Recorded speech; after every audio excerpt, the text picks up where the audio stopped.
god. 15 to 20. Ew. Oh my gosh. They're so small. It's Jesus so funny to Christ. me They're that so they're in the small. Death Note. I know, Cal.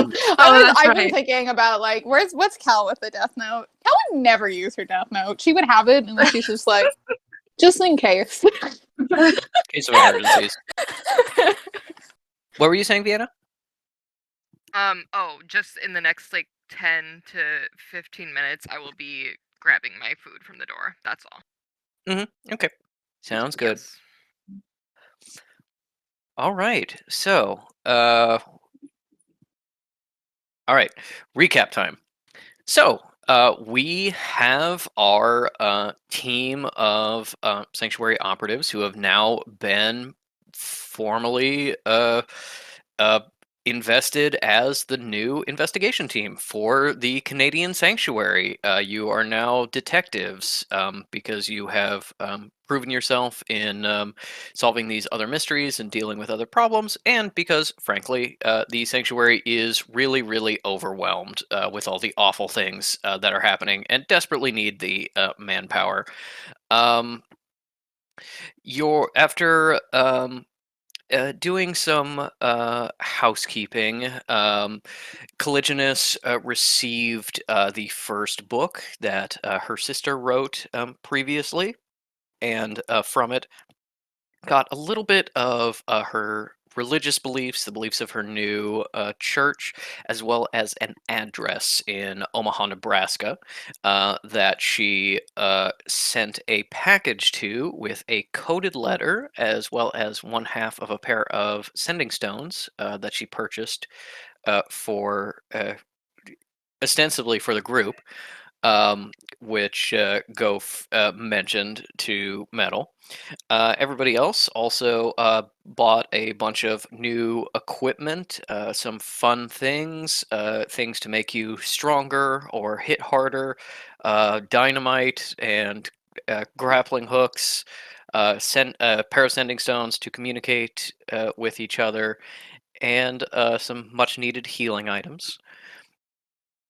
I'll decide to fulfill her promise to the security that watches the outside of the hotel and the surrounding woods by doing a patrol in exchange for some donuts and coffee.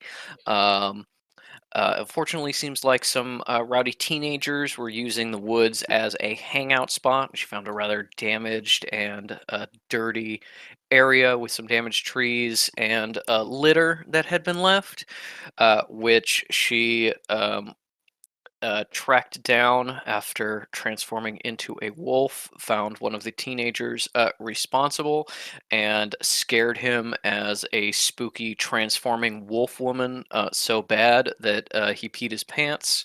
And that is something that is, may come up in the future. We'll see what that kid's doing after a time skip or something.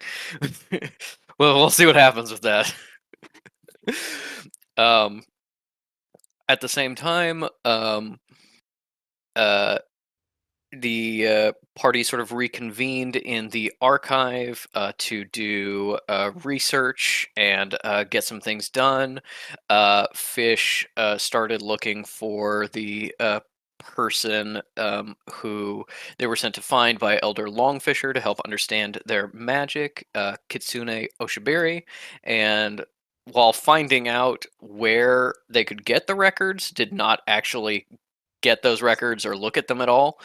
And instead decided to shift tactics because while Calligenus and Fish were supposed to be working on a developing a symbol that would protect them from the truth spells of the Sanctuary's interrogator, which they made some progress on, they rather quickly got distracted by the research assistant, Jamal Tractate, who, after some back and forth, some explosions and yelling in a very quiet library like environment, some hardcore parkour by the Seal Kekino and Swifty the Cat, um, the two of them discovered that Jamal had a sexual attraction to fish and a romantic attraction to Caligulus.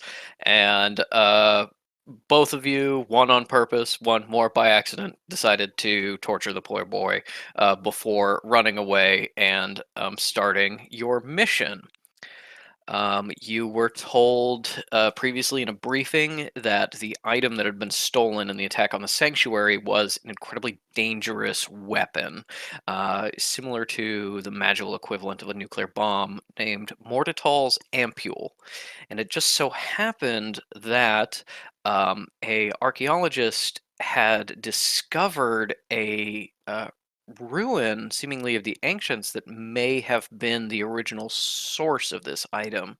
And so you were instructed to go to this dig and assist the archaeologists if at all possible, but more importantly, find any information you could about the ampule or the ruin, anything that could help neutralize it or track it and bring it back to the sanctuary, even if it meant taking it from the archaeologist in charge.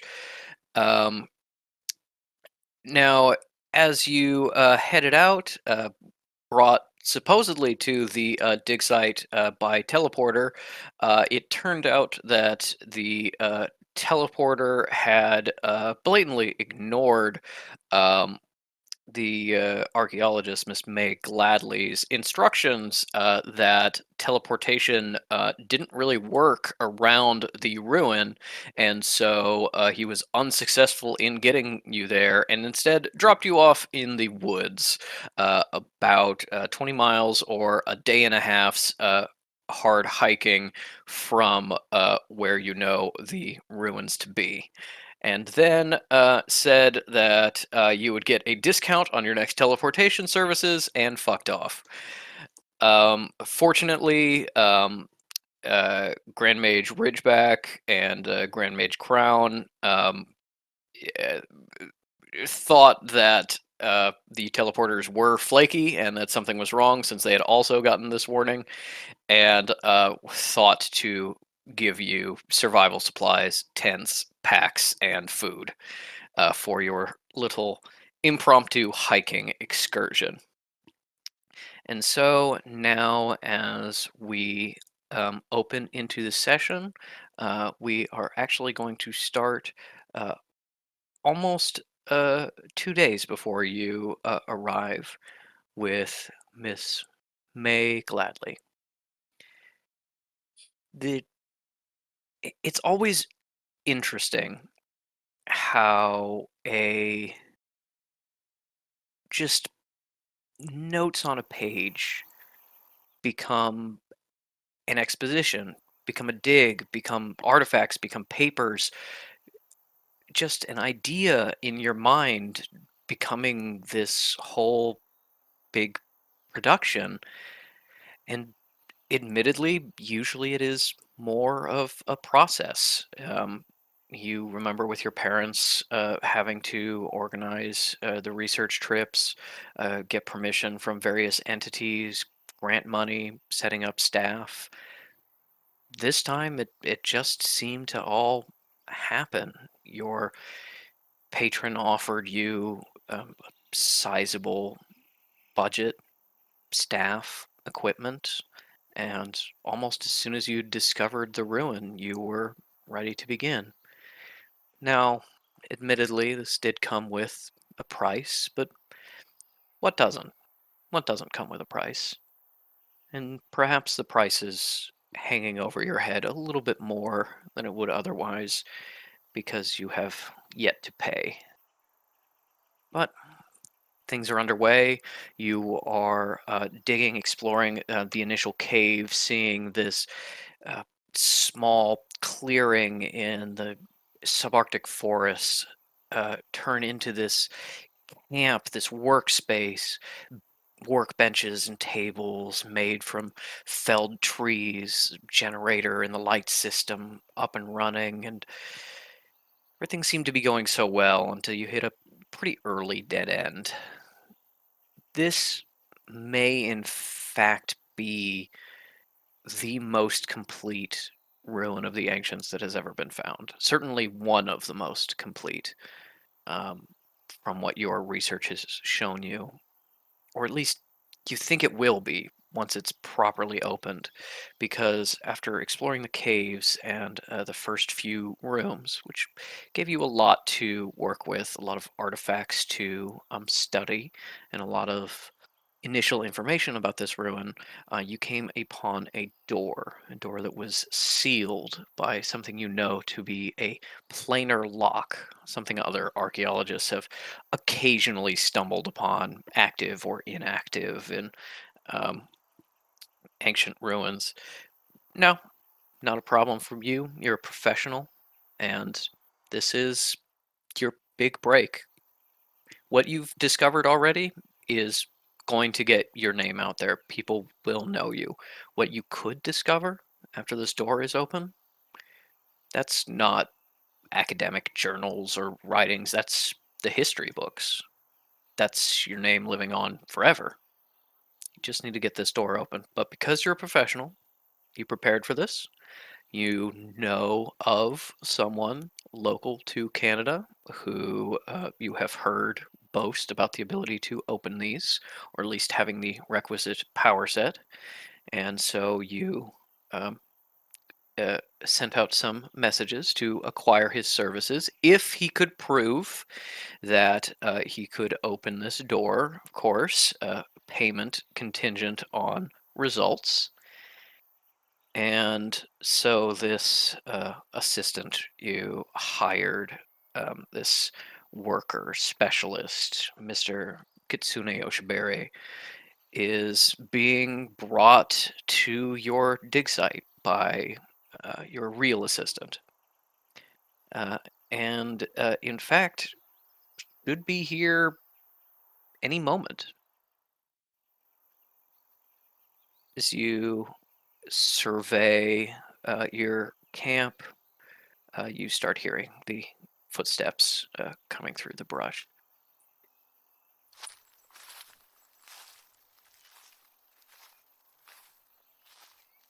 What is May working on in this moment? I'd say at the moment May is preparing, or like optimistically preparing for the door to be open and theorizing about what might be inside. So she's probably poring over some research she's compiled, thinking about what supplies she might need to take down. But also in the back of her mind, she's not certain whether she can trust Kitsune. She's hoping she can, but she doesn't think she can. Kitsune does have a reputation, a little bit of a dastardly sort, so you've heard. And give me a perception check as you hear somebody coming down this path towards the nearest village. Okay, what do I need to roll specifically for that? That's a D20 plus whatever is marked in your abilities for perception. That's a 12, and let me just bring that up.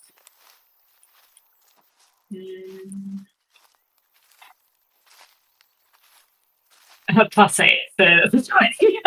So, dirty 20. There's only one set of footsteps that you're hearing, and you're expecting two people, but as it gets a little closer, you start to hear a little bit of quiet grunts and swearing, some small scrapes of wood as the hovering cart you sent with your assistant to town goes through the brush and knocks into things. And as finally gets into the clearing, you see your assistant, this larger man, about 6'7", with a long red hair in a somewhat unfortunate mullet. Looking a little bit tired, a little bit put out, but gives you a smile. Happy to see you.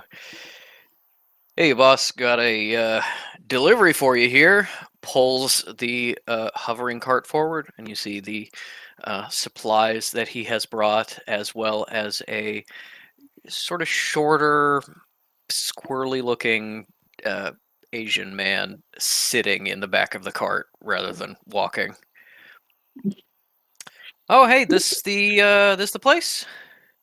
Thank you. Hops down. Kitsune Oshibiri, at your service. Put her there. Nice to meet you, Kitsune. I reach out and shake his hand. Can I also see whether he's got any reason to be riding on my fucking hovercraft? Yeah, Like, can I roll a check? yeah, I'd say give me an insight check. Okay. That's 9, 11. With an 11, I mean, he looks just so tired, you know? Like, Mm. just gotta rest your feet, you know? It's hard. It's hard out here in the woods. Okay. Is he dressed appropriately for the woods? He is dressed in kind of city clothes, but nothing that is too awful for the woods. Nothing that is, you know, no silks or anything like that. Just kind of jeans and kind of a buff jacket. Um, Not necessarily work clothes, but not terrible. What about his footwear? He is wearing boots, Mm, leather, so they should be good, but with mm. a little bit of shine to them, a little bit of heel. Um, you know, not again, not caving footwear, not anything like that, but should stand up decently well. Um, and he comes up to you, gives you a little salute, and then a big handshake, and it's just like, "So I hear you got a problem that old Kit can solve. What do you got for me?" I look at him with a very straight face, which says I'm not impressed. And I look at Sinner. What's Sinner's expression? Sinner has immediately turned around and started unloading the cart. He rolls off to kind of large drums of gas for the generator and some fresh food supplies from town. But you can see that he is sort of purposefully avoiding Kitsune, as if the 2-day trip together was not particularly pleasant. And he Okay. just gives you, he sees you looking at him and just gives you a little smile of being like, good thing this is your problem and not mine. Okay. In that case, I look back at Kitsune and go, yes, we do have a problem, and I've been told you can solve it, but it seems that you might be too tired. Looks like you might need to rest. Are you sure that you're up for this? Because, I don't want to waste my money on you. Hey, you know, money is money, that's important work, but I am a solver of problems. Don't you worry. Is this my tent? This looks comfortable. Yeah, why don't I'm just gonna catch a quick 10, maybe 15, and then you can show me what you're working on, and everything will be just all good. And immediately leaves and goes and takes a nap and does no work. What time of the Sinner, day is it? it's about noon. Okay, all right. Should I go on? Sinner walks over, um, carrying some food, and it's like, "Hey, boss. Yeah, it's wasn't great. I hope he's worth the money, I guess." I give him a long suffering look of pure exhaustion and then say, can we have a chat over there? And I pull him out of earshot of, Yeah, of course. if Kitsune is really sleeping, he shouldn't be able to hear me. And then I say quietly, Be honest with me, Sinner. If I've hired a complete fucking moron, I will say, from what I've seen on our trip, yes. But being a complete moron does not necessarily preclude, I guess, being able to, do magic stuff. well, you're not wrong. Did he say anything about the benefactor? Not that I know that obviously the benefactor didn't hire him, but I'm curious to know if there's any connection. Can't say we talked about it. I don't know about anyone else in his employ. I guess it's possible, but we didn't discuss it. He did try to pick my pocket about 3 or 4 times. Did you hit him? I actually broke one of his fingers, and I reset it. We used a little bit of the last of that healing potion to get that right. So at least I think with us, he'll be on okay behavior. Excellent. This is why I hired you, Sinner. I know I can trust you to deal with the dregs that I bring in. What do you think we should do, though? It doesn't seem like he's going to pull his weight, and we really don't want any other workers thinking they can get away with the same behavior. I mean, we got him to open a door. We'll get him to open a door. Let him sleep. I got some fresh tomatoes, nice chicken. I'll whip us up a lunch. And anything else you need from me, boss, we'll just get to work. Let him recover, I guess, and then just try to get him to this fucking door. Excuse my language. Last question, Sinner, before I let you go. Did anyone in town mention anything about the site? We've been trying to keep it hush-hush, and I really don't want to get in until we've really opened it up. I mean, just the usual people getting us our food and stuff. Say like, "Hey, how you doing in the woods?" Nothing too pointed, I will say. Okay, good. And I give him a hearty English clap on the shoulder or back, wherever I can reach on him, because I assume he's much bigger than me. And I turn around and return. It is definitely like elbow level. Perfect. Like, all right. yeah. I smack his elbow about in a friendly but respectful boss-like manner, and then go, I'll see you at dinner. I've got some reading to do. And I turn around and return to my little desk. Of course. As you turn around and head over to your desk and you see Sinner walk away, you feel a little bit of mental pressure. And then a voice in your head. Hello, this is a message from the sanctuary. Are you ready to receive? Sit back at my desk. I roll my eyes, expecting tomfoolery of the administrative variety, and go, yes, go ahead. Hello, this is a message from the sanctuary. We have seen your permits for digging within this region, and we have dispatched some of our employees to assist you with this dig. They will be teleporting in shortly to join you. Please give them all the respect that you would any other agent of the sanctuary. Sorry, is this an actual person or like a recorded, automated sort of message? How dare you think I'm an automated message? In which case, well, in that case, you would know that teleporters can't teleport in. It's a 2-day hike. How are they getting here? I was told that a teleporter is bringing them in, and I see a note here that you left when you first contacted the sanctuary about teleportation not working. I was told that would not be a problem. I literally just pass messages sending to people. I don't know what to tell you. It was a long pause.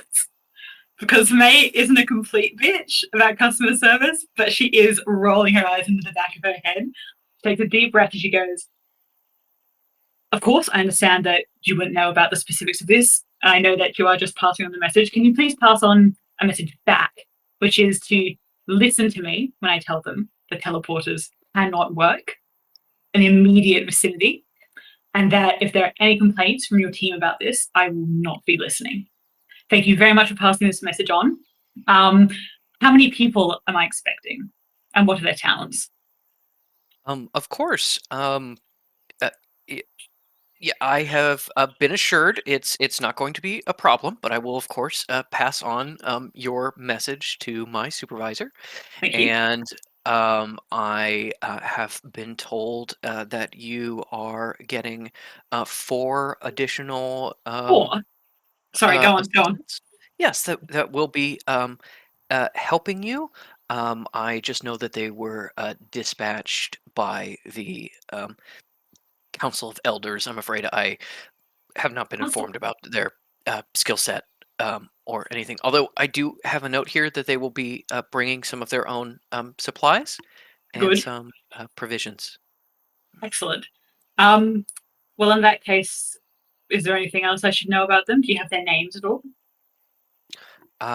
No, I do not have that information. I think Excellent. it is uh, possible this was sort of a last minute thing.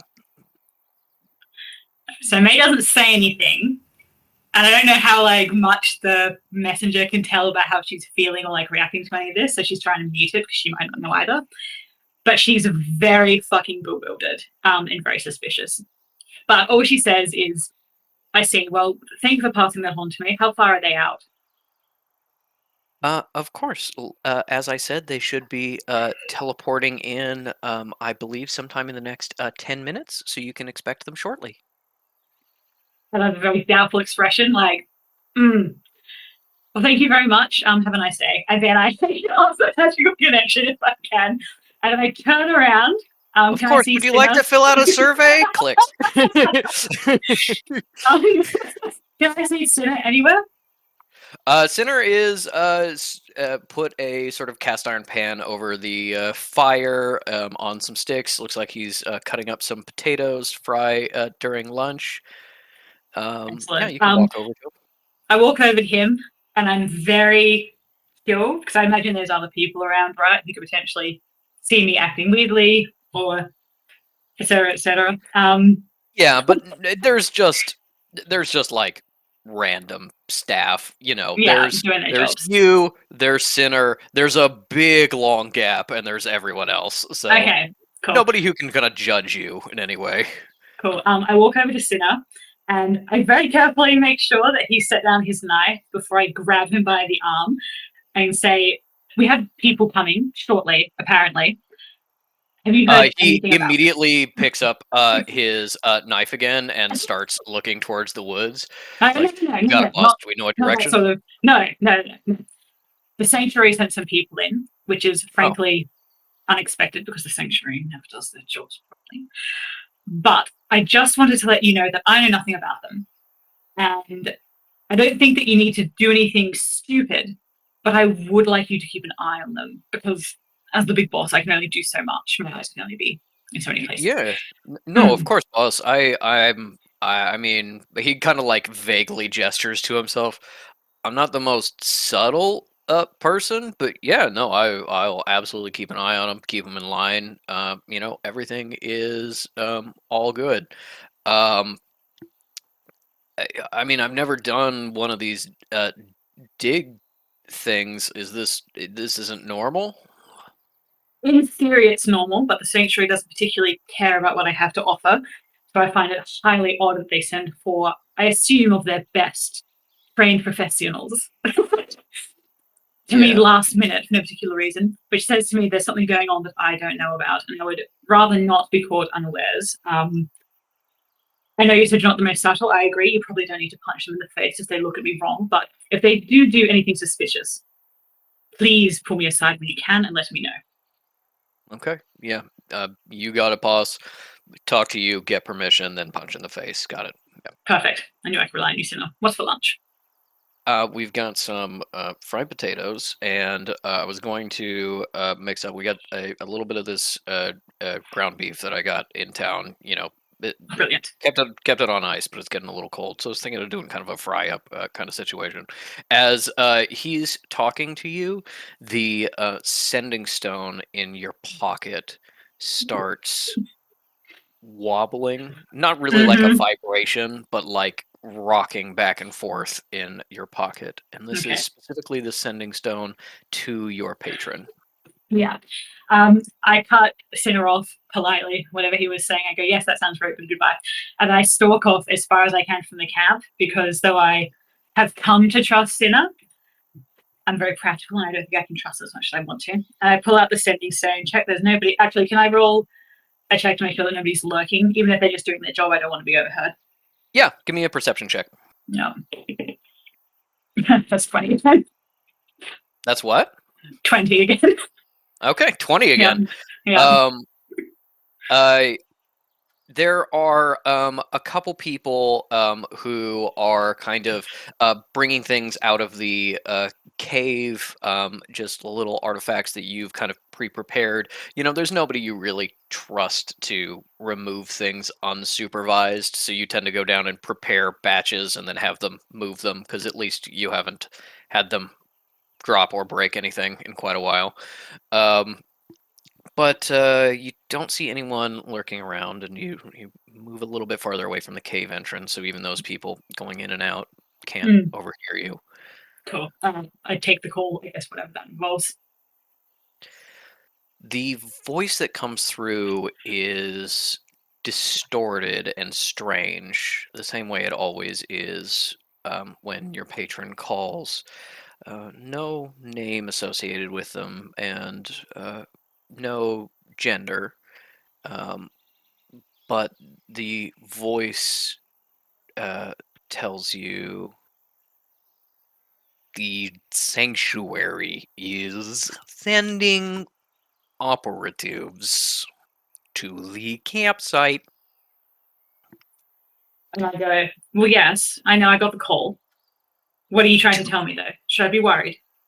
Do not allow them to remove a single thing, or our deal is void. Do not kill them unless you have no choice. Take a moment, which is risky because I gather my patient doesn't like being kept waiting. And I say, I'm sorry, why would I need to kill them? Why would they want to take anything? They may be trying to undermine our goals and your dig. Wouldn't want your name to be erased, would it? The sanctuary take credit?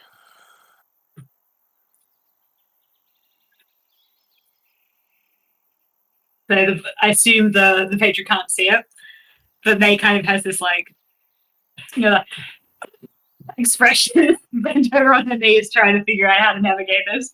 Because though she 100% does not want the sanctuary to have anything to do with this, she also doesn't really want to get run in by, you know, international law. So she just says, I see.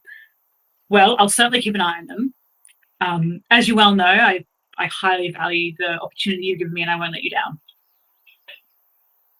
I appreciate it. You are isolated. Word need not reach civilization. I don't think May has anything to say to that. She just nods and I hope the Sunny Stone picks it up because she's very, all of a sudden, is very much like, what the fuck have I been dragged into? And then I go, Remember our deal. And shuts she is off. great. But I fucking look at the sending stone in my hand and I know it's off. I know it's off. And I go, and I put it back in my pocket, think real hard for a second.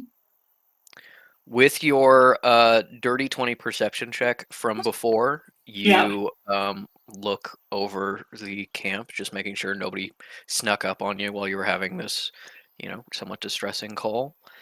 And you see Sinner over by the campfire, just touching one of the little silver earrings he wears in his upper ear. And he's trying to hide it, probably more out of habit than anything, he knows you are good enough arcanist to recognize sending jewelry as he receives a message along the same lines. And Okay, sorry, just to step back character. So I know that he's very much like, obviously I know that the patron has sent him. But just to confirm, he is in regular contact as well. Like, is it established? mhm. Okay. There are a few times where you have received orders where you were like, "Hey, I found this thing. Do you want it?" And your patron has been like, "No, that isn't that important." And then before you even tell Sinner, he's been like, "So I heard we can just put this aside. You know, we'll keep working." Okay. I walk over to Sinner. This guy is killing me. I walk over to Sinner and I'm very straightforward about it. But my eyes are on the knife, I presume is still in his hands as he's preparing lunch. And I say, I take it you just heard from the patron as well?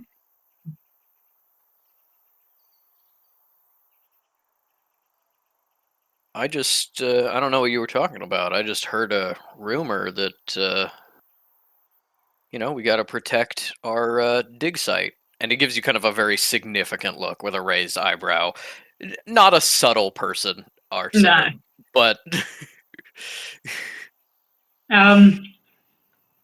Okay.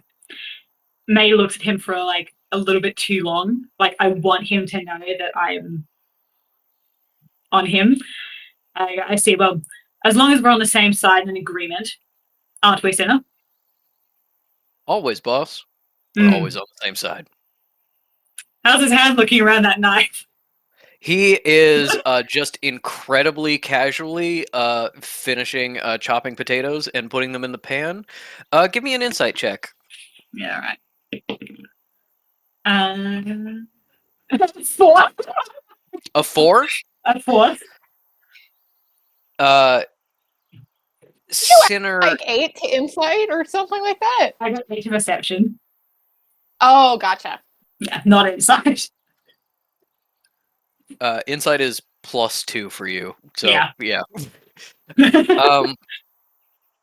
Sinner is just incredibly casually and deftly cooking, and it seems like, you know, he was assigned to you. There's never been a time you've asked him to do anything that he's shirked or avoided, even if it was something very tough physically. He seems like your man, as he just said, "Yeah, boss, we're always on the same side." Or May, probably against her better instincts, relaxes a little bit and leaves him to it and returns to her research. Alright. But she's also kind of looking at her time watch. I assume at this point it's probably hit 10 minutes. And she's like, At this same moment, our group of investigators has just been dropped off via teleporter into the absolute middle of fucking nowhere. As the teleporter tries and fails to get closer to the campsite, seeming to be kind of bounced back to the edge of whatever this effect is every time, and then abandons you, tells you where the camp is and the direction you need to be heading, and you are kind of on your own. I need 2 people to be leading sort of the hike this time. One is going to roll survival checks, and the other is going to roll some other check to help them. That can be survival as well. It can be perception or nature. Can be stealth if you're trying to be sneaky and not run into, you know, wild animals, things like that. Whatever you want to choose. Okay, well, I'll should- lead. Yeah. We're volunteering Kyle. Maybe the person who lived in the woods for 50 years. Yes. Let's And then see. for a You- second point person, I feel like Fish would volunteer and Fish Metal would, would yes. not. And Cal would basically be like, I'm willing to intervene if everyone thinks we need to what Fish House is, but otherwise I'm not going to offer. If we're not feeling confident. Yeah. Yeah, Fish isn't coming along Isle's side to like be helpful. It's just like, I'm gonna be with Isle now. And Yeah, while you're doing that, Kekino is kind of squirming in your arms, going like, "Oh, put me with Isle. Can you reach up to her shoulders?" Oh yeah, pal. Isle, shoot, he shoot wants him you. with a basketball. Yeah. The baby wants you. No. Eh, All right, I'll takes Kekino eh. and like gives him a little like with like Ooh. nose. She I don't know why the phrase "she motorboats his face" came up. No, she like, just little nose touch and Yep, motorboats his this seal is tip. probably- Okay. yeah. Puts Kekino on her shoulder. I think this is probably the highest up Kekino has been. in a while. This is definitely He's this is king the of the highest. world. This is highest up Kekino has been since the time he rode on you as a moose when he was Yeah. on top of your head. So it has been quite a long time, and he is very small and bad at climbing. Yeah. Isle is probably canonically 6'6". Yeah. He's growing. Yeah. We started out at like 6'2", and it's only been increasing. I think real quick while Yes. you guys are figuring out the point person, Cal has sat down on like a rock and opened up her trunk and switched from her regular platforms, which I would say give her about 3-4 inches of height, and she switched off to these very like uniform looking like work boots, which I'm For gonna docs. say for a little for like yeah, docs don't exist yet. Not in the mainstream. They've only started being made in Germany. I looked all of this up because it's Invented important to me. them. Uglier than docs. These are not as nice as her normal boots. Patrick, if you allow me this flavor, they are probably the same boots several of the necromancers were wearing in the church when you guys went to the visit. They only have about a half-inch heel, so she has now considerably shrunk. And then she also takes her skirts and she's going to like pin them, so now they're more knee length and easier to walk with. What's the temperature like? So you have teleported, and you don't know exactly where you are, other than that you are in Canada. I'll may be able to tell you more specifically with a survival check. I'll eat But dirt and is like, we're in Ottawa. yeah, it is genuinely like it is genuinely dropped 25 degrees. Cool. For the Then she Australians, keeps her- like 14 degrees. As Then she keeps it her cape just on. suddenly gets much colder. All right. Yeah, so she keeps her cape on, and while, everybody's getting her bearings, quick outfit change, and then starts up a mage hand sled kind of thing going on for her trunk. Yeah, I just want to get that out of the way, and then Ink and Vienna can roll checks. Oh my god, Is anyone Denier, looking cold? Is metal cold? What? you have ankles. I'm still wearing boots. I just thought it was black under there, just all shadow. Why would you think that? Also, you saw my feet when my heel broke, like yesterday. Yeah, I'm razzing you. Don't you know what a joke is? From you? Not really. Metal's like, you can't just comment on people's ankles, Fish. You can't Right. just say I things was like, that. let's stop talking about feet, but like holds a low hand out to Cal to high five for that sick burn. Cal doesn't understand what she wants. She's Cal like, doesn't know what a high five is. looking in her pockets, like, do you need Maybe like, just a like puts her handkerchief? hand in it, like Isle's gonna kiss it. Yeah, no, I think she like pulls out a handkerchief and she's like, yeah. Token of my gratitude. It's a friendship thing. Doesn't matter. She doesn't know what those are. I'll like Kekano, show her, and holds her hand up for Kekano to slap. Collisionist, look at this. Yeah. Oh, so it's like a Right. shaking hands. But like with a slap, we've got to make a loud noise. Okay. The trick Why? that Dad taught me is to be as Let me loud as know. possible when you hit hand. Yeah. All right. It's I called a will hit practice hand. it. Okay. Practice with me. He like reaches down and is still like a He's foot like, too "I far away to can't get reach up you. to you." I cannot read. Do you want to Metal's practice with gonna me, do a Denia? high five with. No, let's start moving. I do not want to be in this forest for any longer than we need to.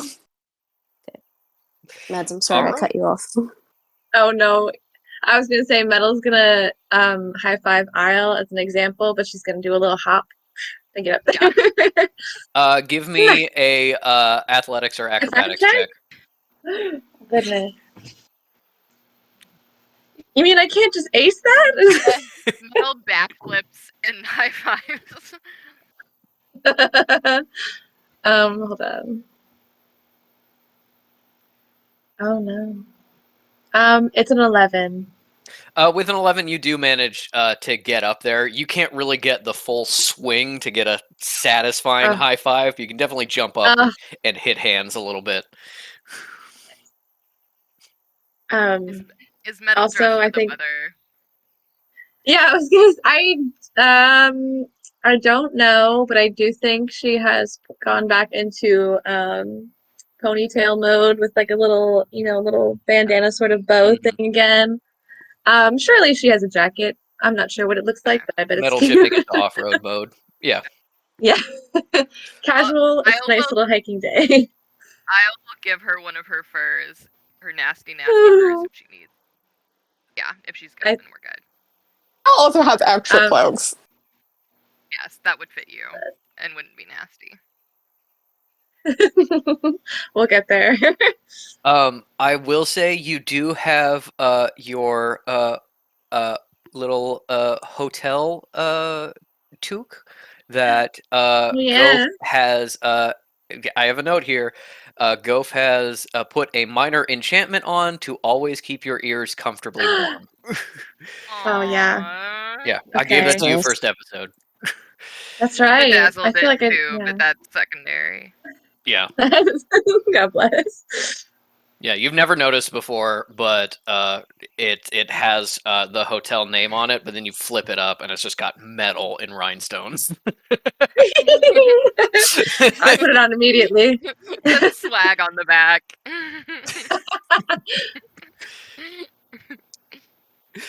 Um, yeah, I need Isle to give me a survival check with advantage because Kekano is helping you, and then Fish, Yay. make whatever check you would like to make to help You this want. situation. The check you choose and what you roll kind of determines what effect it has. Okay. No pressure. Could investigation be valid for like just keeping an eye out on Yeah, the surroundings? I'd say investigation will be like, where is the path? Where do the animals come through? Are there other footsteps on this path? Have other people been this way? Things like that. Not necessarily looking out for like current threats the way like perception or a survival check would be, but definitely help you like keep going in the right direction. Okay, well, investigation then. Got a hot 24 on survival, babes. Nice. Oh, We're hot 19. surviving so good. We're thriving. And I got 19.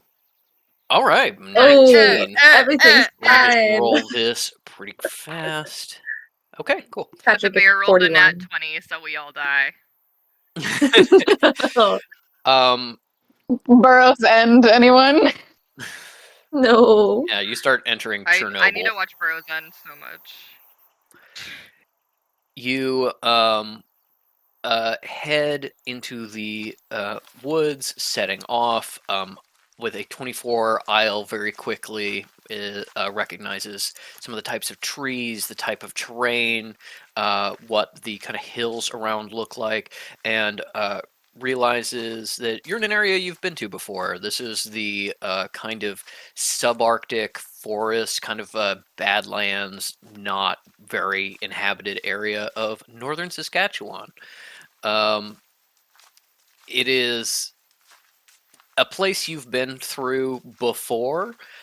You kind of ducked into areas like this when you lived in the woods a little bit. You also did come through with your family once. It was a genuine, we are being hunted by the police and we need to be a place where nobody is, that you came into this area. So that is how you know this, a place where nobody is. But with a 24 and the 11 investigation check, you manage 19. to... It's I 19. got 19. 19. What did I say?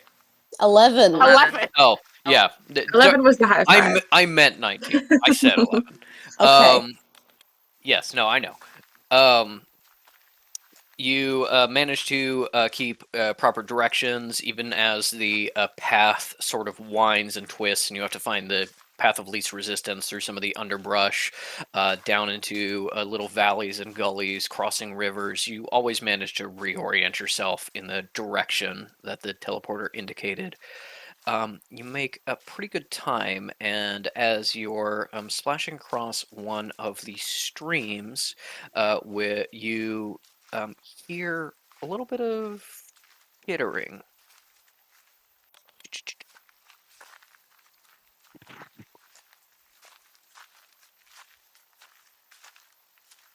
And with the Patrick, your chittering night- is cutting out.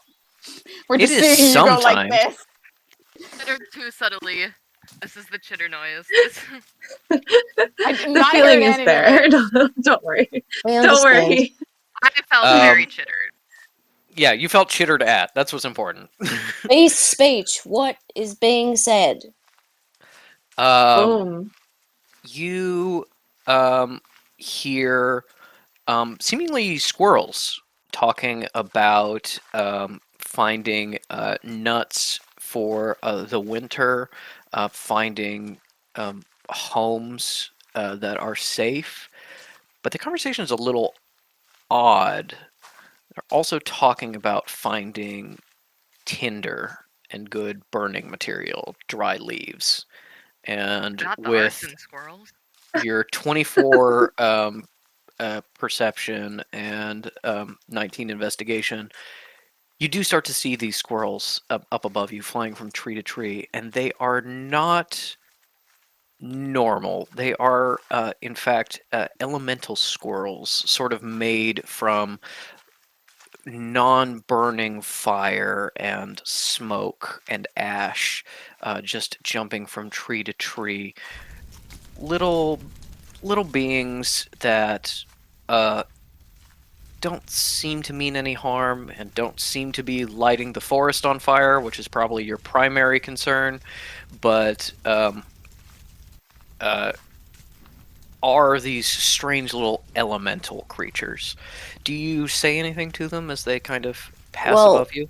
Yeah, Fish like smacks Isle's arm to get her attention and just kind of points up. And then to the squirrels goes, "Hey! How's it going?" It speaks. The creature speaks. The weird creature speaks. Hello! Don't say that! Don't talk to the weird creature. Hi! Hi. What the fuck? What is fuck? I'll Fuck is a bad word! Kekano yells up to the fire It's- squirrels. Okay, no. Hello. I'm Fish. I What are you? Weird creature, ask. Fire. Squirrels. Nuts. Trees. Creatures. Us.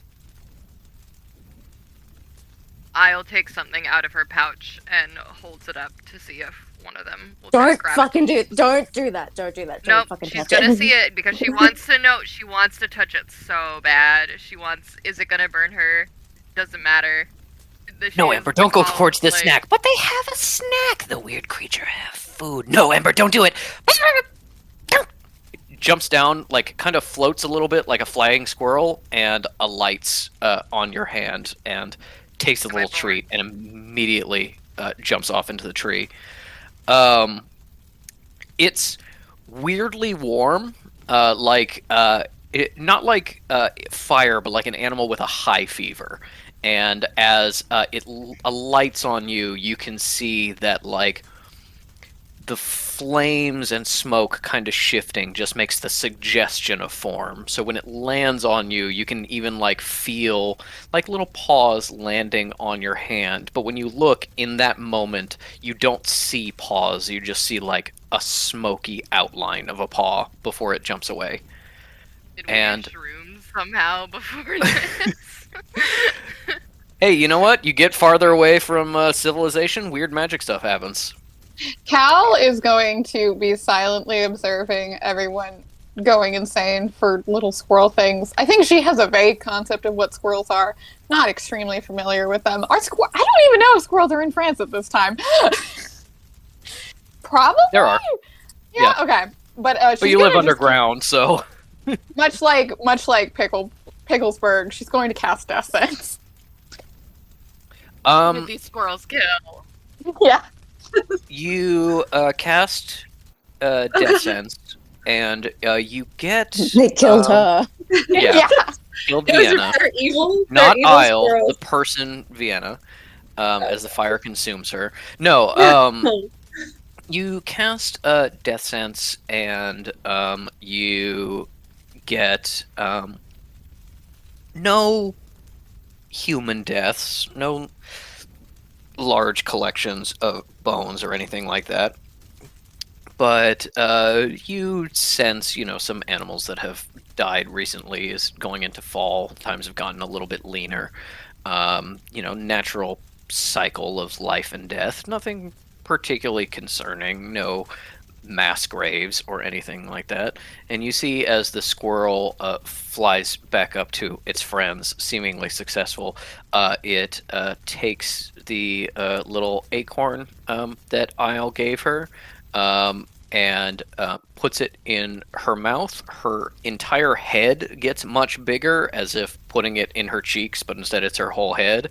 And then she spits it out, and she sets it on fire by spitting on it, and then puts it back in her mouth. And you hear, Oh, it's like the little dragons from How to Train Your Dragon. Okay. This is really fucking weird. Have either of you guys seen other people around recently? other people? Other squirrels? Other fire? Like- No, weird like- things. Other weird things. Like us? Yeah.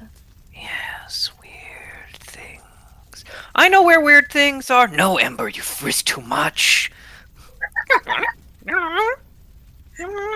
I am brave. They give me nuts. I will show them.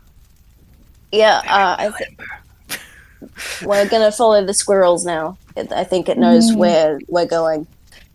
I'll nod sagely and is like, yes. Oh, wonderful. Obviously, we follow the squirrels. Metal's like, this is getting great.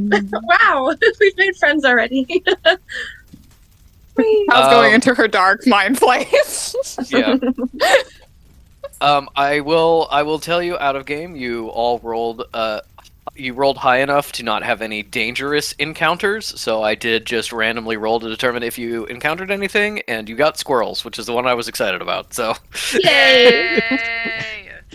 I They're like mine now. squirrels to me. What we got going on here? Fucking Pokemon babies. Listen, it's like they've got their own, society, and you're the weird ones for trespassing. But yes, Valid. I need now Isle to make another survival check with advantage, and Fish, if you're going to continue to lead, you also make your investigation check or whatever with advantage, as Ember the squirrel has broken off from her fellows to lead you away. Thank you, Ember. We love you. Uh, You're coming home with me. Yeah, no. New pet. you-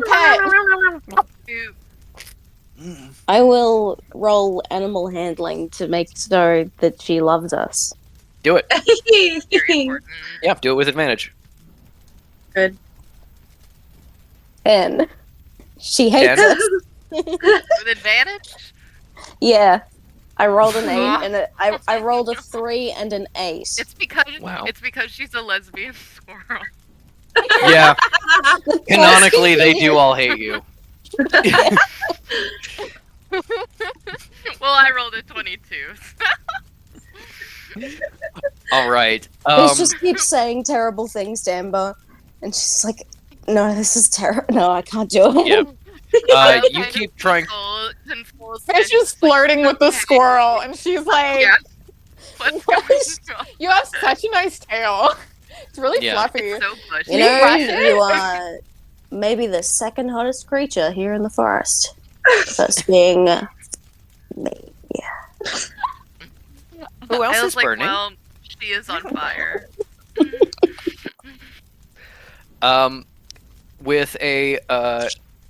With a 22 survival, as you continue hiking, the squirrel shows you some pathways you kind of wouldn't have considered, ways that are kind of take you up over hills and into valleys. Squirrel isn't a great guide other than general direction, because it's going from tree to tree rather than figuring out what is a large enough trail for you to go past. But it does, as you go through the day and sort of get closer into the first nighttime, the squirrel leads you to a pretty good campsite, a nice little clearing with some fallen brush, allows you to see the stars.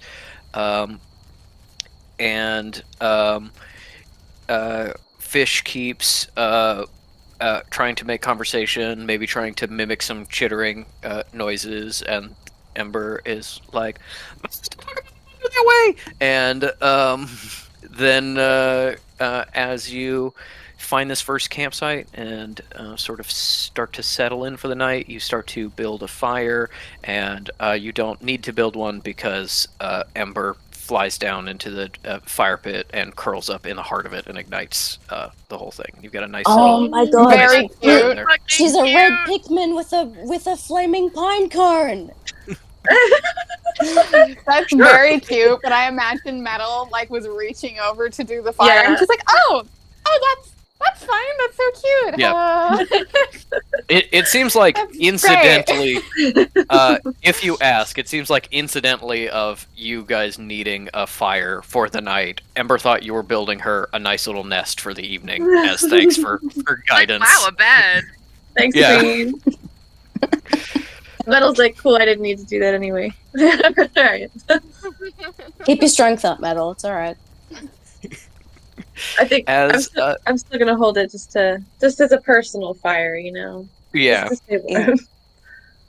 There. As you settle in for this one night, you're going to spend on the trail. Isle with that 22 manages to get some pretty good dinner out of the supplies. A lot of like just veggies and random meats stuck to sticks, rotisserie styled over the fire. Incredibly basic. Looks like absolute dog shit, but you eat it and it's so good. It's like the Shrek, like, you ever had from... Yeah. Mhm. Exactly. As I think, I want Isle to give me like a self insight check as All right. She Pekino is refuses kind of with disadvantage. Kekino is Leo's there like, on your "I'll elect to shoulders. fail."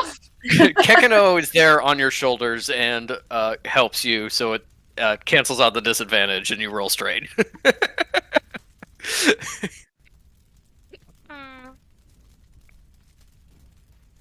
25. 25 insight? Jesus Christ. With a Isle 25. is no longer mentally ill. Yes, Literally. Isle has cured herself. No, I think for Isle, you're just, taking care of people. You're doing all of the things that you did for yourself when you were out in the woods. You found a nice campsite, a safe campsite, made a nice fire, cooked good food, and I think it kind of hits you a little bit that this is, you traveled with fish sometimes, but your kind of circle has grown, and these are these people that you're sharing this with, that you're taking care of, that you're kind of protecting in a way, and that you were raised to always kind of look after yourself, and that's what survival is. That's what being in the woods is. Just getting by day to day, making sure that you're okay at the end of the day. And I think as you see everyone here around the fire kind of settling in, incredibly tired, Cal is probably whining the entire time. She's been catching her luggage on bushes literally all day. She's had to mend her hem twice for snagging it on bushes. I think Isle may feel a little bit of protectiveness over these people and think, this is what I'm meant to do. I'm out here and I'm showing others and I'm protecting them. Not even physically, just making sure they're going the right direction, getting them good food, finding them a safe place to sleep. I think with a 25 kind of self-insight, you feel how right that is. Is there anything else anyone would like to do for the night before we settle in? I don't know if you want to post a guard rotation this evening or anything like that, but anything that you want to do?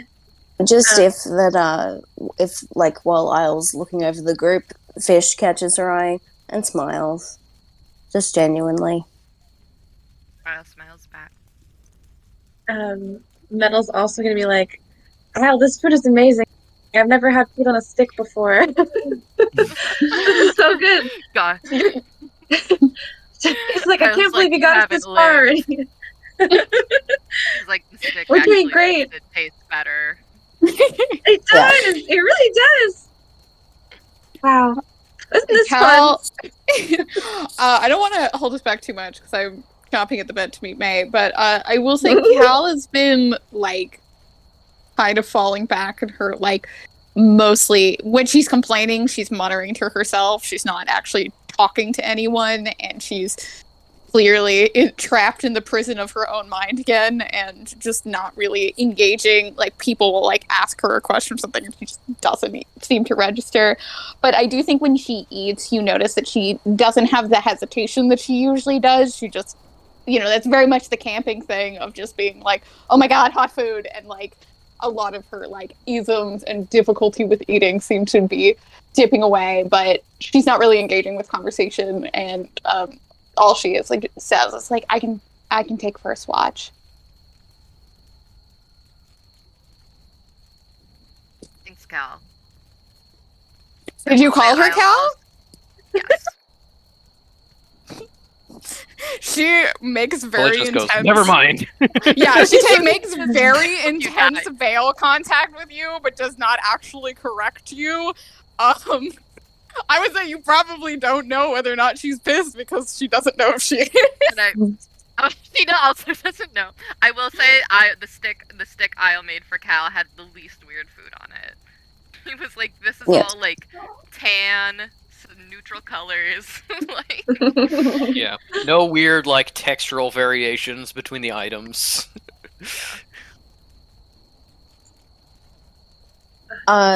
That's great, Danya. We really appreciate it. And hey, Lyle. How you doing? No, I'm all right. Mm-hmm. We're gonna go. Yeah. No, I'll not see you guys in a Where's- second. yeah. Bye. Yeah. Let's. Oh, Dad, where are okay. we going? No, you're staying Oh, okay. here. Am I okay? Already puts her hands out for Kakano. Yeah, just throws into Cal's arms. Oh Kekano my God. jumps down Oh. into Cal's arms and gets up, kind of like on the back of her head. Flippers kind of like getting over her eyes a little bit. Where are you guys going? We're gonna have a chat in the woods. Okay. Fish offers their hand. I'll takes it.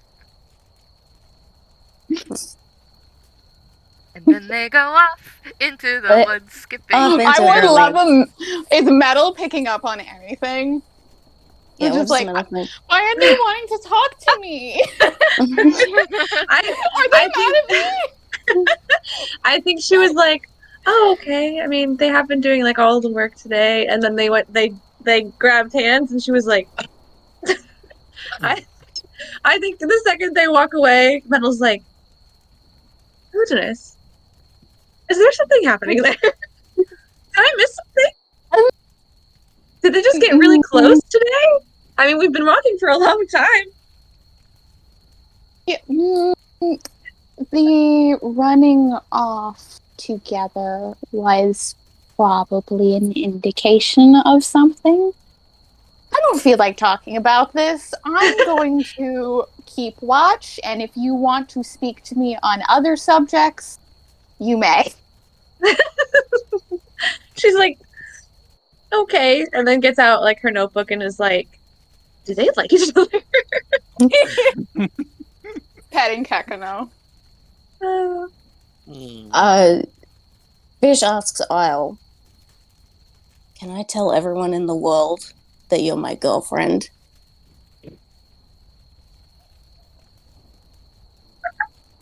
Vienna dies. Yeah. It's okay. Vienna is It's okay dying if at the the answer moment. is no. No. Lyle says, "Yeah, but you gotta make up a fake name for me each time." Yeah, will do. Gertrude.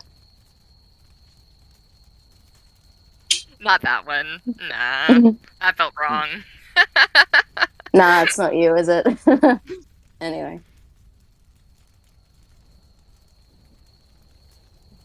And then they come back. And then they come back and they're still holding hands. And they're still Yes. holding hands Yeah. as they rejoin the circle, maybe settle back down. And as you settle in for the night, Cal taking the first watch, Isle is busy tending the fire, putting the cooking stuff away, making sure the space is Tending clean. the fire, aka touching her little squirrel tummy. Yeah. Fish is, chatting with the others, reading their spell book. And I think every once in a while their hands just find each other again. They hold hands for just a moment before breaking off and doing what they do. Brushing her like hand with their thumb. And then just being like, another symbol. Wait, make sure don't complete any joins so Yep. I'm not screaming again. That'd Don't be activate it. terrible. Yeah, don't do that.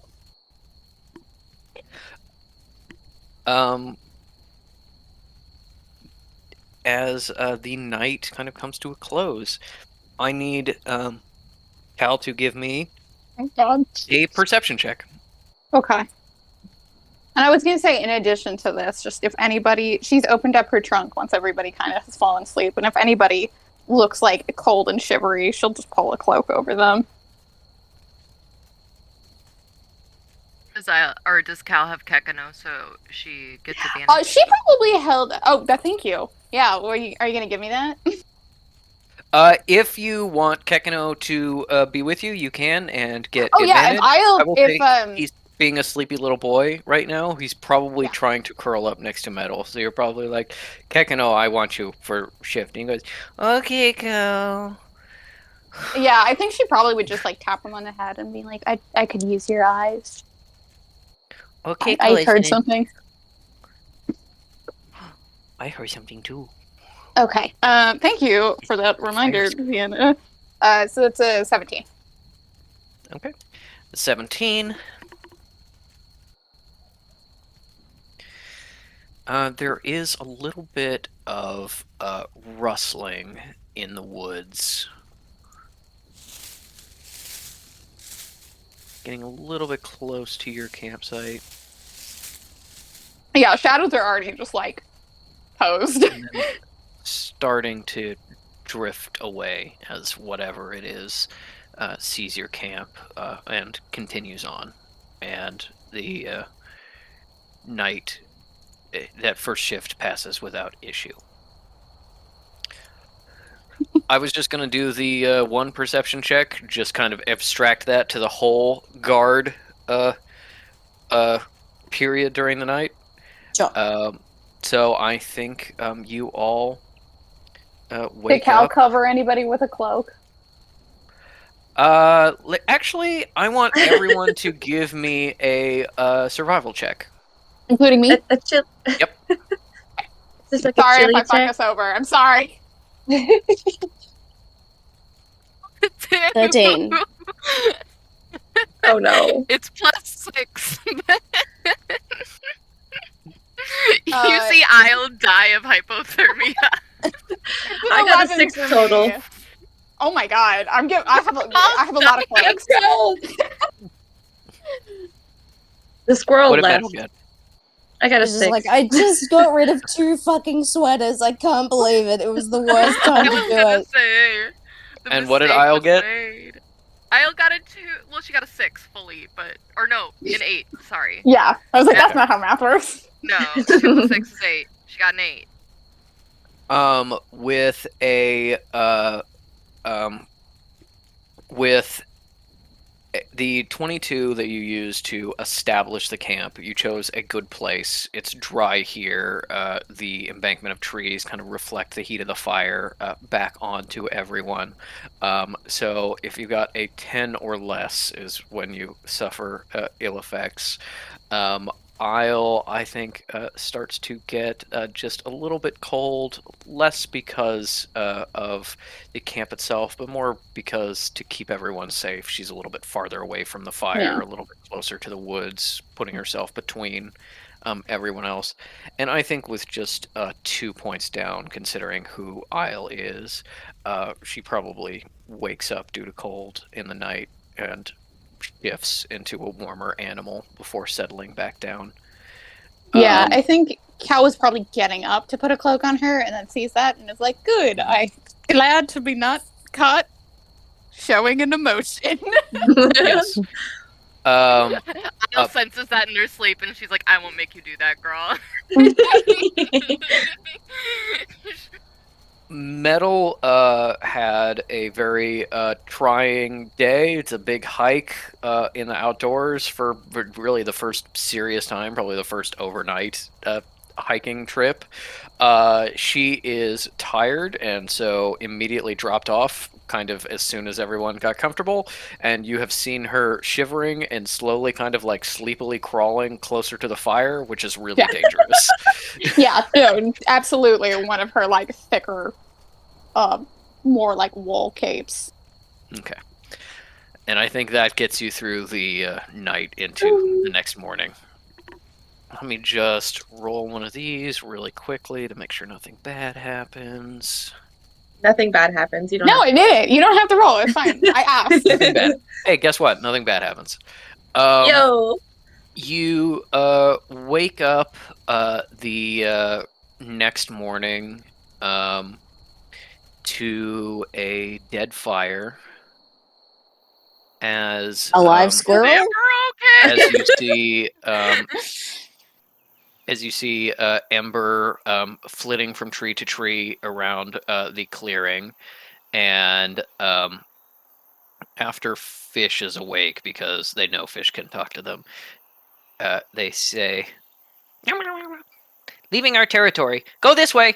And then kind of runs into the woods in a certain direction a little bit, and then comes back and looks at you. Runs back in that direction, comes back and looks at you, and then gives kind of like a, and then flies off to rejoin her friends and family. Your animal check of 10 was not high enough to keep her permanently. No. Bye, Oh, you're bitch. blaming it on. Rest in peace. I'll miss you, little Pokemon. You were so cute. I'll remember you forever. Now I need another guidance rolls by people. Once again, a survival check and then some other kind of check if you want to have the same people or you want to mix it up. And this is going to be sort of what time you manage to get to the to the dig. I can metal Taking roll those with- perception. Oh, it's yeah. Taking those with I'm Isle. just like I have advantage with whatever sense, elemental sense, and I want to use it. You are in a natural environment. You can use your elemental sense, which I believe gives you advantage on perception checks. But Oh, yeah. I also Telling think, the environment.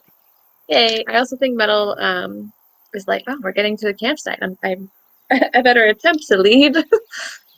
Okay, Metal's like, we just met Well- the animal version of me, so. I rolled a 2 and a 3. Hold on, let me check my perception. Yes. I got a 6. A 6. Okay. Never mind, guys. And- Sorry.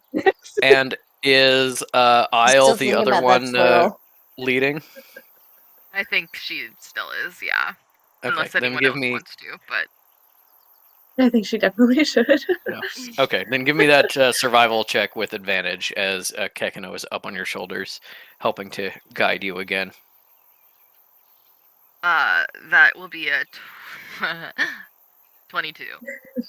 22. Okay. With a 22, you follow Ember's directions and you find kind of a path again.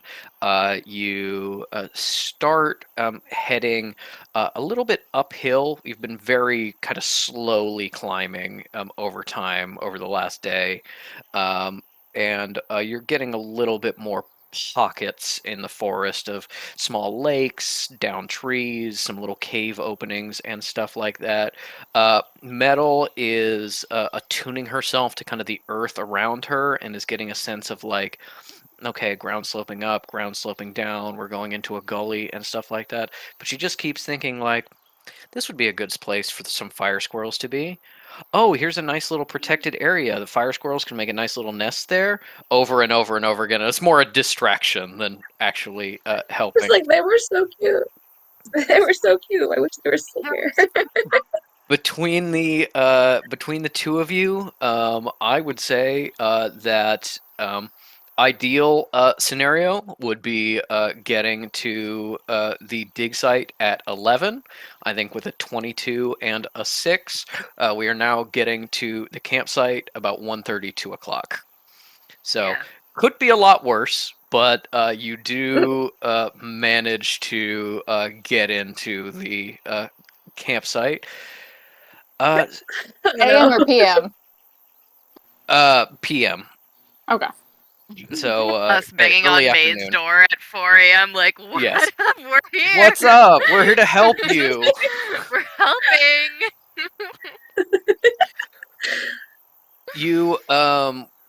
You get there, and as it just starts to peek through the woods, I think you start to hear a little bit of people and a little bit of activity first. And then as you finally break out into this little clearing, it was clearly a natural clearing that was been extended, trees chopped down, new paths tread. You see this camp rows of tents and little workstations, a generator off to the side, and piles of supplies. Some people going to and fro, and they seem to be um, focused on this crevice in the ground. Um, I think even without a roll with Metal's elemental sense, you can tell that it was kind of a small hole, only just a little bit bigger than a person, leading into what feels like an empty space, some kind of cave, and it's clearly been expanded due to some mining and such. Where do they find May in this moment? I think May has just returned from trying to get Kitsune to do his fucking job, Mhm. and he's still insisting that he needs a little bit more rest and relaxation before he's Yes. up to doing what I'm going to bloody pay him for. So May is coming from Kitsune's tent, on her way to find Cinna because she wants to have a hearty little English bitch about how annoying this is. And she stops and sees the group on the edge of the campsite and kind of tenses up because she doesn't know who they are. May looks out and sees a first coming heads and shoulders above the brush, this tall 6'6" woman with a tiny little seal on her shoulder. She's got kind of wild and tangled long brunette hair and clothing that seems to mostly be made of furs and little offcuts of leather and fabric, very kind of barbarian-esque design, like on the cover of a nice, Classic romance 1940s, novel. yeah, a romance or adventure novel, um, and then kind of breaking the brush behind them, a series of much shorter people, a woman in what seems to be a nice kind of red hotel uniform, but with a nice uh, red toque. Um, kind of looking around, looking for fire squirrels, very cute. Um, yeah, I think fully you're wearing different clothes. You still have like the coat from the hotel. um, She just dug that out and was like, I've always liked this. It's yeah, very warm. it's a good color on me. It's warm. Um, uh, really cute girl with sort of curled ringlets spilling out behind a little bandana. Um, Behind them, a being in black drapery, probably a human woman, but just kind of a pile of cloths on top of big combat boots, and then coming up the rear, a very attractive person with sweaters and a really cool bomber jacket over it, um, with is kind of longer brunette hair and kind of a short pony, and some little tattoos along the edge of the face.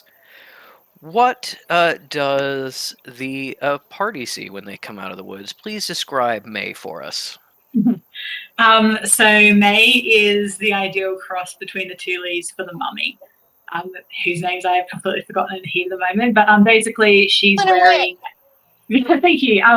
So she's wearing kind of like a baggy white button-up shirt, which is like clearly like covered in a bit of dirt. It's a bit torn, like she's been clearly working in it.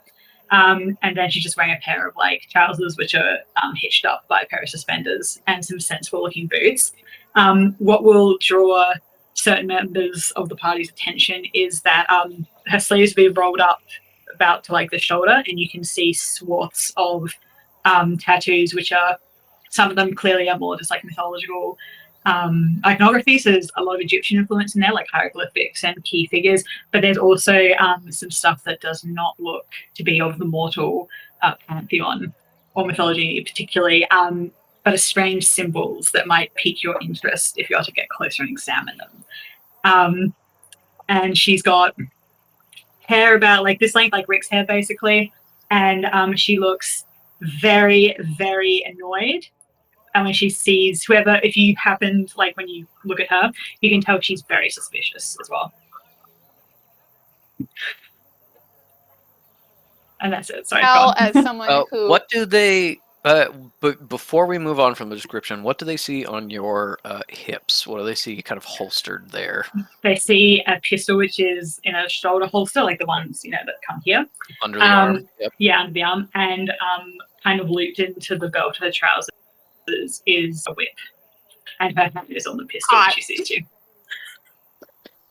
And if you want to go ahead and post your art of May in the art channel, I will say before we even made this character, when Elle was just confirming that she was going to be in our game, she already had art of May. I already knew. I've got another piece of art I'm this working is on what's at the happening. moment. Oh my god. We're all Sorry, gonna my die right now. upload. There we go. Yes! Oh my god. I got some Oh my better art. God. I literally was in the middle of a proper piece last night, but I'll send that through when it's ready. That was this is like the first attempt at her. I'm gonna die. That's okay. It's a very hot It's attempt, so- gorgeous, and I'm excited Yes! for the other ones. If I can go ahead and start with Cal has been greeted with suspicion every time she's met a non-necromancer in her entire life, so this does not bother her. I think she starts to just like pat herself down, put her like hood up, be like quick like mending on anything that's like damaged, like drop the hem back to normal like floor length, and she's probably going to kind of like look at Metal of being like, you should probably introduce yourself first.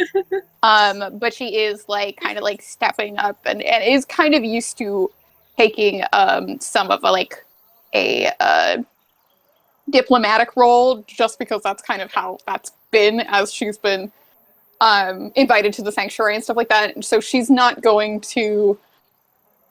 to be like steadily pushing Metal to take the lead, but she's also being like, make sure these two fucking clowns are not the first two people to meet her. For sure. We need the least insane people to greet her first. Mhm. Yeah, I don't know. Maybe a very subtle hand on Metal's back, just to kind of like gently push her Push forward. forward. Yeah. Yeah. Metal's like, oh hello. May does not leave where she's standing. She's going to wait for you to come to her, because she does still like, she thinks she's probably like, she's like, I'm pretty sure these are the sanctuary team, but they're a ragtag looking bunch and not what I was expecting. So she's going to like lock eyes on you and then just kind of give a nod of like, okay, well, get on with it.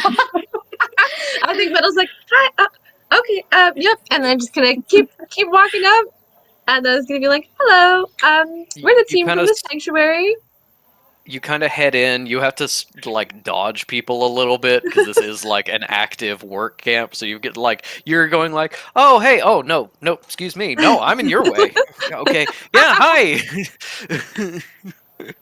Are the others following along behind her? Yeah, Cal's right at her tail. Okay, cool. I'll When you try to path from behind somehow. She's like, get out of our way. Like, Have and- Kyle give me an intimidation check. And yeah, what's Fish doing?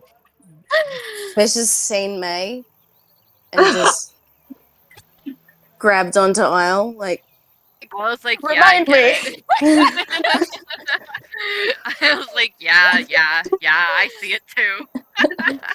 And I will say, you can tell me. Sorry, let's have Vienna do the intimidation check, because I want to do a check in a moment. That's a 6, babe. We're failing. oh With a no. 6? Just too hot. Yeah, no. With With a 6, yes, you are trying to kind of glare at the people who are getting in Metal's way to kind of clear a space for her, but your eyes keep getting dragged back to May. And you also notice that as you are glaring at these people, you're kind of catching their attention more than anything.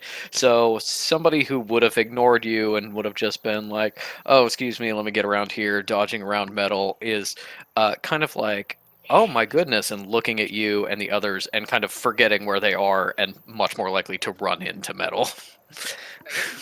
Right.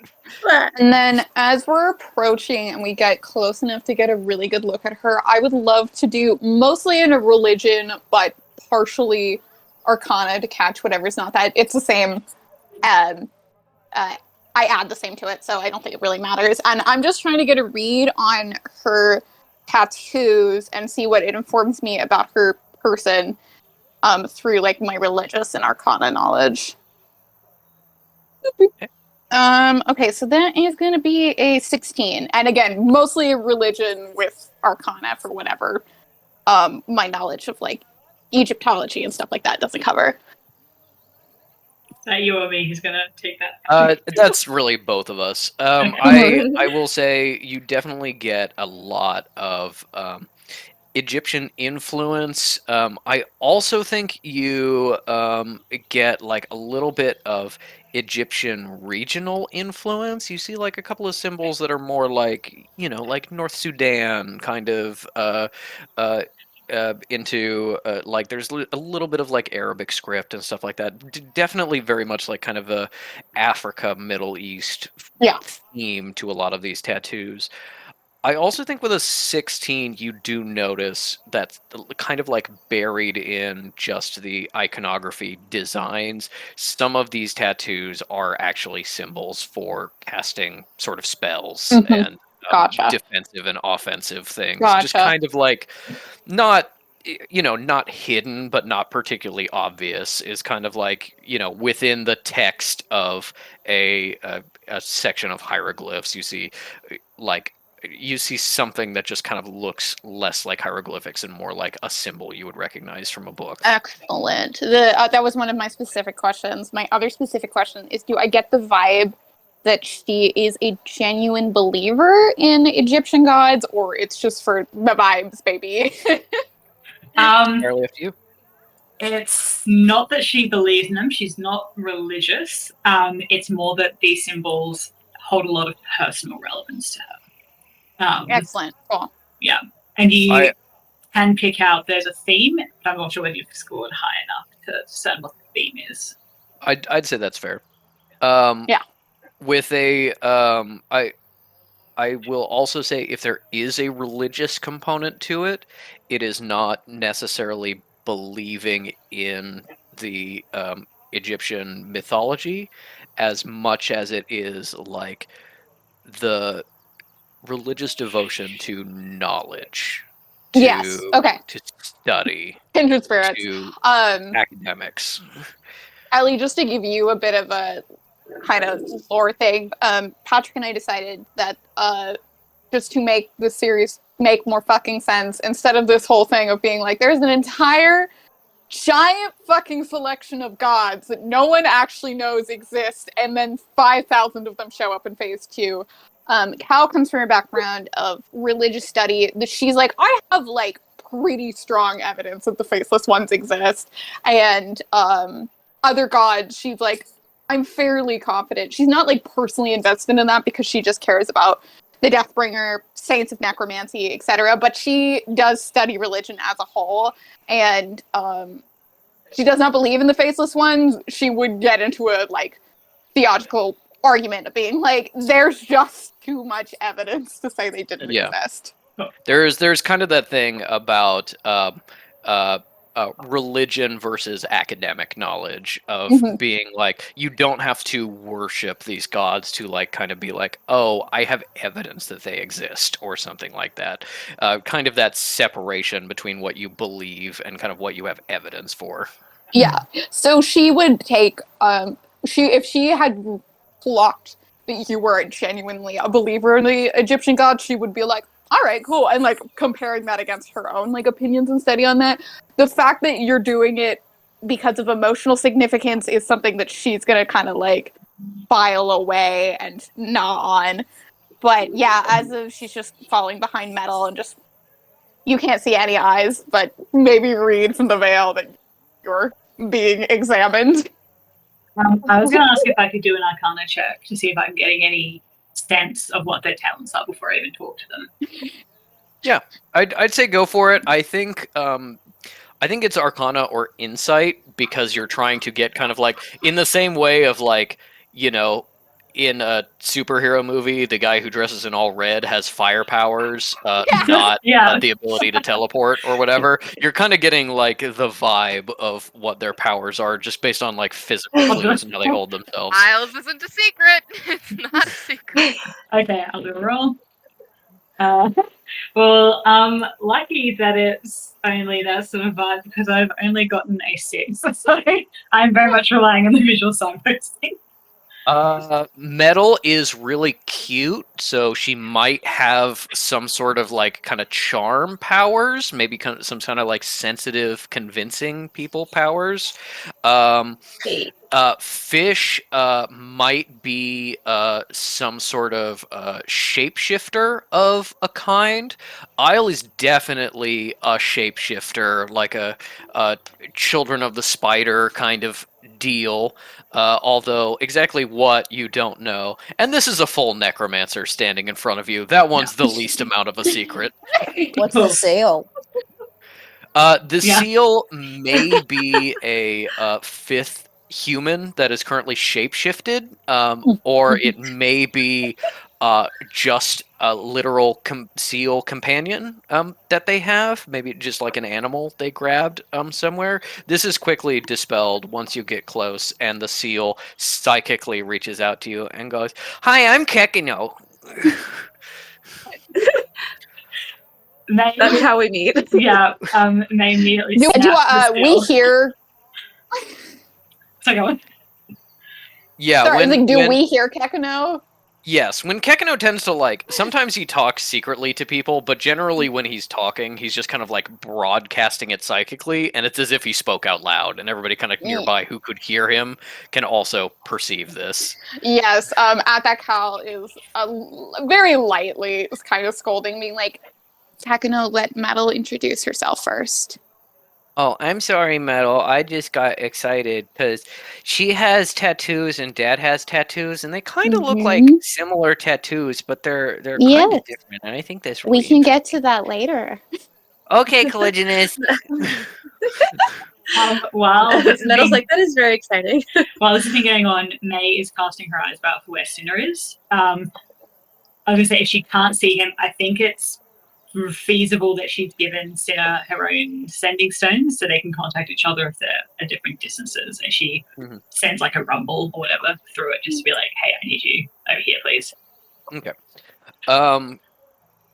As the group of you are approaching and Metal is going to introduce herself, you do also see Sinner kind of pull himself out of the cave, kind of dust himself off. You all see this very large redhead kind of unfold himself, fairly muscular, wearing jeans and kind of like steel toe work boots that are kind of like beat up, a little bit lived in, one of those like cotton Henley shirts with the buttons kind of rolled up over the forearms, like kind of some dirt stains, you know, working in it kind of thing. As he's heading over, he kind of catches your eye, and the others get to you first, but he's Cool. coming up behind you. And then because I'm nothing if not polite, I turn to Kekino and say, my name's May, it's a pleasure to meet you. Are you from the Sanctuary, I take it? Metal's like, oh yes. Hi, I'm Metal Vaughn. We're like the investigation team that the Sanctuary sent over. It's so nice to meet you. And there's a little handshake. Cool. May replies with basically like, pleasure. Thank you for coming in. She's kind of got this like, she's like shakes her hand, it's like a nice firm grip, but she's also kind of got this look of like, what do you really want? And then she lets go and casts an eye over all of you. and then turns back to Mel and says, "So what are you bringing to the table then?" No. Oh, I was like, well, obviously we have a seal, so. It's me. I'm Reverend Cleric Clegis Nenier. I'm not sure if you deal with a lot of the dead or any investigation thereof at these ruins, but I can assist with that.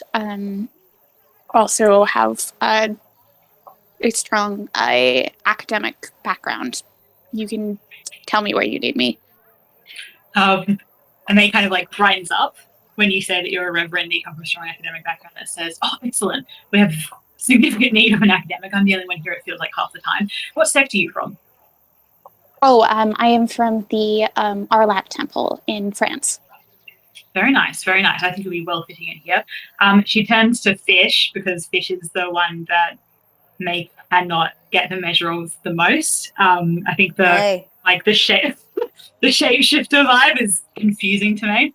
She turns to Fish and says, "I'm May, pleasure to meet you. I'm getting pleasure very to meet you too." strange magic off of you."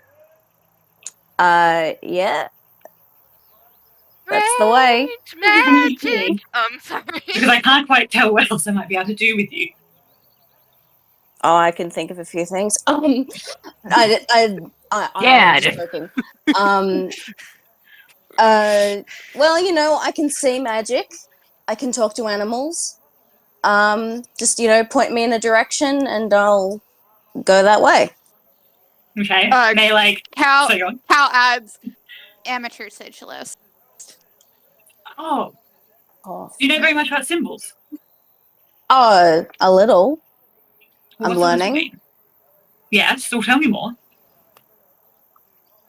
The other day it was this morning. This morning I was screaming in a library. Hmm. No, it was the other day. And this is maybe the first time for this entire conversation that you see May smile a little bit. And she goes, "Yes, it's a feeling I can quite relate to. Well, I'll have to speak to you later. I'm very curious about what sort of symbol knowledge you might be able to combine with me. I've been studying them for quite a long time, as you might see here." And she puts out her arms so you can like a bit more clearly see some of the symbols. And Fish says, you know, "Oh, I, you know, love a good tattoo. You know, see my own." And May kind of looks at you like, "Quite." And then turns to I should Isle. also say, to clarify, May has very professional tattoos. Yeah, and Fish did Fish's- their own. Fish's tattoos are stick and poke that they clearly did themselves. Yeah. Okay, then that doubly has me like, and then turns to Isle and then looks up and goes, "Well, I take it you're some sort of muscular person then. What sort of magic group are you from? Child of the bear? I don't know. Fill me in." I will say Isle is currently sniffing the air. She's like, "There's someone taller than me here." I don't think he hears you, but this is when About Sinner walks up in the conversation and is just like really quietly Yeah, to May, Cal- like, I was like, fuck, they already got a big person. Yeah, Cal clocks Isle someone grows who's another couple of taller. centimeters. Yeah, taller than Isle and also much more filled out, and she's like, "Don't fucking care for that." just like pulls back a little and is like, "I wish I had my taller boots on." Evaporate tall She's person. thinking all of that. as Sinner comes in, he kind of like gives a very polite but guarded smile to all of you as he goes into May, and he's just like, "Hey, boss, one of the workers was removing one of the carvings, and it looks like it's got a little crack. Not sure if they did it or it was pre-existing, but we'll probably need you down there to help stabilize it." "Oh, who are these? These are the..." And he just kind of looks at you and doesn't finish the sentence. Yes, and I like look at him significantly as well. But he also does look... He looks at all of you kind of assessing. I need Isle to give an insight check. Yeah. Yep. Right. Can I also? Yes, anyone can roll an insight check to try to like clock what Is this the happening Tula here. Bennett insight check? Oh, that's This just a feels very 13. familiar to me. Okay, 13, 19. 19. Are Cal and Yep. Metal rolling this as well? Yeah. 15 for me. Okay. Oh. Hold on. 24. Sizing us up. 24. Nice. Okay. Wow. Damn. I'm very concerned with being liked. That's Yes, Metal's very, very true. Metal's entire character.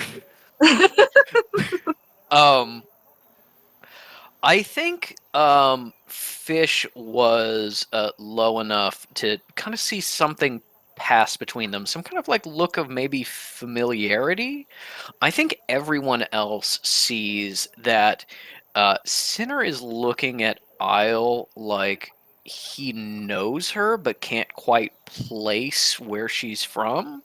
Isle recognizes Sinner. This is a man who used to kind of run in the same circles as your parents, although not as bad. He was just kind of a muscle for hire kind of guy, you know, when you need someone threatened or beat up. You know, look kind of like odd job criminal rather than, you know, truly bad the way your parents were, but kind of hung out with you. Kind of hung out with you when you were younger, in, you know, various bars, occasionally crossing paths and stuff.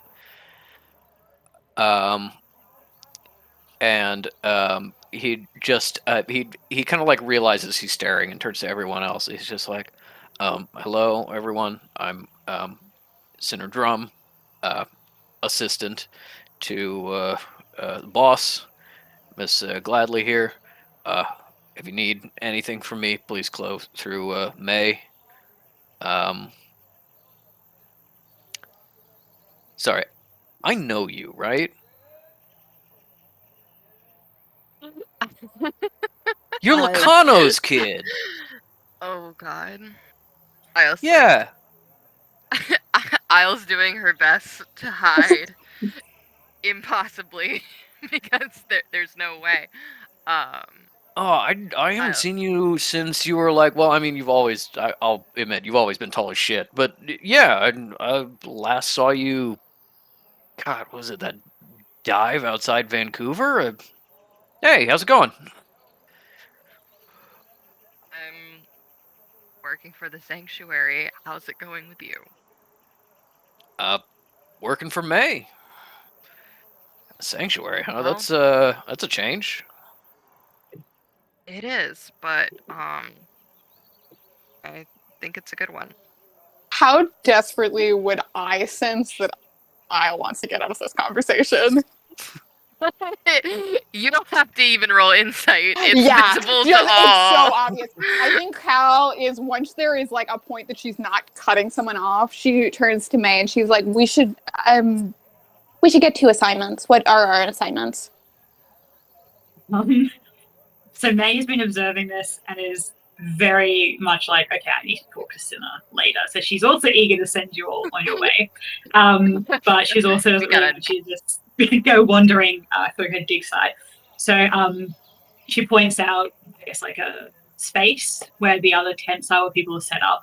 And she says to you all, look, well, why don't you go set up your tents over there first? Come find me. I'll just be around here looking through some documents when you're ready. And I can, I guess, tell you about what I need you to do.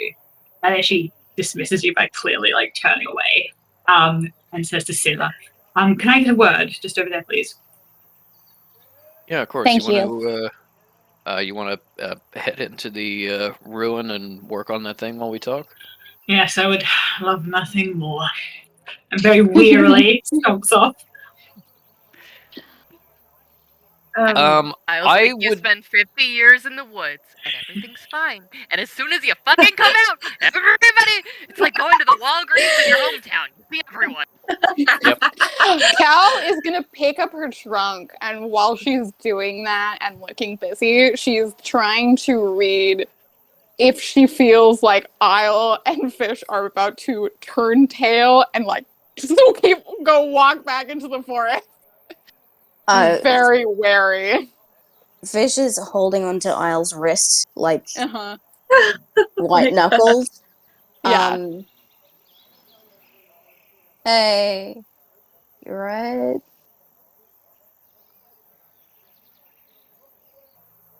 I'm all right.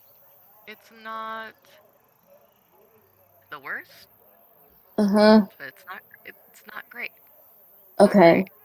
Can I just get something like just real quick? If you want to fuck that guy, you can. It's fine. I was like, Cal was about to fuck ask a him. question and was like, I don't want to be part of this conversation. Metal, wow. Actually, never mind. Wow. Metal's like, so they are together, and it's like, Metal, I was if I like- can get your help with this trunk. I was like, undecided. Might have happened already. Can't remember. You and May? Yeah. Yeah. Yeah. Cool. Yeah. Cool. Great. Bye. Love you, babe. Alright. Same team. Yeah. amazing. I think as May turns around to walk away with Sinner, you do see Kitsune sitting in the camp. I think probably early this morning you finally got him out of his tent, and he went down into the cave and looked at the door and was like, "Yeah, I can take care of this. Not right now though, but I will be able to open this." And then kind of throughout the rest of the day, it was kind of like, "Hey Kitsune, go do this thing," and you kind of like see him go down into the cave, and then you turn around and he's like in the camp somewhere, like chatting with somebody. Like you keep giving him jobs that are clearly somewhere else, and it seems like the second you turn your back, he's no longer working. Right. But So I'm I think you, distracted with them. yeah, I think you see as you're walking away to talk with Sinner, you see Kitsune is sitting in front of one of the tents with some of the other workers, just being like, "Hat 4/4s, all right, bring it in, come to Papa." All right. So I like grab Sinner's like forearm before we can like keep walking further, and I like motion my head at Kitsune, and I say, "I'm going to need you to have a talk with him later. This is becoming unacceptable." And I kind of like make a meaningful like eyebrow raise, which is like, I feel like over a month we kind of do know each other's language, and you can absolutely read that as, I need you to threaten him, but not hurt him. Let me see if he picks up on that, because Yeah. he is not the most subtle of people. Yeah, that's a decent roll. I think he's like, "Yeah, boss, you got it." Cool. Just to be clear, though, like not actually do anything. Like, No, Yeah, I just do like need I do need him to be able to work, got unfortunately. it. Okay, yeah, yeah, loud and clear. And then I say, so are you going to tell me what that was all about then? Who is she? Yeah, she's the daughter of this group I used to run into every once in a while. Just kind of moved in some of the same circles. She never struck me as a bad sort, but her family was crazy. I mean, most of them were fun to drink with, party with every once in a while. Her dad especially is smile to your face, stab you in the back, steal your kidneys kind of guy. So Pleasant. I don't know if I necessarily get the whole sanctuary thing, but if she's here, I'm not saying she's gonna be trouble. I'm saying she could be. Okay. And I nod. And then out of character, do we want to reconvene with them, or are we going to leave them more time? So I'm happy to go down to the camp thing, whichever's better for the flow. The guy who was working on that engraving is Jacobson, so I really do think we need to get down there before he touches more things. Noted. So I follow him down. As you head down, the rest of you head into kind of this campsite. There is seemingly a tent that doesn't have any occupants at the moment. It looks like it just kind of like had a table and chair set up with it in it instead of a bed, so kind of like a break room kind of place. And there is some flat ground and some kind of wooden pallets on the ground as well that will allow you to kind of set up your own tents next to there if you would like. Um, but you see as you move forward. Um, uh, I'd say Fish, give me a perception check just to clock that Kitsune is here. I was waiting for the opportunity. Yeah. Oh, nat 20. +2. Okay. With a 22 and a nat 20, you saw that he was there even before you kind of turned away from the conversation with May.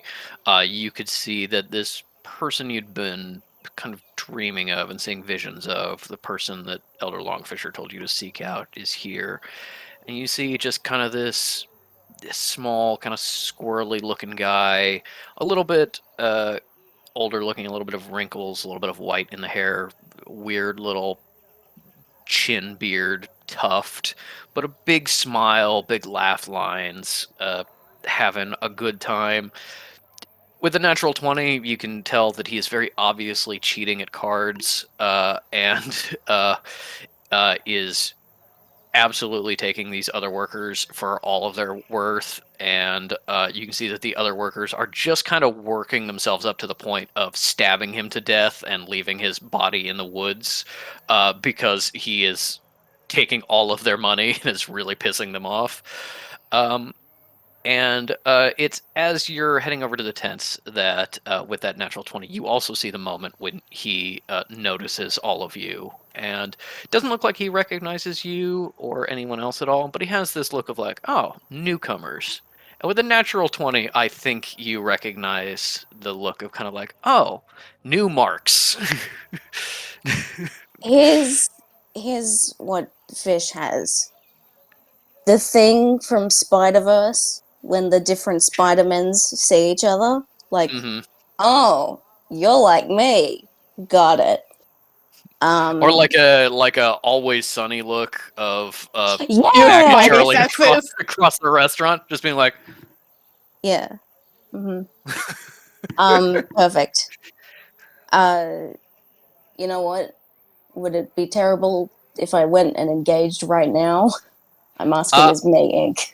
I think as you get to kind of like your tent area, the area you can kind of set up, you actually see him excuse himself from the game and kind of stand up and look like he's not making a direct line at you guys, but he's going to, like, with that natural 20, just kind of like happen to be in your area so he can greet the new people. Yeah.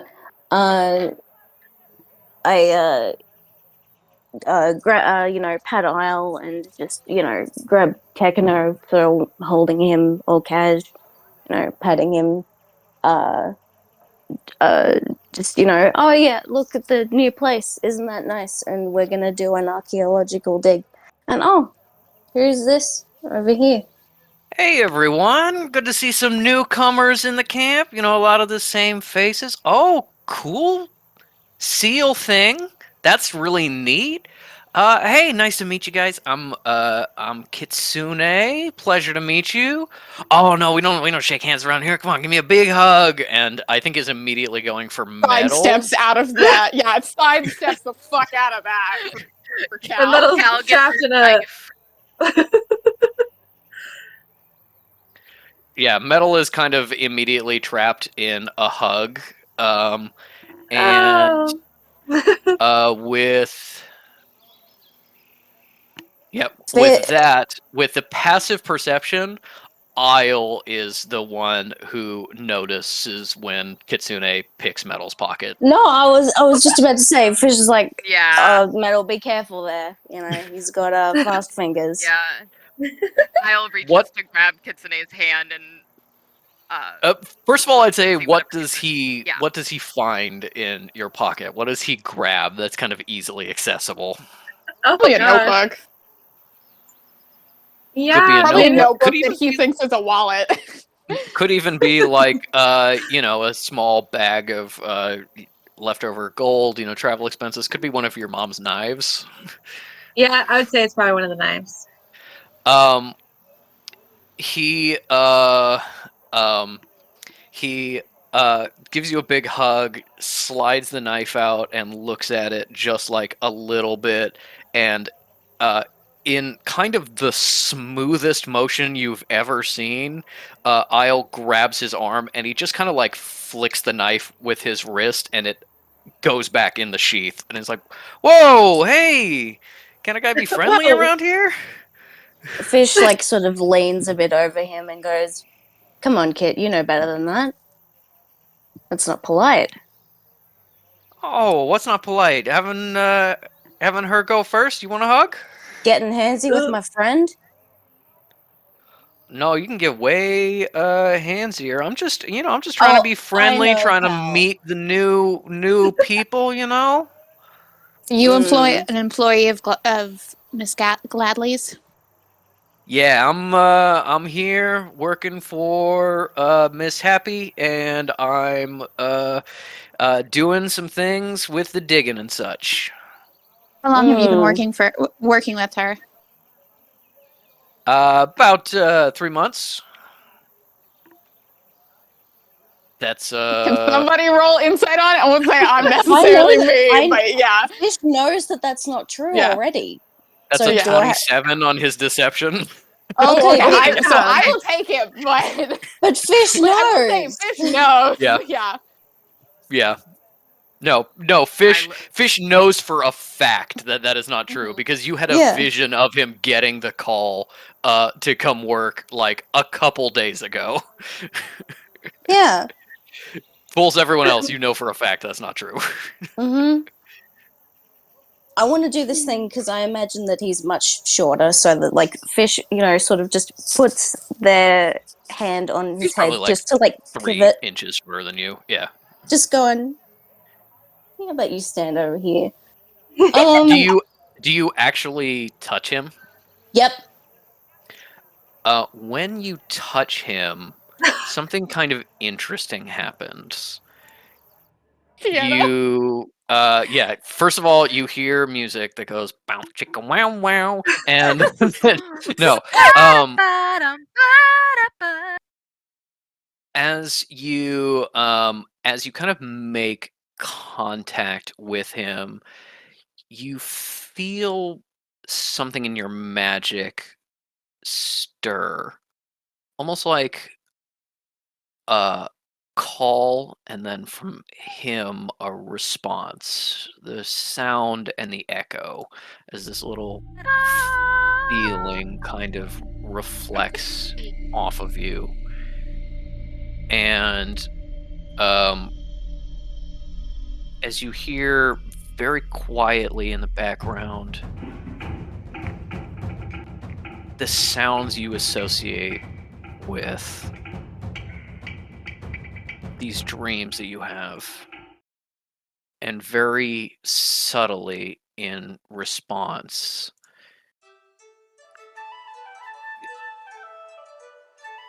these other sounds coming from him.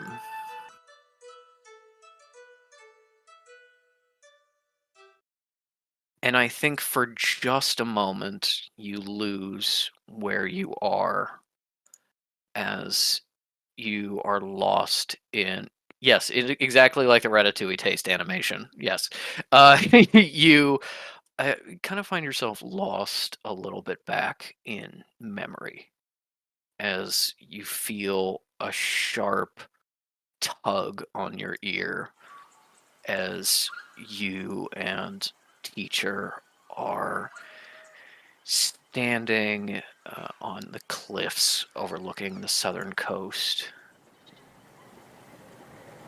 The sea washing in, and teacher there say, "Pay attention, Tori. I am. Hmm. What are we paying attention to? Look. See. Where does the land end? Water start. There, I think. Where do you point to? Just like as the waves are coming in. Mhm. There. Ah. But if we go down to the water, is there not sand in the water? Shallow. Getting deeper. Yeah. Coast is like the ocean mixing with the country. Where can you say one ends and the other starts? Now pay attention now. I'm Big looking. magic business. This is like the dreaming. Going way out there in the deep ocean. Deep big magic. Over here in country, our land. And they mix. One the shore, one the ocean. Big place in between. Where it's both. Neither. You understand? Yeah, I do. Tugs on your ear well, 'cause you know you're lying. Do you understand?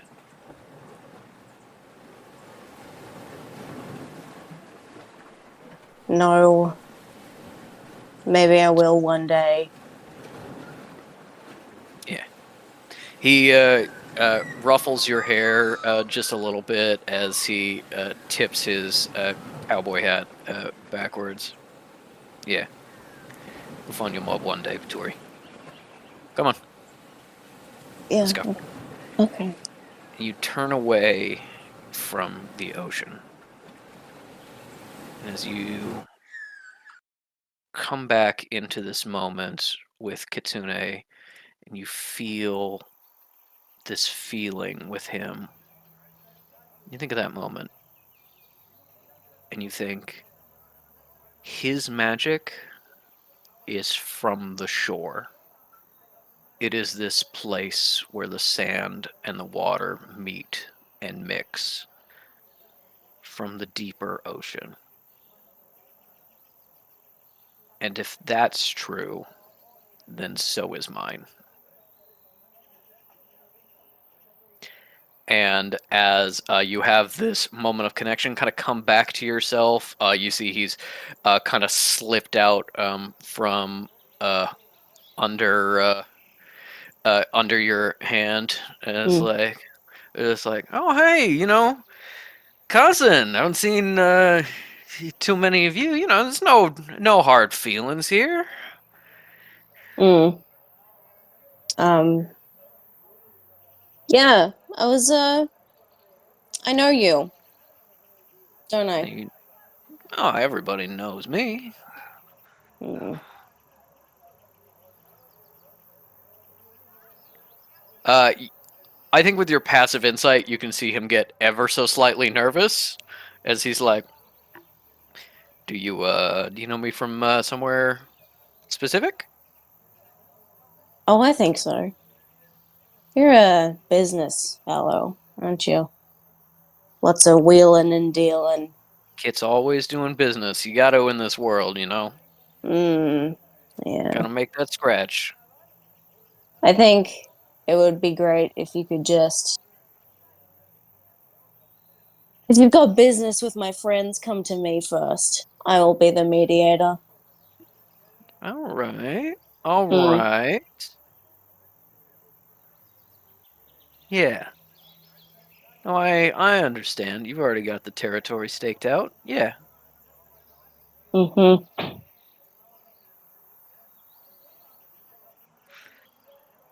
Fish is being very unusually not talkative. It's just for the memory that they've had, and also meeting this guy.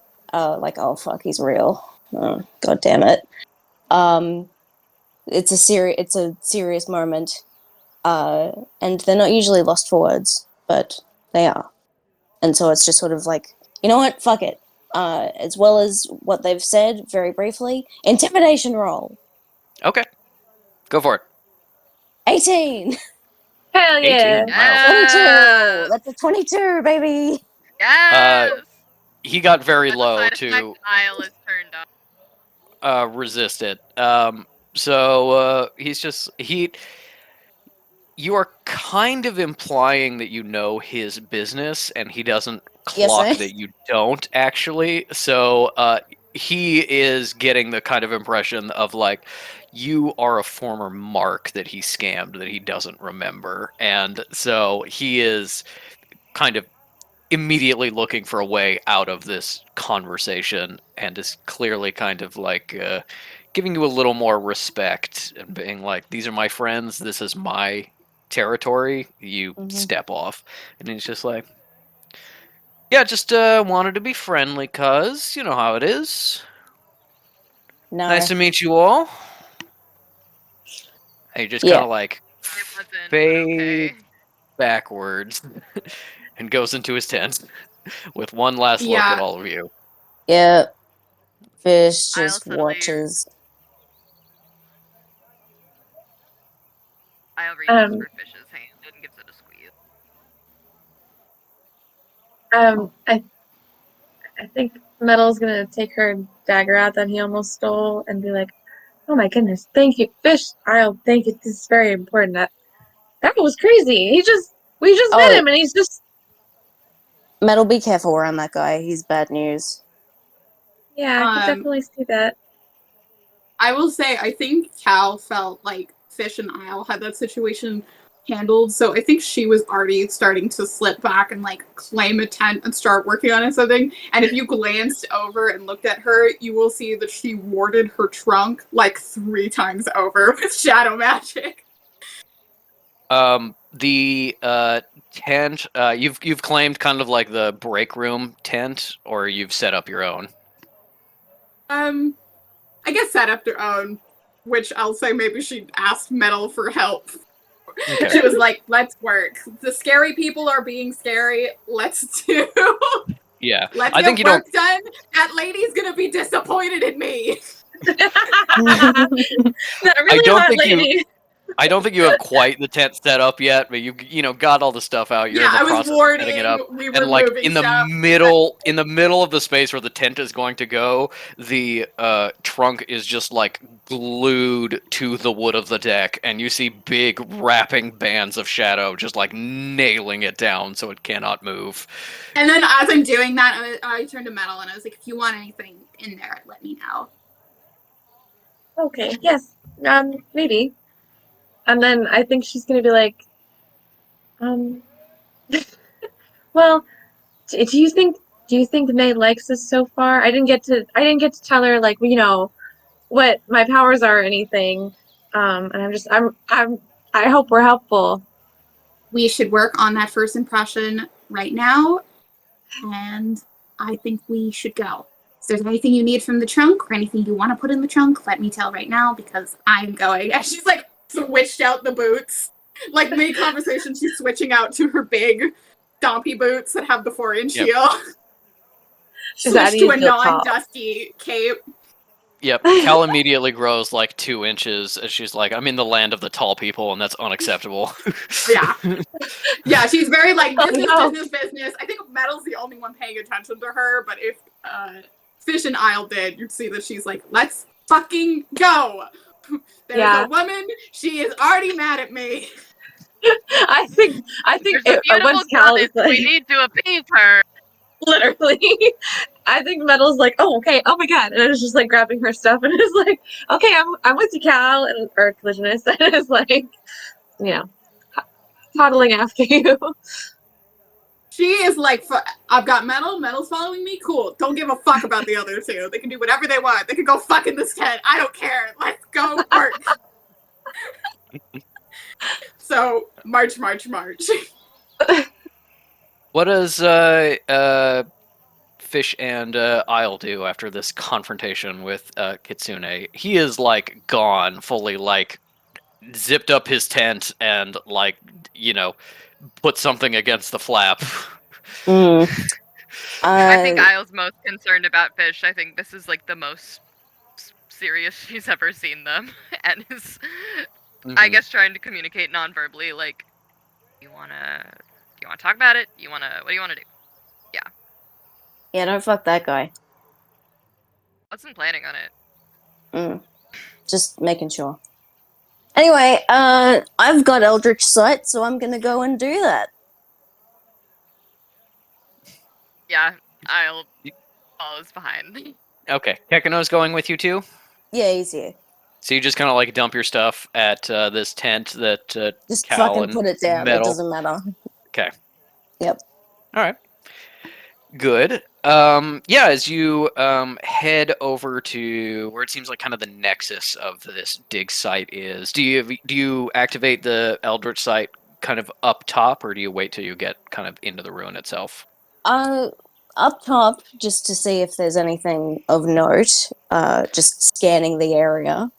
You go through and you are kind of looking at everything and everyone. Give me a perception check. I'd say with Okay. advantage because it's Eldritch Sight.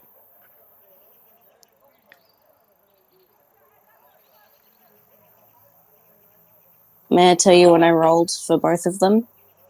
I rolled a 1 Mm-hmm. and then a 10. Okay, That's a good. 12. With a 12, I think the first thing you notice is like there are some workers here. There's probably about 12 of them, other than Kitsune, who are just kind of doing kind of gopher work, just going back and forth, picking things up and putting them down, moving things, taking care of things.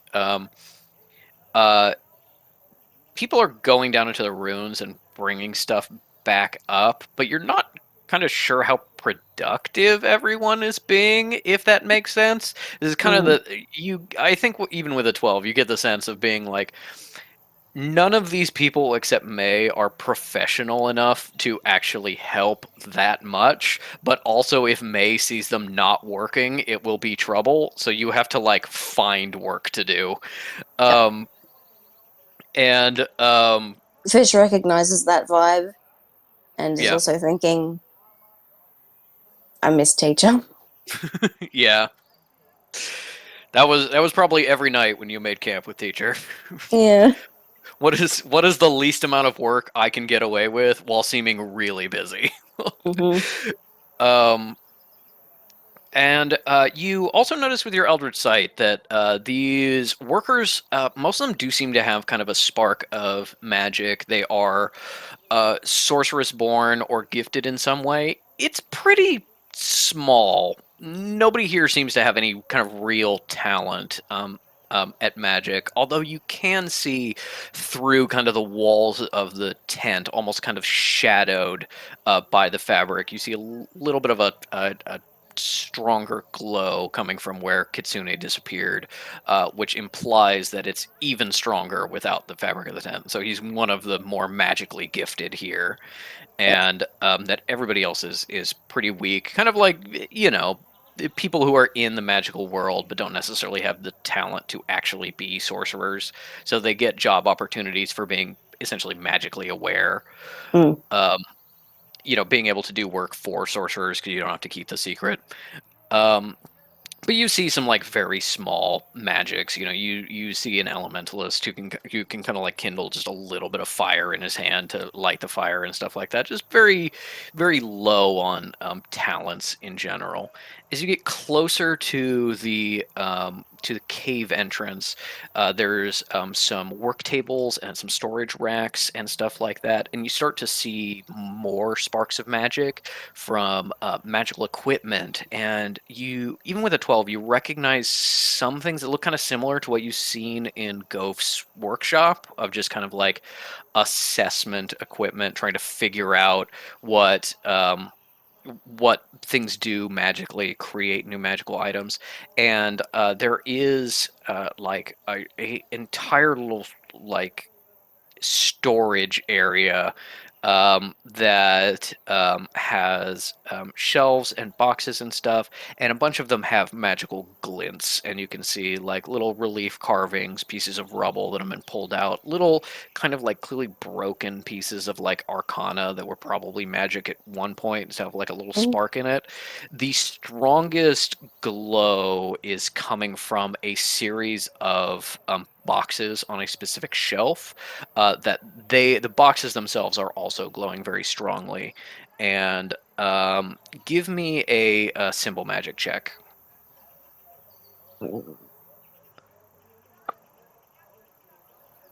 13.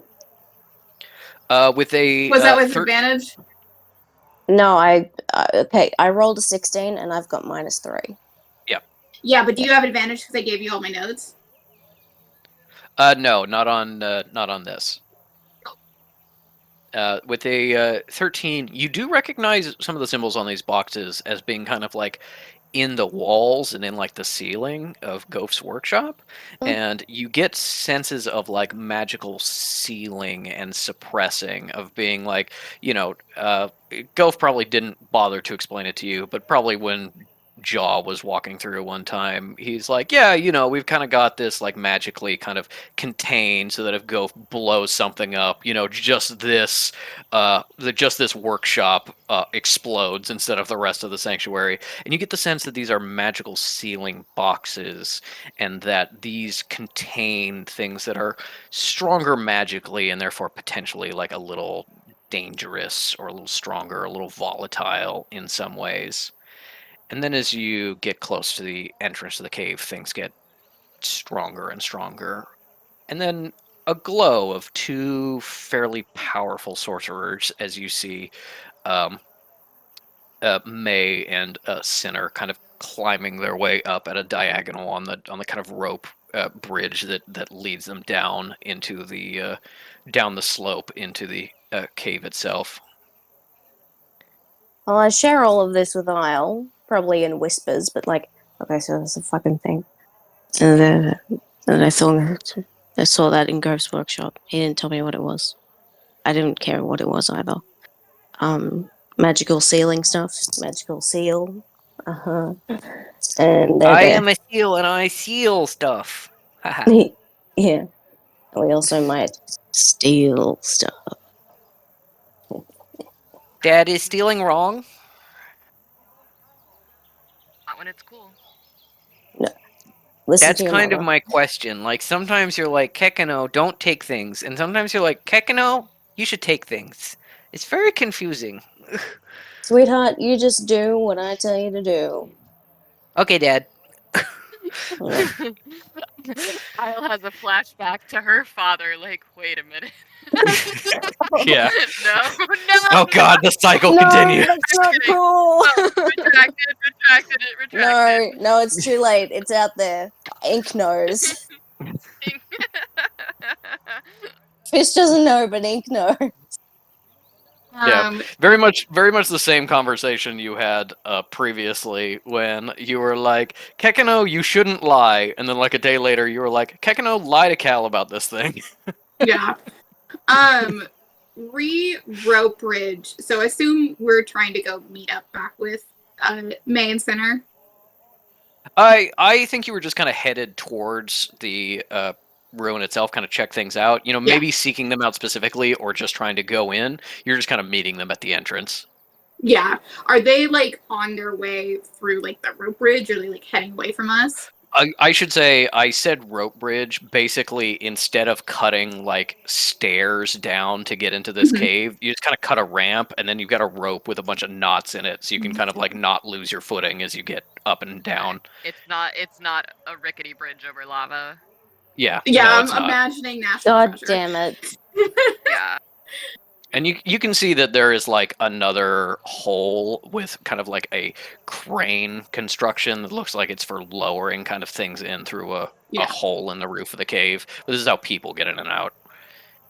So you don't have to kind of like crawl on your hands and knees. Cool.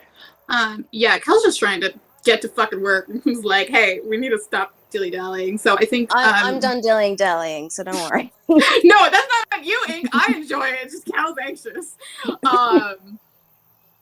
Yeah, and she's just trying to see if like May gets her attention, or if she should like shadow walk over there or something like that. Trying not to lead because she knows that's Metal's job, but also Metal's like, woo! Also, I hope everybody likes me. And she's like, we gotta work. May senses the clown car approaching. Mhm, yes. She's like, good God. Oh, not Patrick typing. Oh, Elle, you're on mute. You're on mute. Elle, you're on mute if you're trying to talk. We're Sorry, not. I was going to say the moment Fish and Isle step into the cave, May's body does the Studio Ghibli shiver, where it's like, Yeah. We make that joke usually about Isle about once a session. Yeah.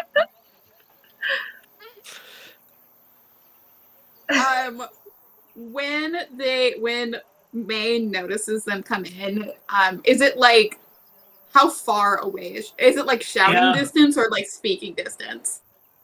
Because you kind of have to climb out of the cave, I think you see each other when you're fairly close. So I don't think like not literally face to face, but like you're kind of there. Okay. okay. Can I say May is not affronted that Fish and Isle have entered the cave without her permission, but she's not impressed. But she's also kind of resigned because she's dealing with the Sanctuary, and the Sanctuary are not exactly the best. So she pulls herself up over the edge, sees Fish and Isle, and is like, oh, I thought you would wait outside. Well, you're already here, I suppose. I think in a not necessarily requested, but kind of very subtle way to try to like have you impress people and get the approval of the Sanctuary people. As you're getting up, Sinner just very carefully puts a hand under one of your feet and just kind of like pops you up with his strength. So you just kind of like, you know, you had to like, but it looks to them like just effortless. Like, Yeah. hi, I what are like you doing look away here? from sweat from my brow. Totally nothing to me. Yeah. I'm like doing the measured thing where you just like climb up several flights of stairs and you're like really regulating your breathing. Mm-hmm. Have Polygonus and Metal come in as well, like to that particular area yet? I think so. I think you're Yeah, kinda, right at that More entrance. politely, instead of just being like, oh, we own the We're like- place. Very more politely and reserved, like making sure they stay out of people's way and like coming in like very respectfully. Yeah. Is Cal wearing her PPE? Does she have a little hard hat on? No. Is Fish wearing She her has PPE? shadow. She has Is shadows. Fish taking off the sweater to reveal the safety vest? Yes. Safety vest. Hold That's on, they gonna take come off in the handy. jacket. Hold on. I was wearing it the whole time. Put the new jacket back on. Blinded. You see that Macy's that Fish has revealed this kind of like road construction, like day glow yellow vest that is clearly magical because even in bright sunlight, it is glowing like very brightly. May squints at it, but like you can see that she clearly approves. May loves PPE. Yeah, they make eye contact with her and go, yeah, I know what's up. Love it. They don't know what's up.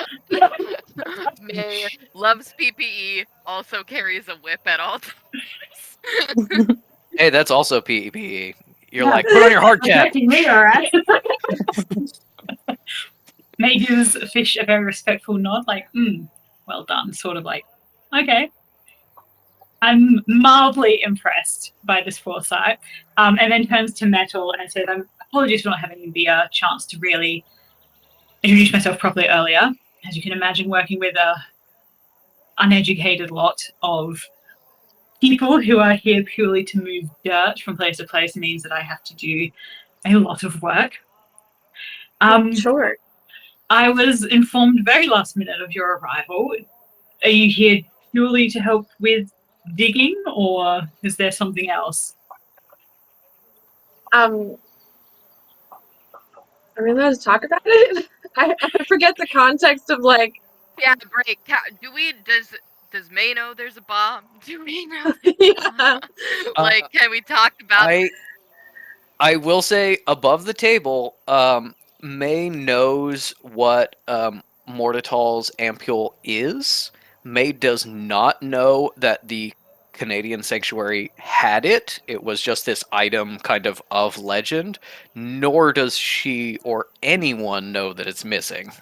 Yeah, Yeah. we're not telling anyone it's missing. How much you reveal about your mission and like what you're supposed to do is up to your discretion. You are the investigators. How much you choose to reveal or keep back on any given investigation is entirely up to you.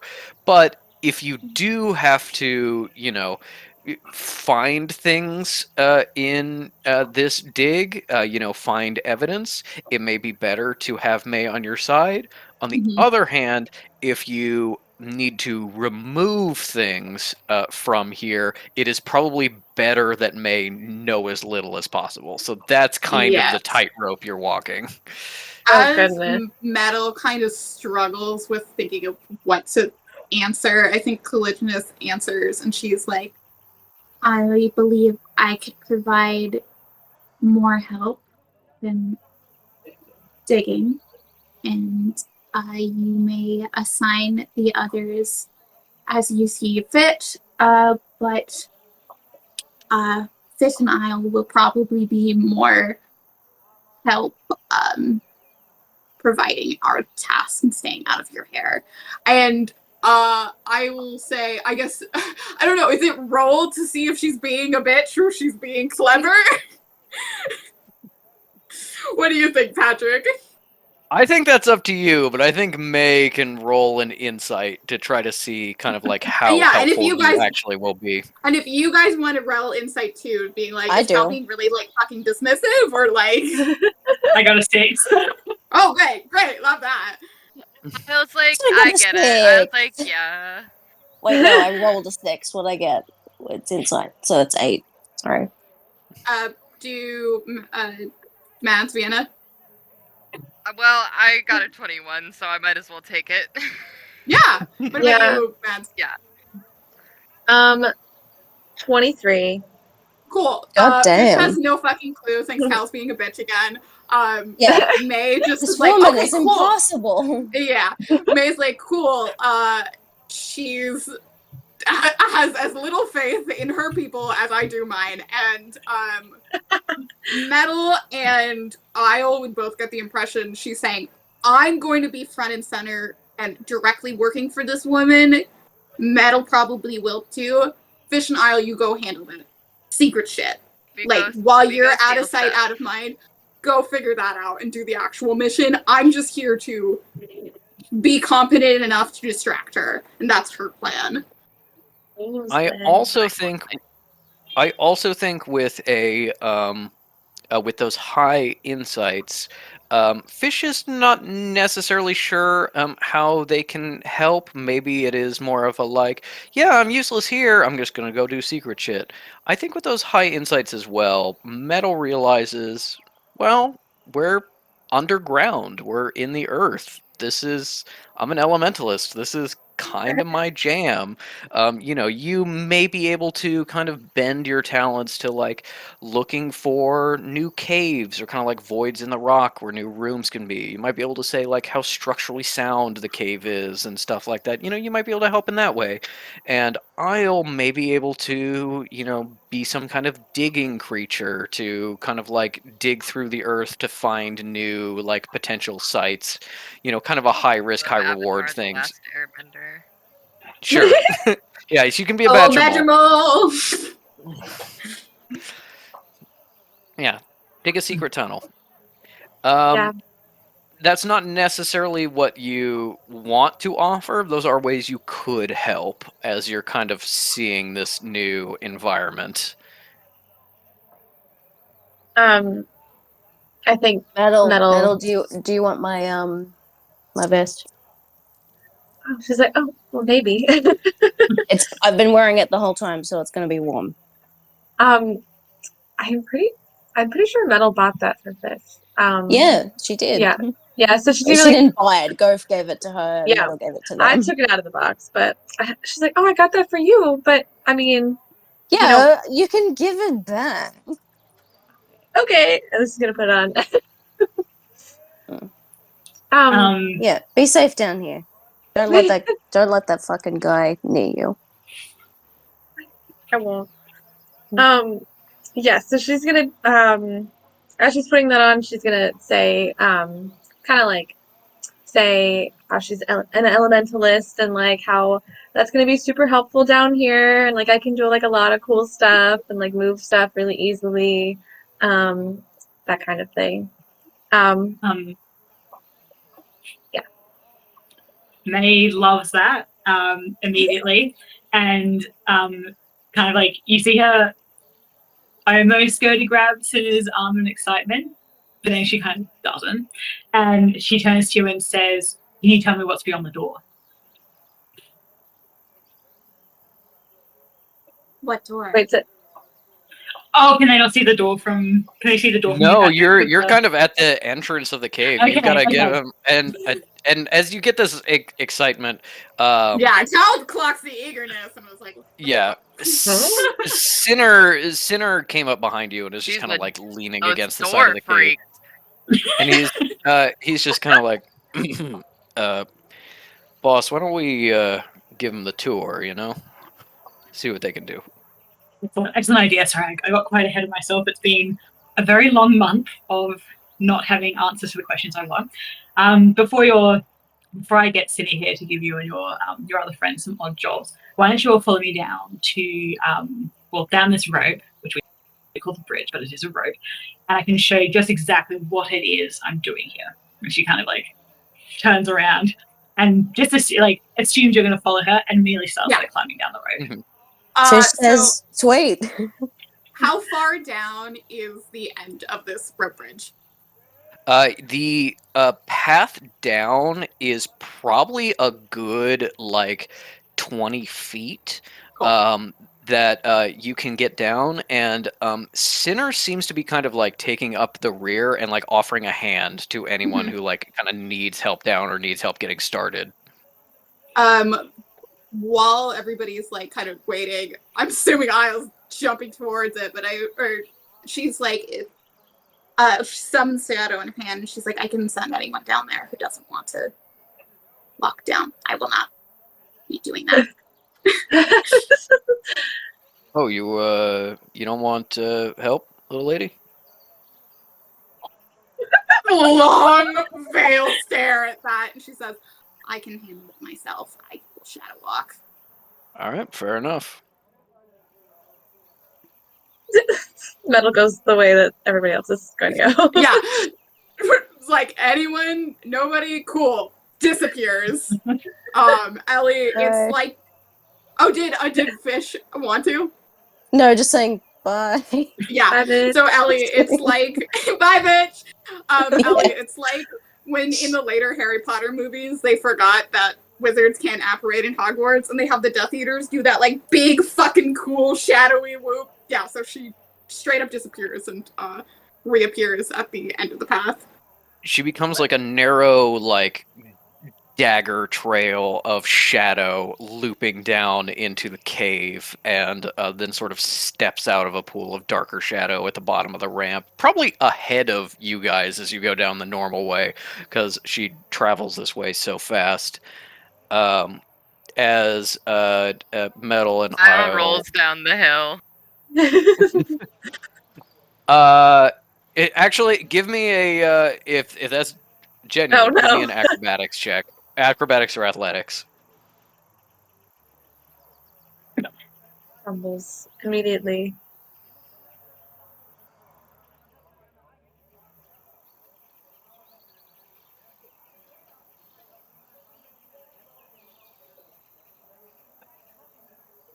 $19. 19.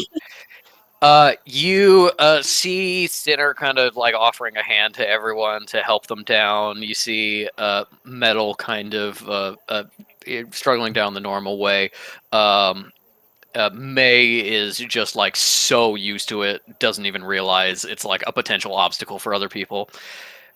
You're looking at kind of big dog Sinner here being like, I will help you, new people. And you're like, nah. So you don't even grab the rope. You're just going to walk down like this extreme slope, just like entirely by leg power.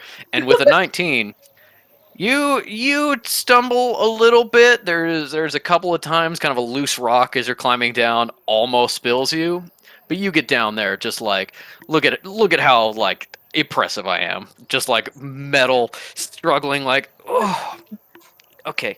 Check the right foot and then you're muted, Vienna. And you're just Please like, help her. I was saying, you- I was saying I catch Metal as she falls and dies.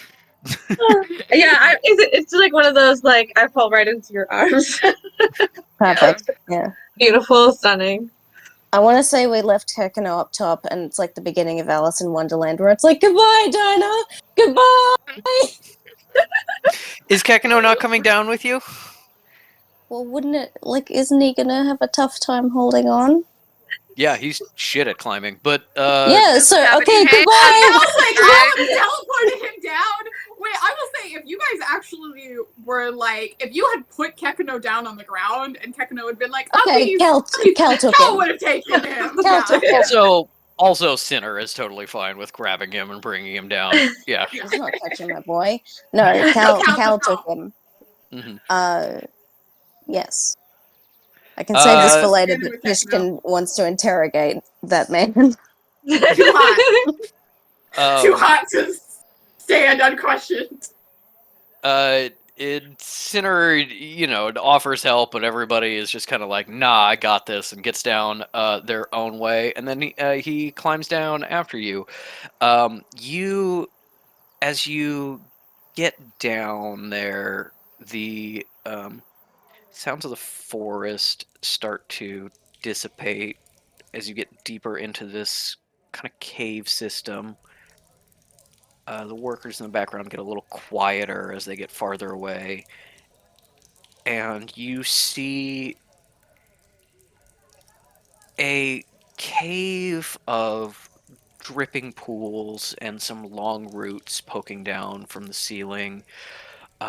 Some natural angles and some unnatural angles, a couple of right angles and corners where it looks like there were maybe rooms that collapsed or a wall came down or something like that. And you can see that the floor is kind of weirdly clean as bits and pieces of what would have been these exterior walls have been picked up and either moved to little piles off to the side or kind of sorted. As May leads you deeper into the cave, you can see sort of the floodlights that are sent up, running off some rather large battery banks that Sinner had to haul in, illuminating this area and the pathway. You see some intact pieces of walls with symbols on them. For fish, not entirely the symbols you're used to. A little little strange, a little odd. And you see there are some workers at these walls very carefully leveraging off groups of symbols that are clearly about to fall kind of on their own, trying to separate them safely so they can be preserved and perhaps pieced back together. And you can see that they're, whatever this is kind of old enough that the very early stalagmites and stalactites have started to grow over some of the symbols in the wall. This sense of just an ancient place. And as you go a little bit deeper... You okay, Ellie? Yeah, sorry, there's just some sort of alarm's going off in the building, but I'm not sure where it is. Oh, okay.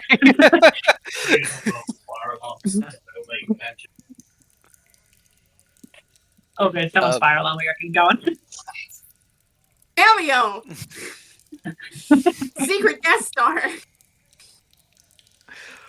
The other assistant. Yeah.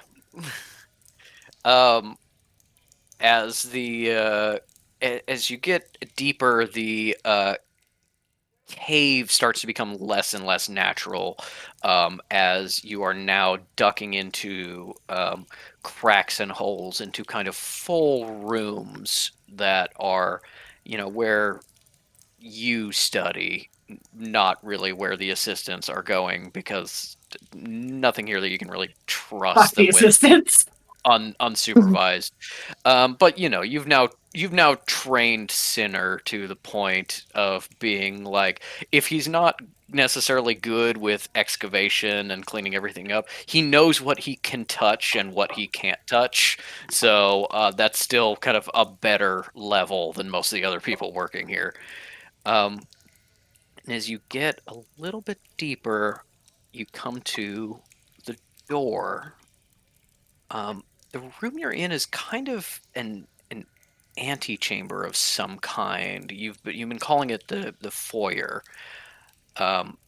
Some interesting carvings on the walls, symbols, but also maybe some devices kind of inset in the wall. Haven't really been able to tell what they are yet. Still a thing to study.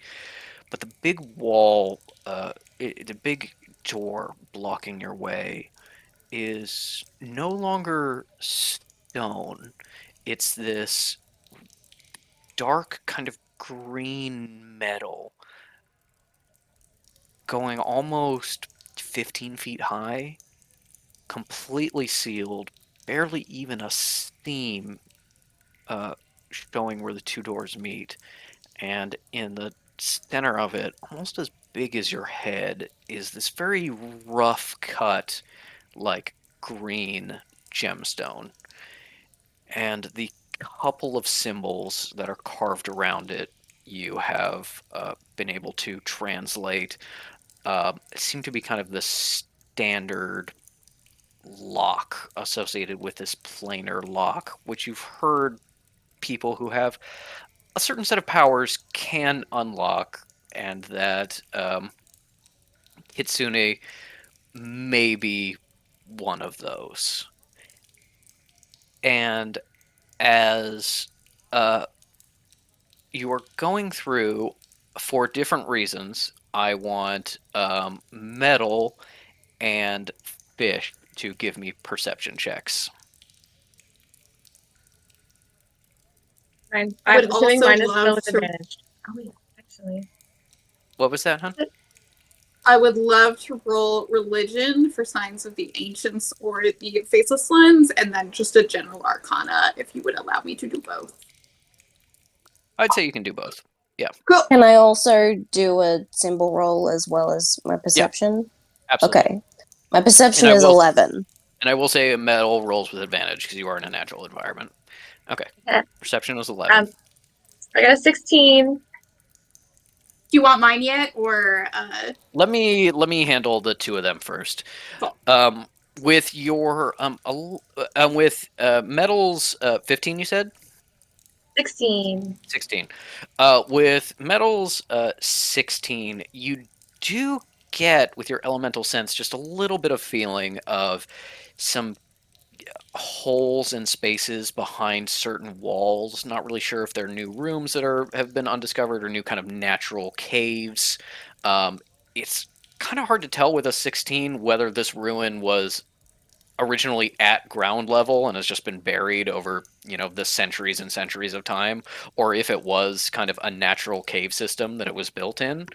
But you do get the sense of kind of like, oh, there are some things here, maybe if we, this wall seems natural, no carvings or anything on there. If we dig through there, I think there's an open space behind there. There might be like a tunnel that leads somewhere else.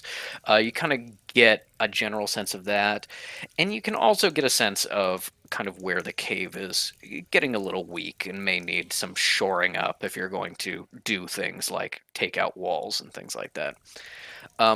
With an 11 perception for Fish, this gemstone in the door seems to be pulling on you in some way.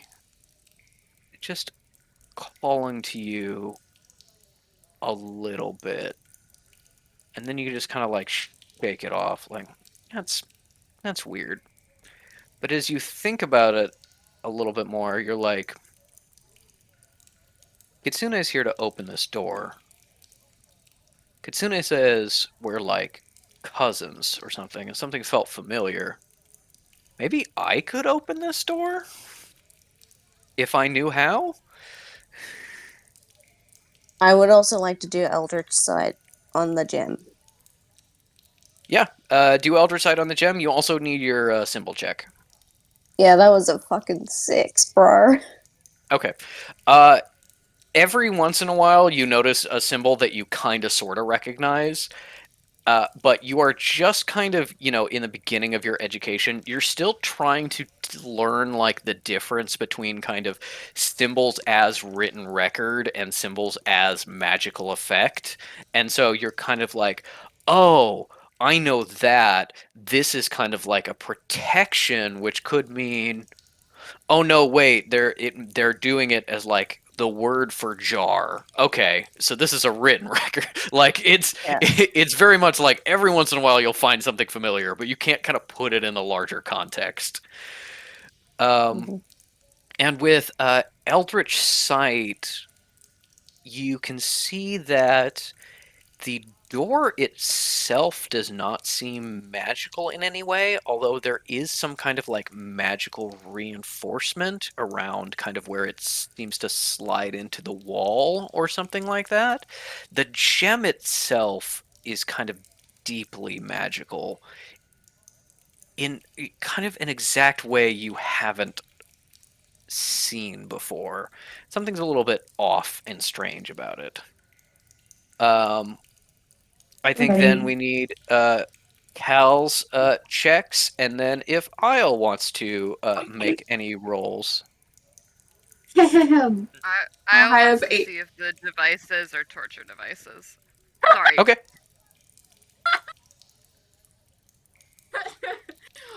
Cool. Anyways, I had a 30-20 for religion and then a 27 for arcana. Christ. Okay, I'll do those in just You a gotta second. deal with my new fucked up +9. Yeah, I do. Her brain has grown to the size of a planet. Mm-hmm. Yes. That's no, why she's. her veil's so big. It's full of secrets. Yes.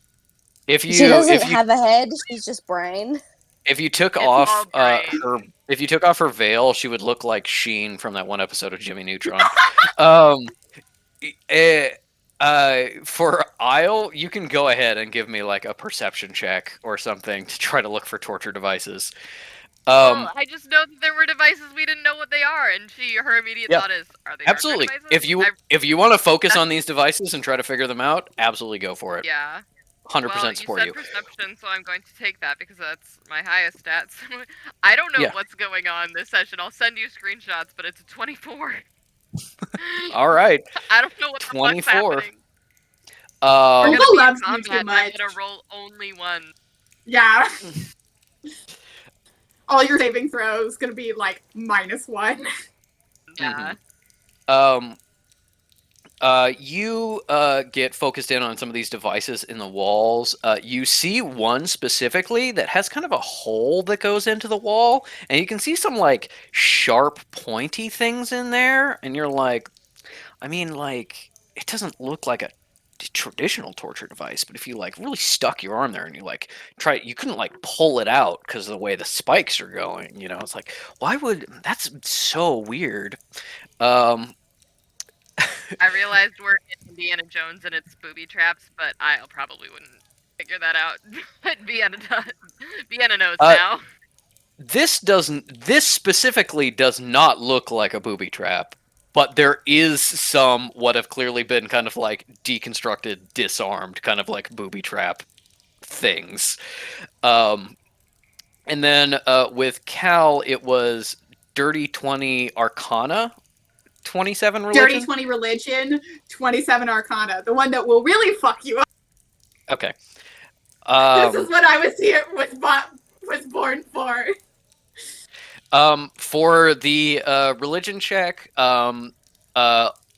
you don't have this kind of like deep archaeological knowledge that May has. So the meaning of a bunch of this is not necessarily clear to you. But you've seen enough writings from this time period to see that this is very clearly a place of the ancients. There are very specific ways that the ancients write in their symbols, and the ancients themselves, whenever they have like an ancient, like this person did this, in kind of the same way that the pharaohs would copy later in ancient Egypt, of like the pharaoh or the gods is like 7 times the size of like the individual symbols. So it's just this like monstrous being looking over the writing. The ancients always depict themselves as really large, which is a very defining feature of kind of like ancients symbols.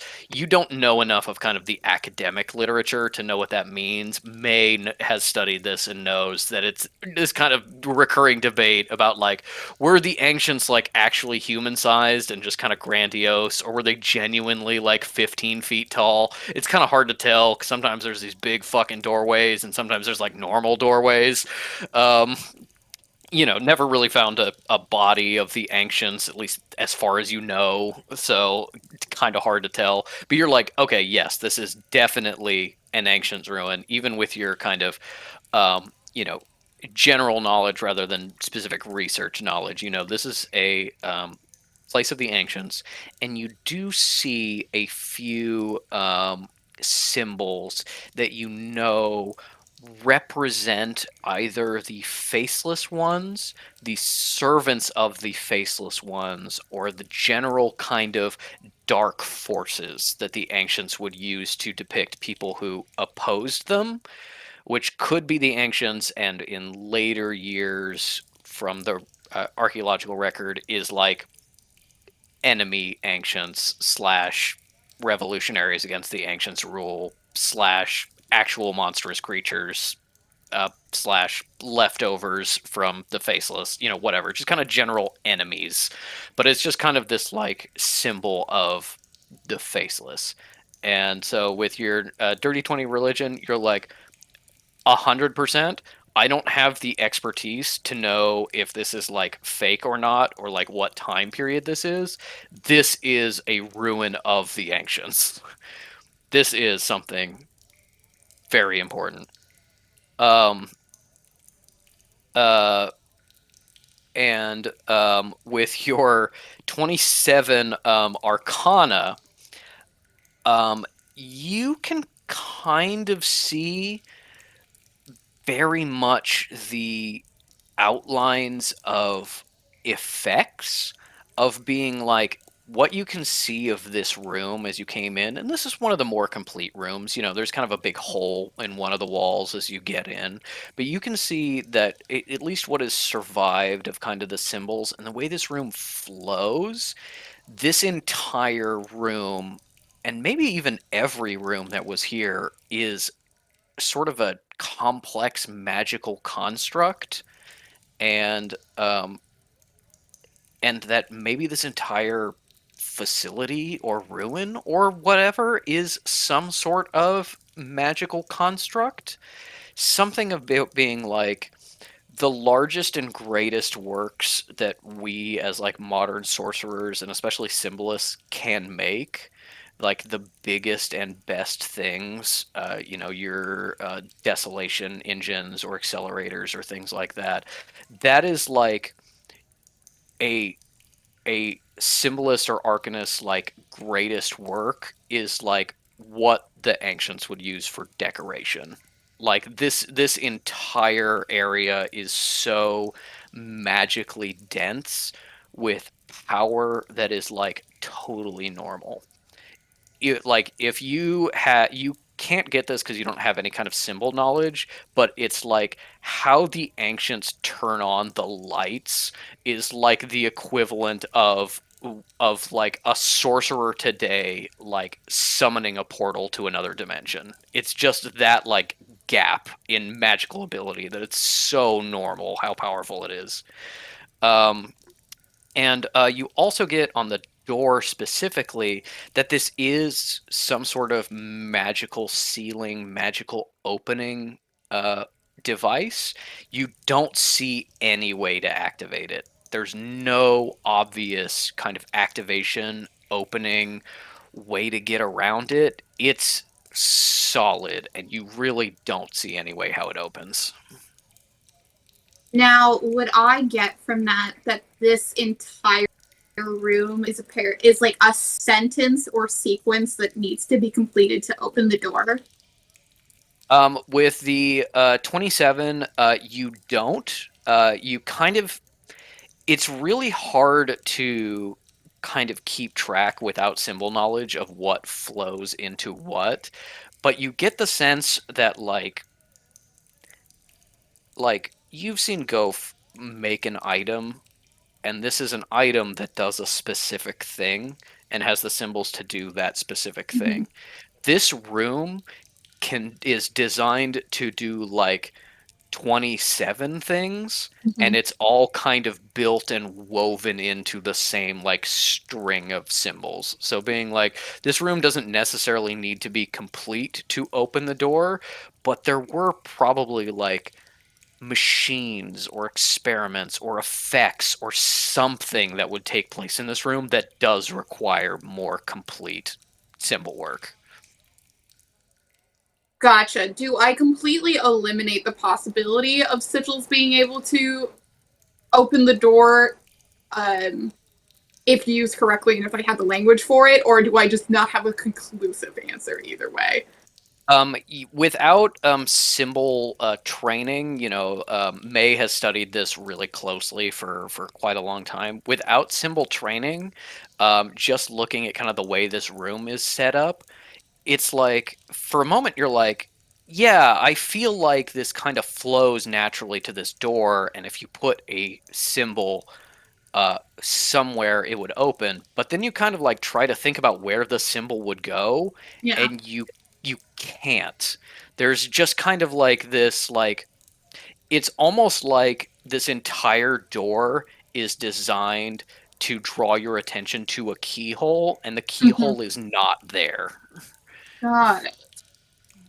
Interesting. Yeah, so I think in that case, Cal doesn't say anything because I don't think she's confident enough in any theory to speak up, especially to somebody who's been puzzling with this so long, but she's just sort of silently, she's using a little, like, dancing light, just like, you know the part in Atlantis when they're underwater? Yes. It's that. Can I say that May is, like, proudly standing before it, like, and is absolutely studying every single person's reaction. I don't want to roll. I'm just like saying that. I just want to say that she kind of goes. She sees how intently everyone is like examining the door and is mollified, and is a little bit like, "Oh, okay. They aren't just foolish people. Like they are somewhat interested in what I'm doing here." And she's pleased by that. And I think with kind of the Isle is foolish. I think with kind of the roles you got and the general information you were seeking, as well as kind of the academic backgrounds of you guys, I think Isle and Fish are both like, this is really cool and really complicated. All right. And I think both Metal and Cal have enough, like, kind of academic learning to be like, I've never even heard of something like this existing. This Yeah. may, in fact, be not just, like, impressive, unique. Yeah, she's done her exam, her like Atlantis thing, and now she's pulled out a fresh notebook, and it's just like, Yeah. obsessively like scribbling. Has maybe forgotten that this is not actually her job or relevant to her. Just like the deep pursuit of knowledge, and is just doing very like she has very careful and very good replication abilities when it comes to copying down sigils and writing. So she's just like page all symbols, flip, symbols, and she's just doing that. And May notices this and leans over and goes, "Oh, don't worry about doing that. I've got dozens of copies back at the camp. You can look at them later." But isn't it marvelous? Isn't this incredible? I don't think there's been anything like this discovered ever. No. This is only the foyer. Can you imagine what's inside? As you can see here, there's this enormous gem. I'm convinced that it has something to do with opening the door, but I don't quite know how or why. And even after years of studying symbol magic, I can't even begin to imagine how this works. The problem. Sorry, go on. She would. I will say. I think May would be speaking over her because she's talking very quietly, but she would be just saying they wouldn't want any sorcerers inside. May hears it, ignores it. I can't accept that reality. And then like turns to all of you and is like, "Now there's just one problem, you see. There's this gentleman that arrived to my camp earlier, and I've been told that he can open this door, but I'm having quite a bit of trouble convincing him to do the job I'm going to pay him for." She takes a deep breath and goes, "But that's my issue to deal with. Just do you have any questions before I guess, start assigning duties? Do you have any thoughts about what's going on here? I'm very, very excited to share this with some more educated folks such as yourselves."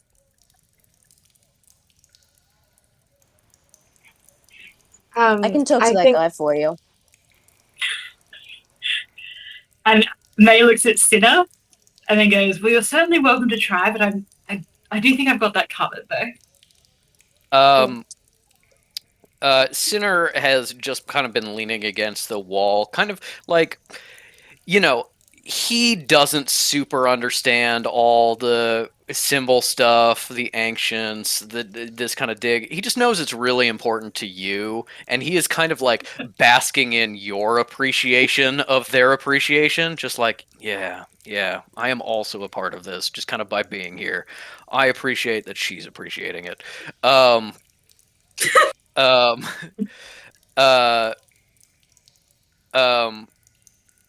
And as you say that, he kind of goes like, "Well, I mean, boss, I kind of only have like one tool in my toolkit, you know? I can kind of drag him down here. If someone could like convince him a little bit, I mean, that's 2 tools in the toolkit, you know?" Do you like more tools, it must be said.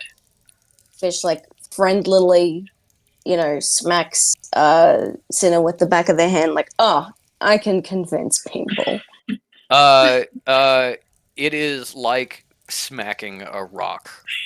He Breaks their looks hands. like a normal amount of muscular. It is genuinely like, it would be softer if you had lightly punched the wall. Does Fish take any damage? No, I don't think, because it was just like a minor punch. If you had actually tried to hit him, you might take damage. Yeah. Damage. Kylo Ren's 8-pack. Arch Cinna was shredded. To give a little bit behind the scenes for our Skullduggery fans, Sinner is a physical adept. Like Mr. Bliss. Of Mr. Bliss. So he is not particularly smart. This man is a wall. And, yeah, Cal does not like that. She's like a prey animal. Like, get away. Yeah. One of the reasons that he is kind of here on this dig is it's because like 3 other, assistants can like load up a wheelbarrow full of dirt and carefully drag it outside, and he can just like lift it up over his head with one hand and just kind of like carry it out. He is very strong, but also like appreciating that May is kind of like bringing him in because he's also like at least decently competent enough to be an assistant. Cal will like turn to Sesh and be like, "You should speak to them. You should speak to him. Do you want Kekano with you?" Can he help you? Can you help her? And yeah, can you? I want to I'm be able sorry. to help everyone. I'm sorry, I have to ask, what is going on with your animal companion? I'm very confused. Oh, I'm so sorry, Miss Gladly. This is, well, he already introduced himself. This is Kekano. He's my son. I That makes say, perfect sense to me.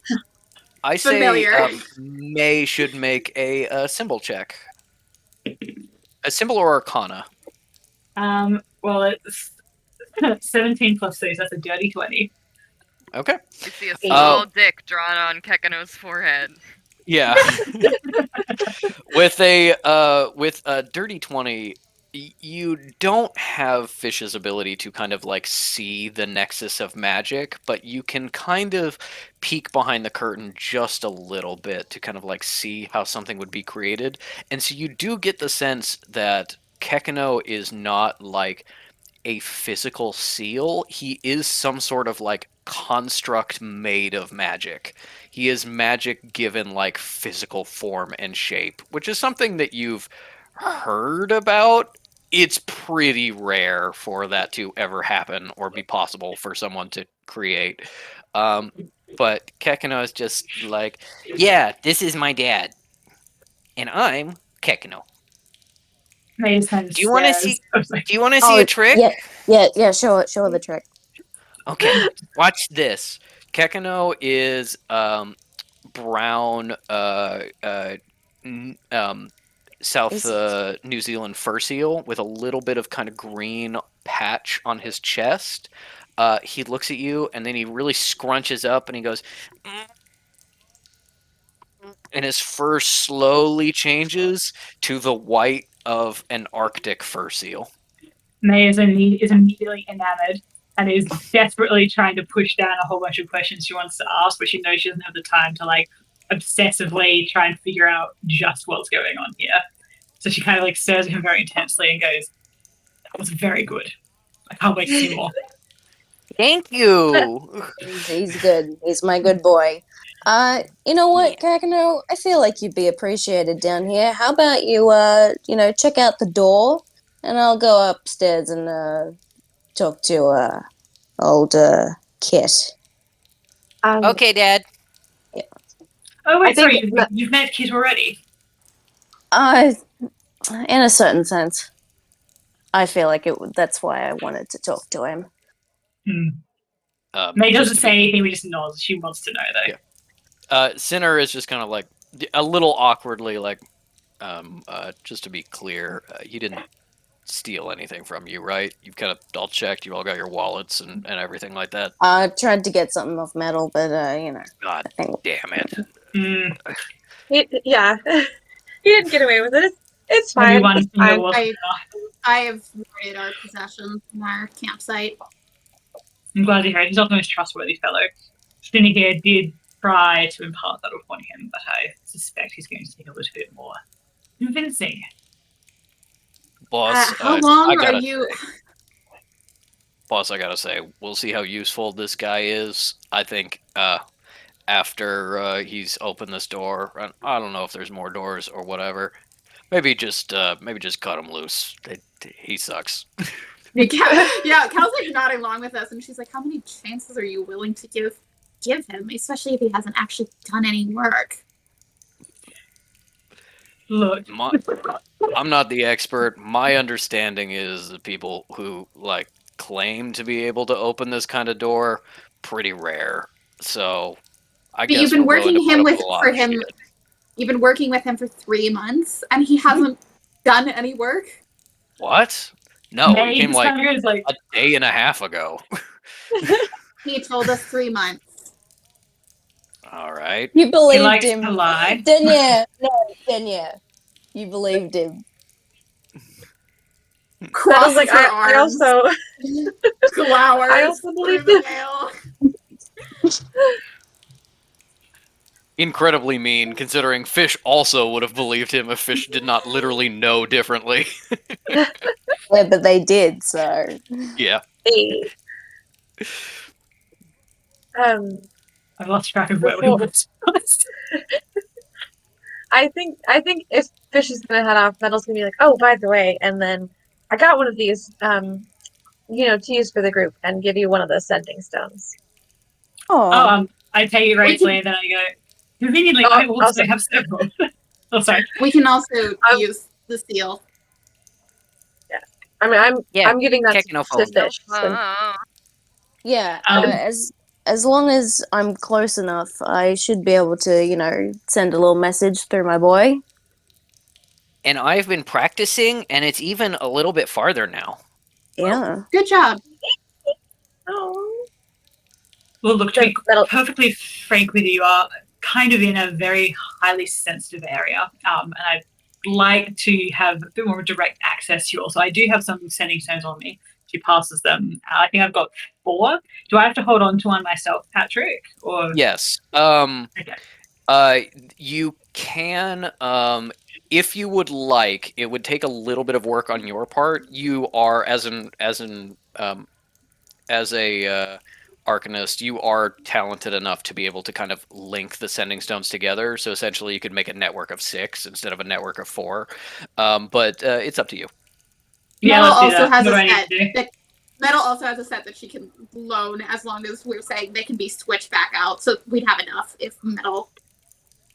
yeah. You can Sounds take good. their set of 2 and your set of 4, which are linked together, and make them a network of 6 if you want to. Yeah. And the sending stones functionally work like kind of radios. You can just call through them whenever. Yeah, let's do that. Do I need Yeah. to roll anything specifically? Yeah, give me a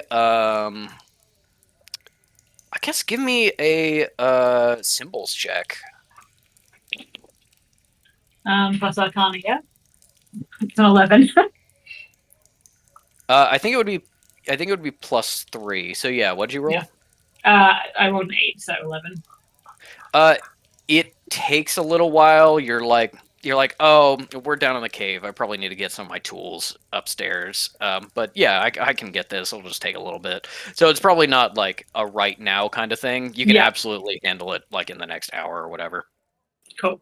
And I communicate that to them, and then I'm like, I just want to stress again that, as you may have surmised, this is an incredible discovery. Please do not go touching things. At least not while I'm around. I can tell you which things you can touch, but you must not touch anything unless I specify that you can touch it. Do you understand? Completely Yes, ma'am. understand. Not a problem. I don't know Just if I believe them, but I nod and I go, okay. Just like when I got here, as Miss Gladly told me, museum, hands behind the back, just touch with your eyes, And even then, do not touch very much. I think so. I was thinking if there's anything else I want to say. No. Then I think Fish and probably Sinner go off to see Kitsune, and Kekino stays here with the others. Is there anything you guys want to kind of work on while you're down here? Fish think- gives Isle a kiss before they go. Oh man. Is Just- it just- on the lips, like a No. full bend No. down? Just real Yeah. quick, hold on. I've climbed up a little bit. Oh fuck, I'm taller than you for a second. Mwah, forehead. Go. Very cute. I just want to point out, out of game, in high school, I had a friend who was about 6'6", and his girlfriend was like, I think it was 5-0 or like 4, Girl. between 4'10" and 5-0. I know that that bothers you, Vienna. They would genuinely like. I'm worried about her pussy. Oh my god. I'm glad someone Yeah, said there it. were They were both friends of mine, and it was kind of weird seeing them together. But genuinely, they would kiss each other goodbye by doing like a climber's handshake, being like, put the arm out, clasp like at the end of an action movie, and like he would like lift her up physically off the ground and bend down to kiss her. And I was like that every single time. I'm like, oh my god, it's like a workout. Fish is doing this mostly just, well, as I say, like, oh fuck, I'm taller than you for a second, and also I can catch you off guard. You're not going to be able to stop me. You know. I was like, I hope they kill that guy. Oh, swoon! I hope Kitsune dies. I hope they beat the shit out of him. So romantic. All right. Well, you head off, give Isle a little smooch, and Sinner follows you out. You can see he kind of clocks that interaction, and he's like, "Oh, all right." Oh yes, it was also for him to see. Yeah. He's kind of giving after you climb up, kind of gives you like a nod, like respect. And as you get out, what do the cave people want to do in this short bit of time? Just continue exploring. We could say that like Love those to be called a cave person. we could say that those checks you make, kind of required some time going around and kind of checking everything. We just want to kind of move on. I think whenever Metal deals with like her elemental like sense and stuff, she's communicating that to May, and it's like, oh yeah, there's like some stuff here. It's like just passing that on. This is a little weak. This might fracture here. I think there might be a tunnel back here if we dig a little bit. Yeah. Mm-hmm. Did I sense anything behind the door? Or that is not behind the door. With your elemental sense and kind of the perception check you made before, you do feel like an empty void of space. But as you kind of just push with your magic on the rock around the door a little bit, like it gives ever so slightly and then stops. And you're like, okay, cool. This is not a rock wall with a door in it. This is like an entire encasement with a little bit of rock on top. No getting around the door. Kind of have to go through it. Cal is going to sit crisscross. Going to sit crisscross applesauce in front of the door and cast Death Sense as far as she can in that direction. Okay. Give me an Arcana check. Cool. Can I get any sort of advantage thanks to my earlier 27? No. And also my can I But help? Kekino is there. Kekino can help you. Okay. As you are sitting crisscross applesauce, Kekino just kind of pulls himself into your lap, and I think as you're really like straining your death sense to try to push as far as possible, you probably start to just like make a little bit of noise under your breath, just kind of a noise of concentration. And I think Kekino picks up on that and starts kind of like humming with you while he's there in your lap, just going, Yeah. Eyes closed, focusing very hard. I rolled a 22. Concentrate. With a 22, you push out to your natural limit and then push a little bit farther, and your senses start to dull, like your actual hearing and smell and sight start to dull as you focus this all on the death sense. And at first there's nothing, and then there's little bits and pieces. You get just a sense of a little bit of bone way out in the distance, about maybe 90, 100 feet from where you are right now. And you get the presence of something, maybe like a weakness in the edge of death, something that you don't sense any like ghosts or spirits. Yeah. But there is something there that you have sensed when ghosts and spirits are present. Just a kind of thinning of the veil between life and death. Collision is still sitting crisscross applesauce with a cute seal in her lap, like she's just describing the weather. She's like, "There's bone and some other death, something clinging, something there, just the faintest sort of whisper I'm getting." And you do get the sense with that 22, I believe, that a little bit of that is in this next room. The rest of it seems farther. Either it's still in the room and it's a large room, or if it's not a particularly large room, it's in the next room or the next hallway or whatever it is. But not something that May has any like she can't, if she can't get around this side, she can go, there's no back way to get into where I'm sensing. All right, I'm assuming I figured that, like, asked May that and got the sense that I was like, it's a dead end in this direction, so haha, the dead end is where she can get it. Yeah, you just kind of get a sense of distance based on how strong the feeling is, and you can feel that most of this kind of impression of thinning is a little more distant.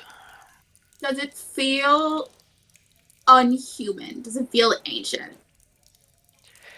It feels, with a 22... Because I can tell the difference between animal and human. Yes, you can tell the difference between animal and human. It feels like neither, but it does feel faded. It feels faded. I'll also add that. I will say it's neither animal nor human. I will say the bone that you feel right at the edge is human. Yeah. But this okay. So thinning does not necessarily feel animal or human. It just feels very faded, as if maybe it is very old. And I don't think you have enough experience with truly ancient ruins to know if kind of it feels different after such a long time. May listens to all of this and is like writing it down. She has a little notebook she takes down. She's writing it down. And she turns to Collisionist and asks, do you have any idea how old those bones are? The bones. Give or take. Yeah. Do I know that, or do I need to roll again? I'd say we keep your 22, which is enough to get you that the bones themselves are almost completely like scoured of any necromantic death essence, which usually means they're very old. How old is kind of a question. Like, it's like you can be basically like, these bones are older than 600-700 years old. How much older, I don't know.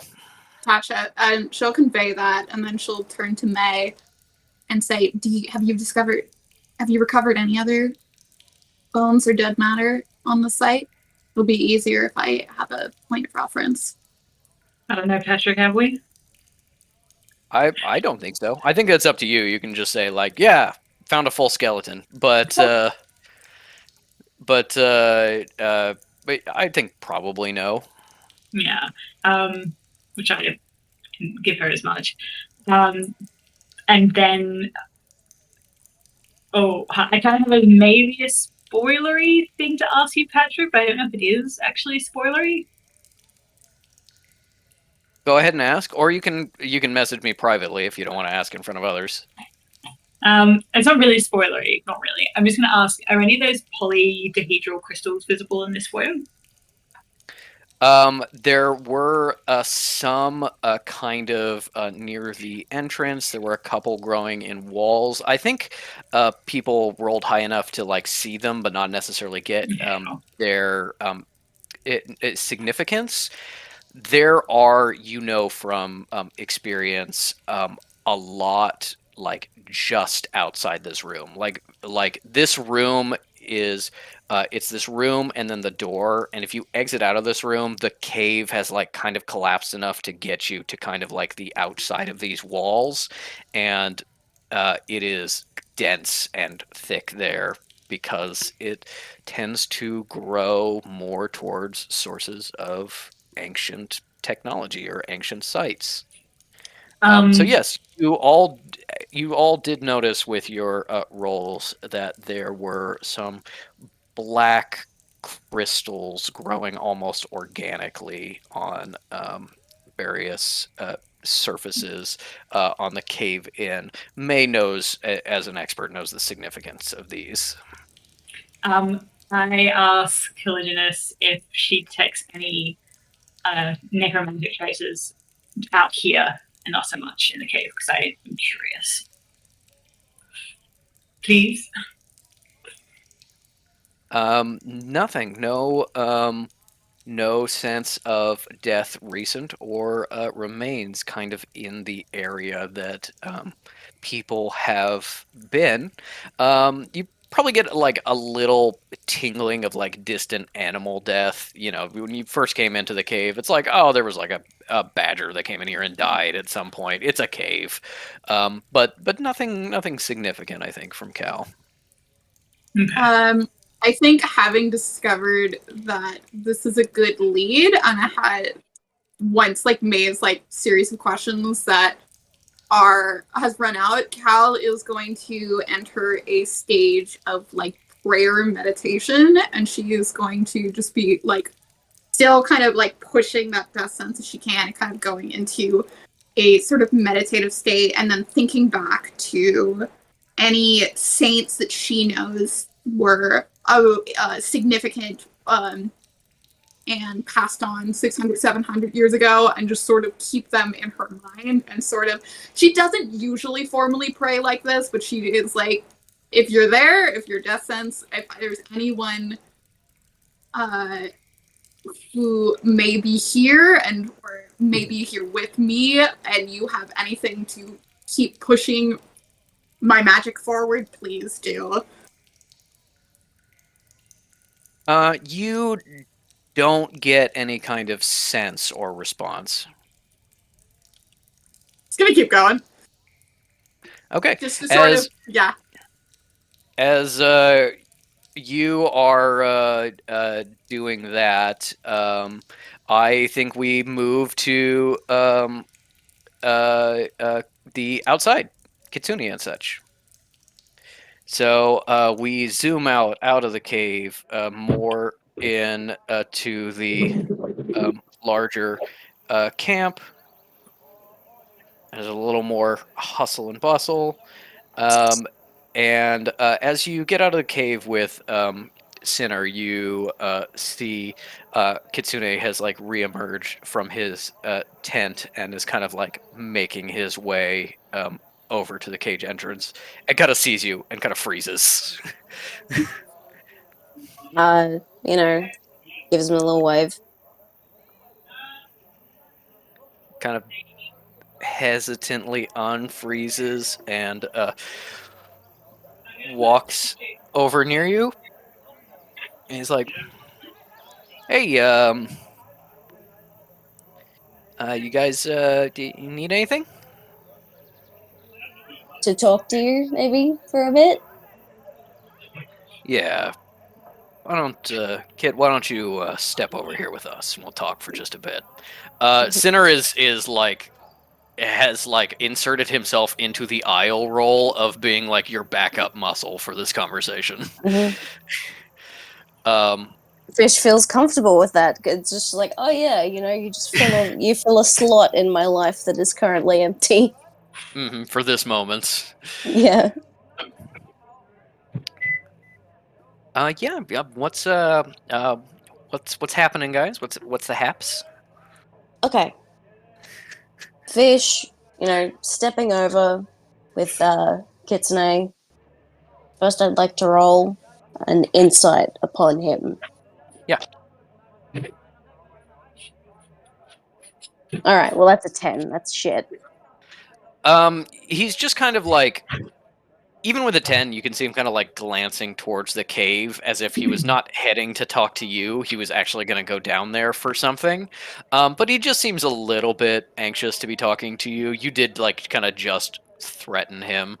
And he may even see a little bit guilty. You know, Kitsune, I've been looking for you. Do I need to roll deception on that because that is explicitly a lie? No, that is true. I will say he's not kind of looking for deception in this moment. He's kind of like waiting for the other shoe to drop because he does still kind of think that you're a former Mark that he doesn't remember. Somebody scammed out of money. Oh yeah, why's that? Oh, I was given your name. Pointed in your direction. Like you said before, we've got something in common, you and I. Strange magic stuff, yeah, uh-huh, yep, mm-hmm. Yeah. Who really understands all that? Yeah, I mean... How about that door, though? Yeah, it's crazy. I mean, he kind of looks at Sinner and then kind of lowers his voice a little bit. He's like, I mean, I was getting to it, I kind of got this thing Sure going. You are. I don't need another, Godkin, broken in on the territory, I know you can open the door, but that's fine. They're paying me to, you got your own thing. So you really burnt through the investment money real quick, huh?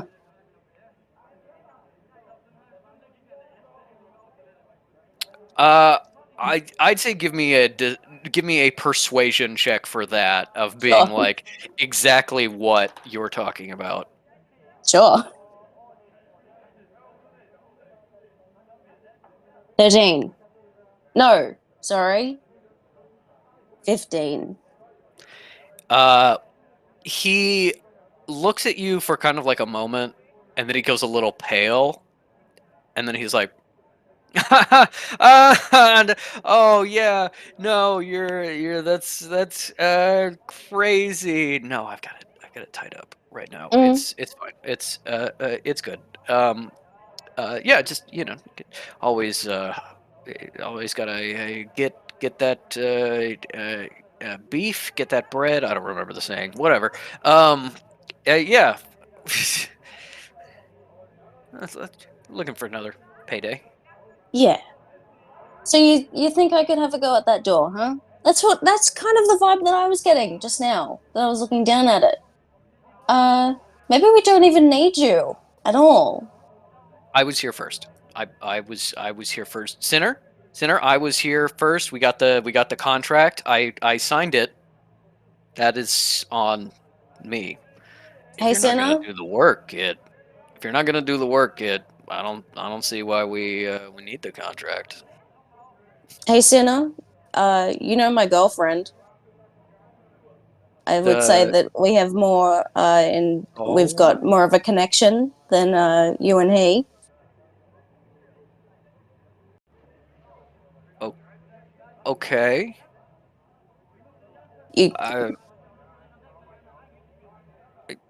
Yeah, yeah, Sinner, just give me one minute, okay? I'll cut you in. 10%. Bullshit. You're taking the fucking 10, bitch. If it's gonna be 10, no. 50-50 split. No. You don't know how to open that door. 60 for you, 30 for me. Wait, hold on. I'm just trying to, like, you saw the seal before. I have to cut the seal in somehow. Maths wasn't my strong suit.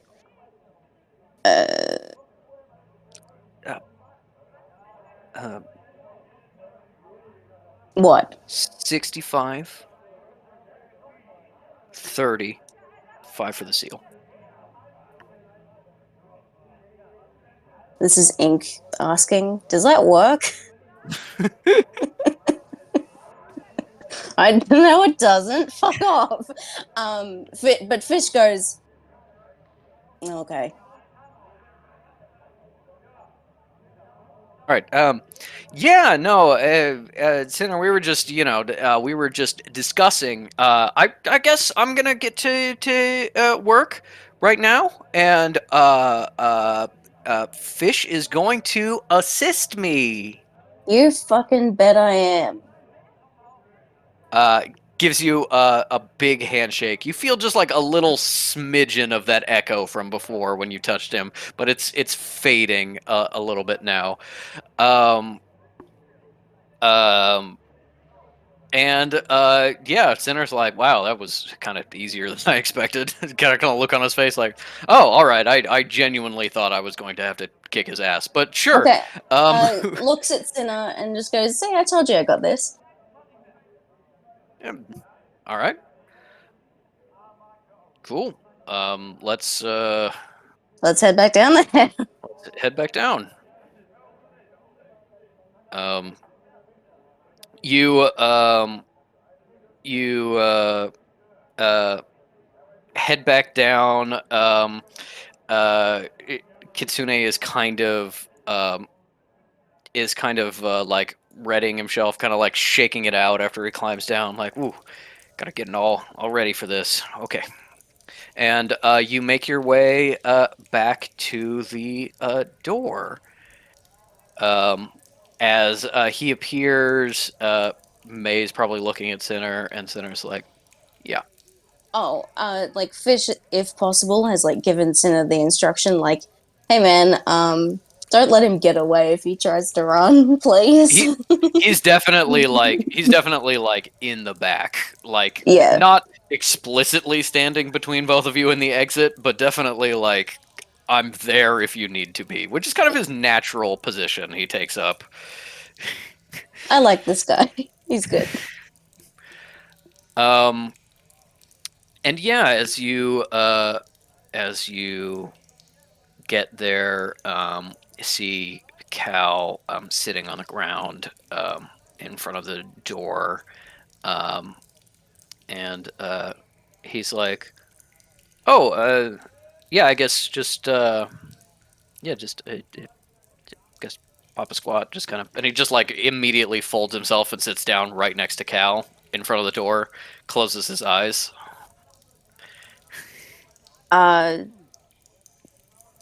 Goes and like posts up sort of beside him, maybe like in a bit of a Slav squat crouch, like, you know, as if I can get anything from this point of view. Can I make a roll for something? I need you to roll a Arcana check with advantage, as he does the same.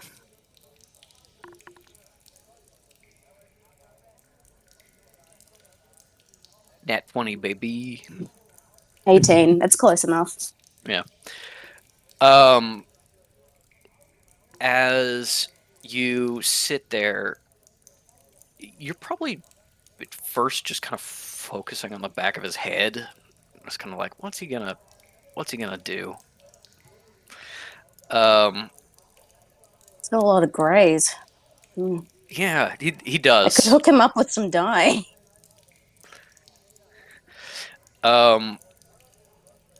And as you're kind of focusing on that, the sound of the cave starts to fade. The sound of the people start to fade. And you almost start to see two of him as he sits in front of you. And you kind of look down at yourself, and you see that sort of subconsciously you have copied whatever magic that he has. And whatever it is that you both share, whatever attunes you and him,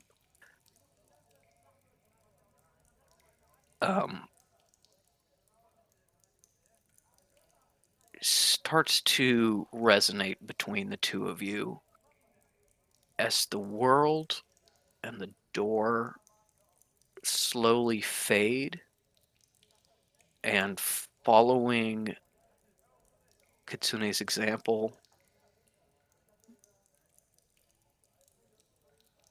you start to hear a little bit of the music, a little bit of the resonance, and then there it is. Look up again, and in the green gem sitting there, you see a symbol. The others see that your eyes are now glowing green with the Eldritch Sight.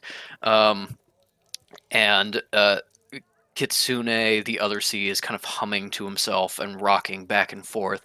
But the two of you are in this space, seeing the door, feeling your spirit kind of reach out. Kitsune first and you following. And then just flip. As easy as a little switch that only you and he could ever know exist.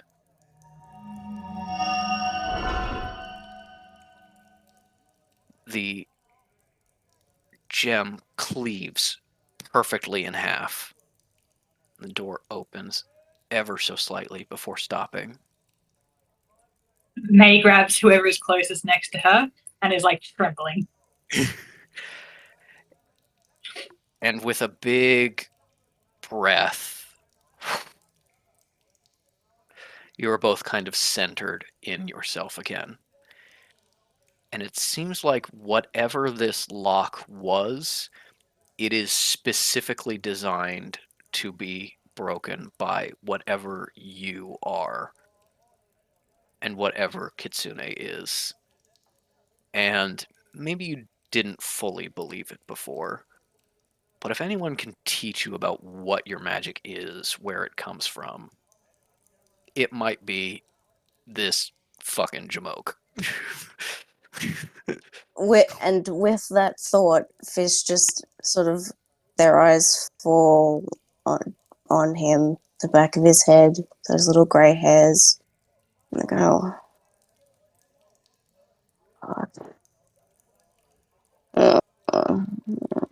great. Yeah. I think the dual like satisfaction of being like, I'm finally getting answers, and then being like, God damn it, from this guy? Yeah. And like, is this what I'm gonna become? Some loser hustling archaeologists at a dig with his fucking fake 4 of diamonds or whatever it was earlier on. Alright, just looking at the others. I think, what are the others doing? yeah, I think Kakano senses Fish's distress and starts squirming in Cal's lap, which like wakes her up out of her state, and then she realizes there are 2 people in her personal bubble, and she yelps and jumps back. I think Well done, Isle was Dania. probably awkwardly standing there and was the person who May like decided to cling to. Yeah. It was like, here's a large object. And is just kind of watching everything happen. Yeah. Yeah, so she yelps, lets go of Kakano, stands up. Is the door still ajar or did it slam back down? It is completely open, about a foot wide. The pieces have parted, and it looks like the doors are kind of like have slid a little bit to the side. It doesn't look Can like I it's closing see inside? again. You can see I inside. inside? Yeah, give me a perception check. Yeah. Metal is also clutching Isle. She felt the instinct and was like, Yeah. Isle is Isle's like, is "I've your got rock. you." Yeah. I forgot you guys. She is a That's a steadying 12. presence. It's a Okay. 12. With a 12, you see a little bit of the next room. There is, much like this room, symbols kind of floor to ceiling, but unlike this room, which is a little more exposed to the elements, You don't see any kind of like major cracks or holes into the cave system like there is in this room. And as a perhaps a consequence of that, the symbols on the wall are crisper, less kind of dank and worn and crusty, less obscured. You do see like a little corner of what might be like built-in furniture or something like that. Hard to know kind of what the purpose is, but you do see like something that's like on the ground in there, corner of something. Cal is going to stand up, dust off her knees, and approach May, and she's going to say, I can get you in. I just don't know if I'll be able to get you back out. As in, like, we can't open up the door anymore? That's the concern here? Like, we can't, the door's not open enough for us to slip through, yeah? I can get you... It's open enough that most of the kind of smaller members, aka not Isle and Sinner, could kind of like turn sideways and kind of like shimmy in with a little bit of pressing, but nobody's kind of examined the doors or like touched them now that they're open or kind of see what the issue is. Then I thought a foot was not enough to wiggle in. I thought we all had big ass. Our asses were too big. Then I will reframe that as, instead of I can get you in, just being like, if we keep the door propped, I know I can get at least one of us out. That's enough of a gap to get. If we wanted to squeeze on them, I could send Isle or Sinner in, but I could go in. I'm small. Kakano, not you. Why not me? It could be dangerous, pal. I'm not afraid of danger. I know you'll protect me. It is what May is most passionate about, so she should choose Fuko Escort. Who doesn't? I agree. I think Miss May... Gladly, I can scout. I can put my little nose in there and just see what's what. Cal is like above Kakano's head, like, no, not him. Yeah. Fish just kind of like defers to May, like, if you want him to have a look, he'll have a look. I think May is taking a while to respond, like she's on the brink of tears. This is such a big step forward. And we got here half an hour ago. Yeah. She's staring at the door, and then like she kind of shifts back into professionalism as she turns to Collision. So it's like, no, first we need to be very certain of what we're potentially going to be stepping into. I think I need to do some examining of the door beforehand. I also think that whoever is best suited, whoever's most well educated in terms of history, is probably who I want to come with me. And she kind of like looks apologetically at the various members surrounding her who are, in her estimations, very clearly not that person. Sinner is like fully like knows you're talking about him and accepts that, and it was like, yeah. I mean, I can like hold the door or anything, or if you I could try to like wedge these open farther, or yeah. Yeah, I think May absolutely 100% agrees that. She kind of is apologetically looking at Sinner, 100%. And maybe Isle, because Isle looks just very brawny. So she turns to Sinner and says, let's find the biggest piece of stone that we have and see if that can at least, for now, prop something up.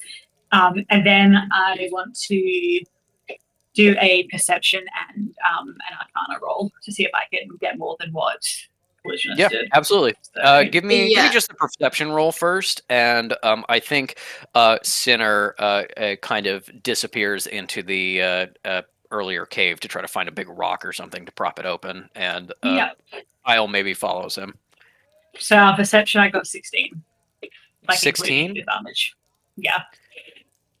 With a 16, now that the door is open, you can see a little bit of kind of the equivalent of a track where the door is inset into the ground and the ceiling. And you can see a little bit of the symbol work that's kind of on the other side of this door. and you recognize some of it. There's this little kind of like circle of activation symbols that often it's kind of used modernly as well, of kind of like somebody steps into a room, something happens. But you've also seen fragments and some intact pieces of this in research and on various digs of being like, you walk into a room, it senses that a person is here, and it does something. I will say for sleepy levels, I will say we are kind of wrapping up, and we're going to have our talk down and everything in just a moment. But yeah, you do kind of see this activation like system as if something is going to turn on as soon as someone steps into this room. Okay. Alice, do my Arcana check. That is a 12 all up. You don't get much more than what you gained with the perception check. Just that you notice a couple more symbols on the wall in the back. Some interesting things, kind of repetitive of some motifs you've seen in this room and some of the other rooms, but obviously more intact. So maybe that could give you some kind of like reference to how to put together the stuff you already found. But yeah, not really sure. Sinner and Isle are kind of in the other room selecting rocks. And I think he kind of quietly. You come here often? I think he kind of quietly says to you as he's in there, it's just like, so the sanctuary, huh? That's a big change. Something happened?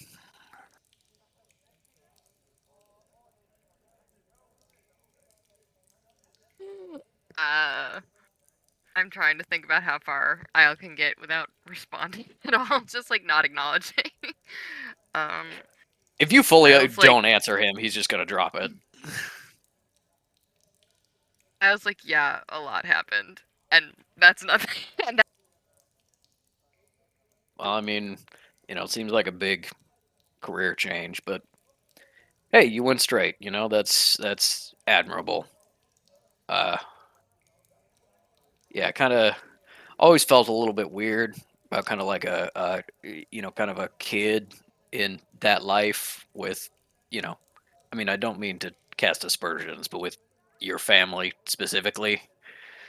Isle like seizes up at the mention of her family.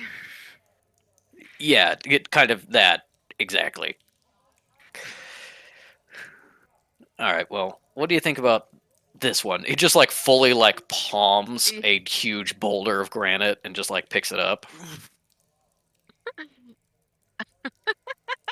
I was like, yeah, that's a good one. All right, cool. And then she kind of suddenly says, like, we did a lot, and maybe I'm trying to balance it all out.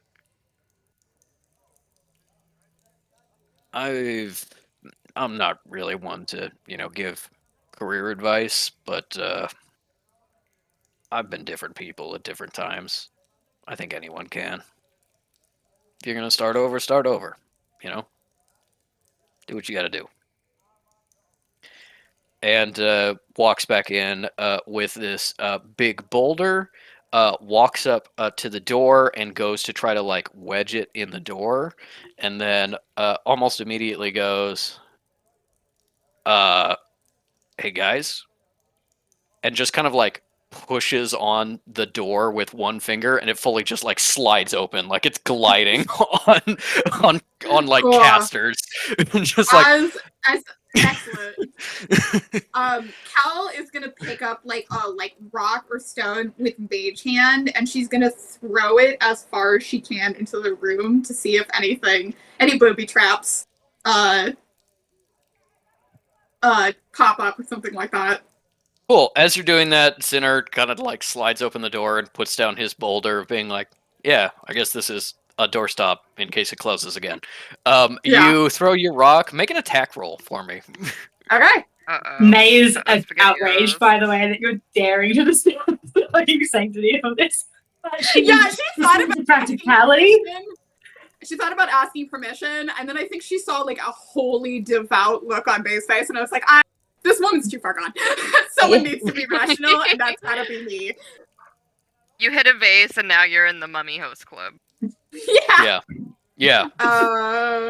Would this be so? Mage Hand technically can't be an attack roll. No, this is literally you chucking a rock.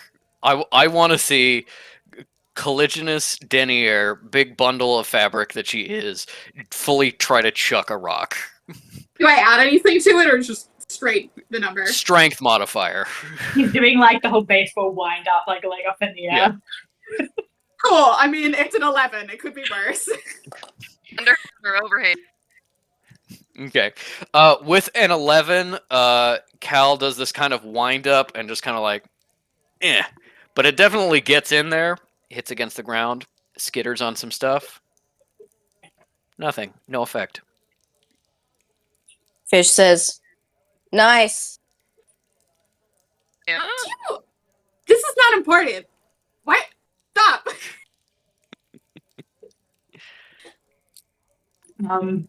May is like shooting daggers, like glaring at Colliginous, but is also like kind of relaxes when she sees that nothing is set off and very relieved.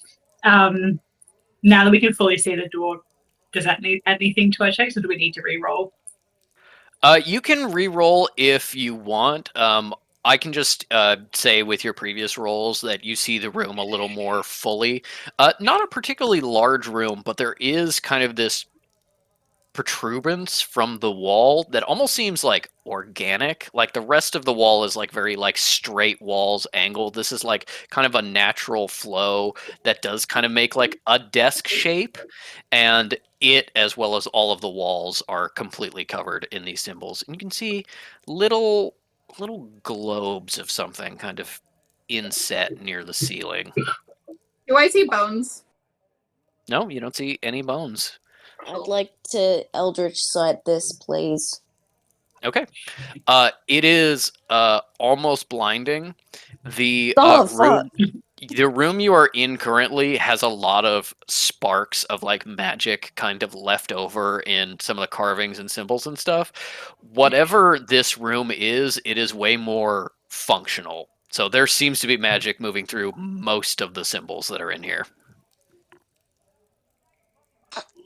There's that room is like alive, no, it's very sure, yeah. like a live wire, like electricity. Lots of magic in there. Yeah. Okay. I think boss, Maves. You want me to, or do you want to? What do we want to do here? I think May is going to like pat him on the arm and like look up at him in pure excitement. And even though she knows it's a fucking risky thing to do, she's going to step through the door. You step through the door. This activation symbol immediately starts to glow. You can see through the Eldritch Sight magic flooding out from this activation into the walls as something is happening. Something has turned on. There is something, and the lights go on. Kind of a dark blue light. Kind of casts interesting shadows on the symbols. And then nothing else happens. Do the shadows mean anything to me with my symbol knowledge? You get the sense, just as kind of like a passive thing, even without rolling for it, that like the kind of floodlights you use to explore create like really harsh shadows and stuff like that. This kind of like soft light makes it way easier to read all of the symbols and stuff like that. So this is clearly like the designated lighting for this area. So I want to kick in my feat that I've got from my archaeologist background, which is layers of history. So whenever I enter a ruin proper, I can correctly ascertain its original purpose.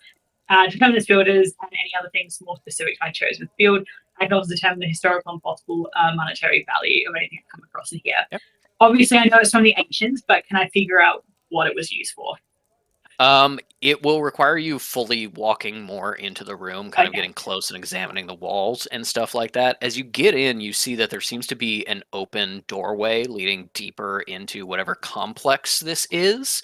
And you do get the sense of being like, it's really hard to date stuff to the times of the ancients. It's not like you have great records from that period of time. You know, a lot of like kind of conjecture, but this feels like kind of like a second age, kind of like late rule of the faceless ones, early rule of the ancients kind of thing. You can see like, oh, you know, there's this kind of like decorative element that kind of fell out of fashion with some ruins that we know or were a little bit later and stuff like that. You can kind of tell that this room was more of a public space, for lack of a better term. Like not even like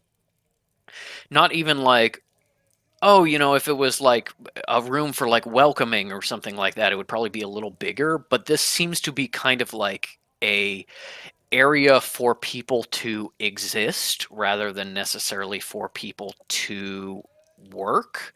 The exact nature of this and kind of why would require more in-depth studies of the symbols and such. But you do also notice what appears to be some kind of little hatches in the walls, little things that may open or close, still little kind of what you recognize as kind of ancient style machinery of some kind inset into one of the walls. And at the end of the room, kind of off to your left where it dead ends, you see two humanoid-ish suits of armor. It looks like they're very kind of weird and like insectile, but they seem to be kind of human proportions. And between them, kind of on the wall, is this display of crossed blades. It's like 5 swords kind of making a design. The swords kind of being of this green metal that you sometimes see in very old ancient ruins, of kind of this metal they use for some things that nobody's really been able to figure out how to remake or how to make new of. I don't think you've ever seen something that was like not symbols and yet seemingly completely decorative in any ruins that you've ever seen. I think May's initial excitement is now being properly tempered again by professionalism. She like ducks her head back out into the other area where the others are. And just because we're wanting to wrap up now, yeah? Yep. Yeah. As I just want to say, as kind of an ending thing, does anyone else kind of follow into the room, start to explore? Okay, then. Absolutely not. Cal is also sidled up. Cal's also sidled up with Metal because Matt, you can tell me if this is just you were sleepy or this is also like in character of Metal. Like she has not heard her say a word for like the last hour. Which no, is that's not on purpose. for a chatty girl. What was it? That's not on purpose. I'm just Okay. I'm just listening. But no, what I'm trying to say is, has Metal been talking and you Mats weren't doing it, or has she been like silent? I think she's probably been talking. I don't know if she feels necessarily super helpful, but yeah, she's still holding on to Isle and is like, okay, she hasn't died yet. Yeah, that's good. Hey, first mission, a success so far. Head archaeologist stepped into a room, didn't die, and we opened the door. I really thought you were gonna die. I thought that was it for you, babe. So did I. I know. Gal was like, "Look, I threw the pebble, so I was fairly confident that's a thing. But the further you get, the more my confidence lower." So Cal knows what a doom is. She knows that shit doesn't usually want outsiders. hanging out in final resting places, so she's very wary, and that's why she's like, Kekino's not fucking going in there. Kekino like starts to move forward, and in a very affectionate way.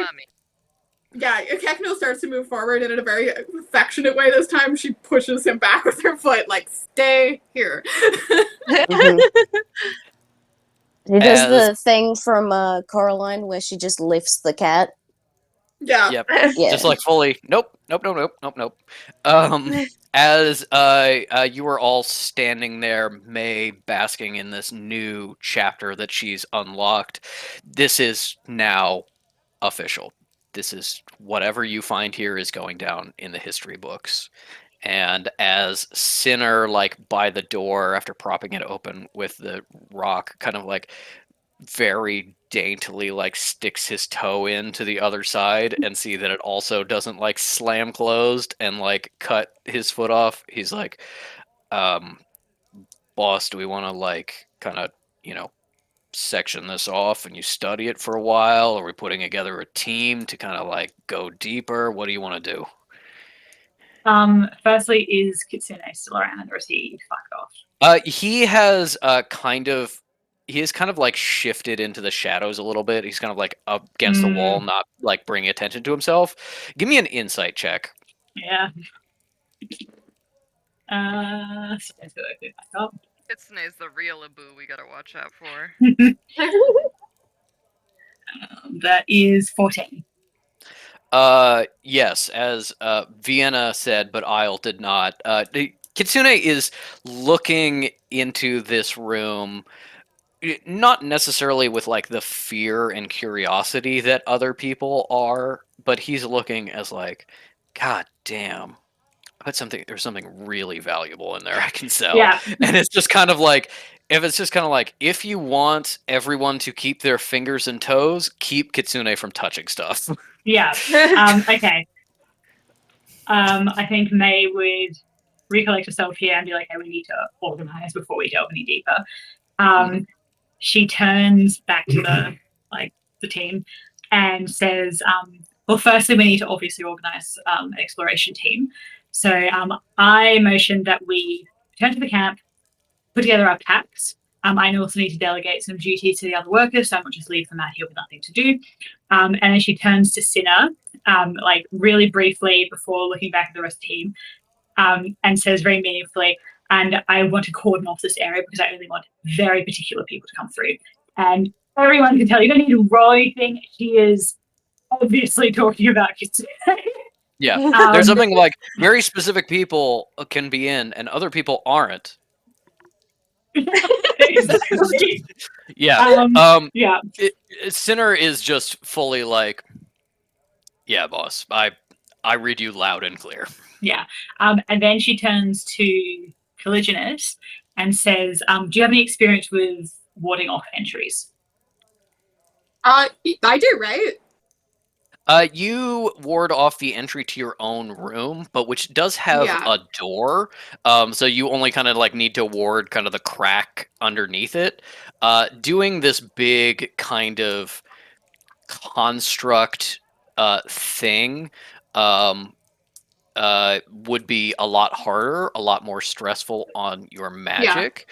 I will say that if you wished, Fish has the ability to seal a door and only have it open to them afterwards. Only they can undo it. Without breaking it down. If you want happy to do that. Just yeah, first. I would say Cal is like, that would pretty much drain my magic, and then maybe like Fish cuts in. I can do a little something. I haven't tested it yet, but no, I've tested it. This will be like the first big version of it.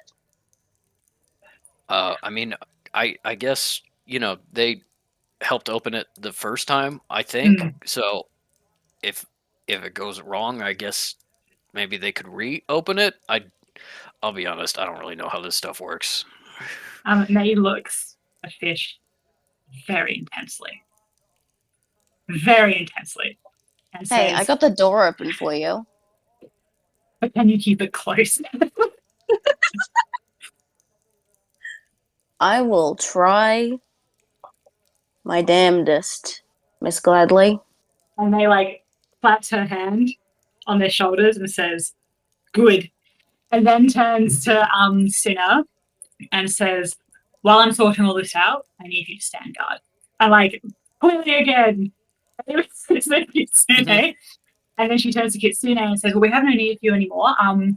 I'll certainly arrange payment, but shall I escort you back up to your tent? We can talk about where you'll be going." You do have this kind of like contract that's like, Okay. If you can open this door, I will pay you for like a month or two just to hang around in case there's other doors that you need to open. But yeah, it's definitely like you're no longer needed in this moment. Get the fuck out. Kitsune is just like, yeah, don't need to tell me twice. And turns around and starts leaving. I will say, maybe as a note of suspicion for you, you don't know what Kitsune's power is, and you have never learned that, even in the rumors. So, can I do an Arcana check? Maybe something to keep an eye on. Okay. Well, I let him leave, and then I kind of still like trying not to get caught up in the excitement of it. Kind of promptly forget he exists the moment he leaves my vision because the important stuff is going on now. And then I take a really like classic explorer stance in front of the door. I'm like, "Well, isn't this exciting?" And everyone's just like, "Sure." Just like as a final note for Cal as we wrap this up, because Fish wasn't in the room when she was doing her death sense, her magium is gonna grab them by like the elbow of like a jacket or something like that, or the collar that works. And she's It's just because I can do it. Yeah, she's gonna say in a low voice, and she doesn't care too much if May overhears because the girl has probably figured this out anyway. She just wants to talk to Fish, and she says, "There's something there that is dead, and it's not human, and it's not animal. Remember when you shunted?" Yes, when you shunted and you had that sense that something was more than we could deal with. Yeah. That's how I feel now. That something is no final resting place. And we shouldn't. I don't know what the consequences of disturbing it would be. Okay. Denya, if I were a bitter person, I would take this moment to turn around your reaction to my reaction to the slugs and be like, "Oh, it'll be fine." But I'm not like that. I trust you. I trust your instincts. Whatever you feel we need to do about this thing, I'm with you.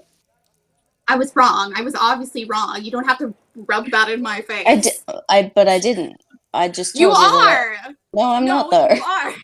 I'm not though. Is the thing. You absolutely are. Yeah. You're allowed to think that. The point is, I support you.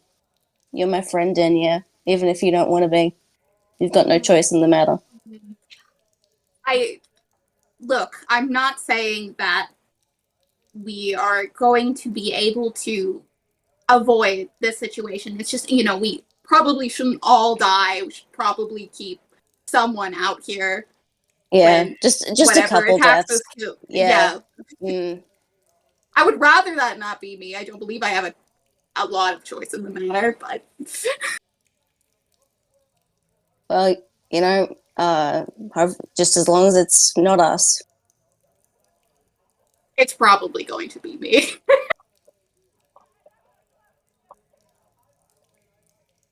Rip. Sinner rolls the boulder out of the way of the door. You can see that without kind of the rocks holding it open, the door doesn't like swing closed as far as it did when you first open it. It does kind of have this natural tendency to like swing out a little bit and start to kind of close just like under its own weight. But you can push it together. Fish can cast Arcane Lock. Yep. Marking it with a little symbol and sealing the door in the middle Does of this this gem. require a little ritual the way that rain does? It requires just a little bit of time. Okay. It's Wow, more you're like distracted by me breathing heavily over your shoulder. in in this Fish- case, it's more about like communing with the gemstone and the door rather than like Oh well, doing something specific. Metal was holding a half of it, so Fish might go, may I have the half? Alright, cool. And just sort of stand there, hand on the wall, hand on the stone, hand on the wall, get the cat out of the way.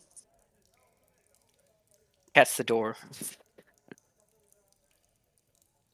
And let me just double check Arcane Lock for my password setting things. Yeah, I think you do have a thing where like you can set a password so other people can open it. Yes. I was having a vision like Fish dies and we're trapped here forever. Allow me to read. You touch a closed door, window, gate, chest, or other entryway, and it becomes locked for the duration. You and the creatures you designate when you cast this spell can open the object normally. You can also set a password that, when spoken within 5 feet of the object, suppresses the spell for 1 minute. Otherwise, it is impassable until broken. Okay. So, I'm just gonna set it so any of us, as in Fish, Metal, Caliginous, Isle, May, of course, Kekino, can freely pass, not Sinner, not Kitsune. Got it. Do you set an additional kind of password so you can potentially extend it to more people without redoing the spell? Yes. You don't have to like necessarily share that with anyone. You can also just like mentally set a password, which would be like Fish I thinks can- of a password, Ink will think Yeah. of one later. I can give this to people who need to get in that's not on that list. Yeah. Yep.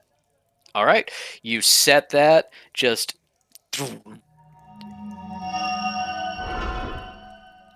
grinds back into place and sealed. And we will open the Cave of Wonders next time on Well Dressed Bones. Yay! Fish like rubs Kekino on it and is like, sealed. Star cut. Kekino goes, and then it just like zooms in on him and fades out. Yeah, and that is where we will close our session for today.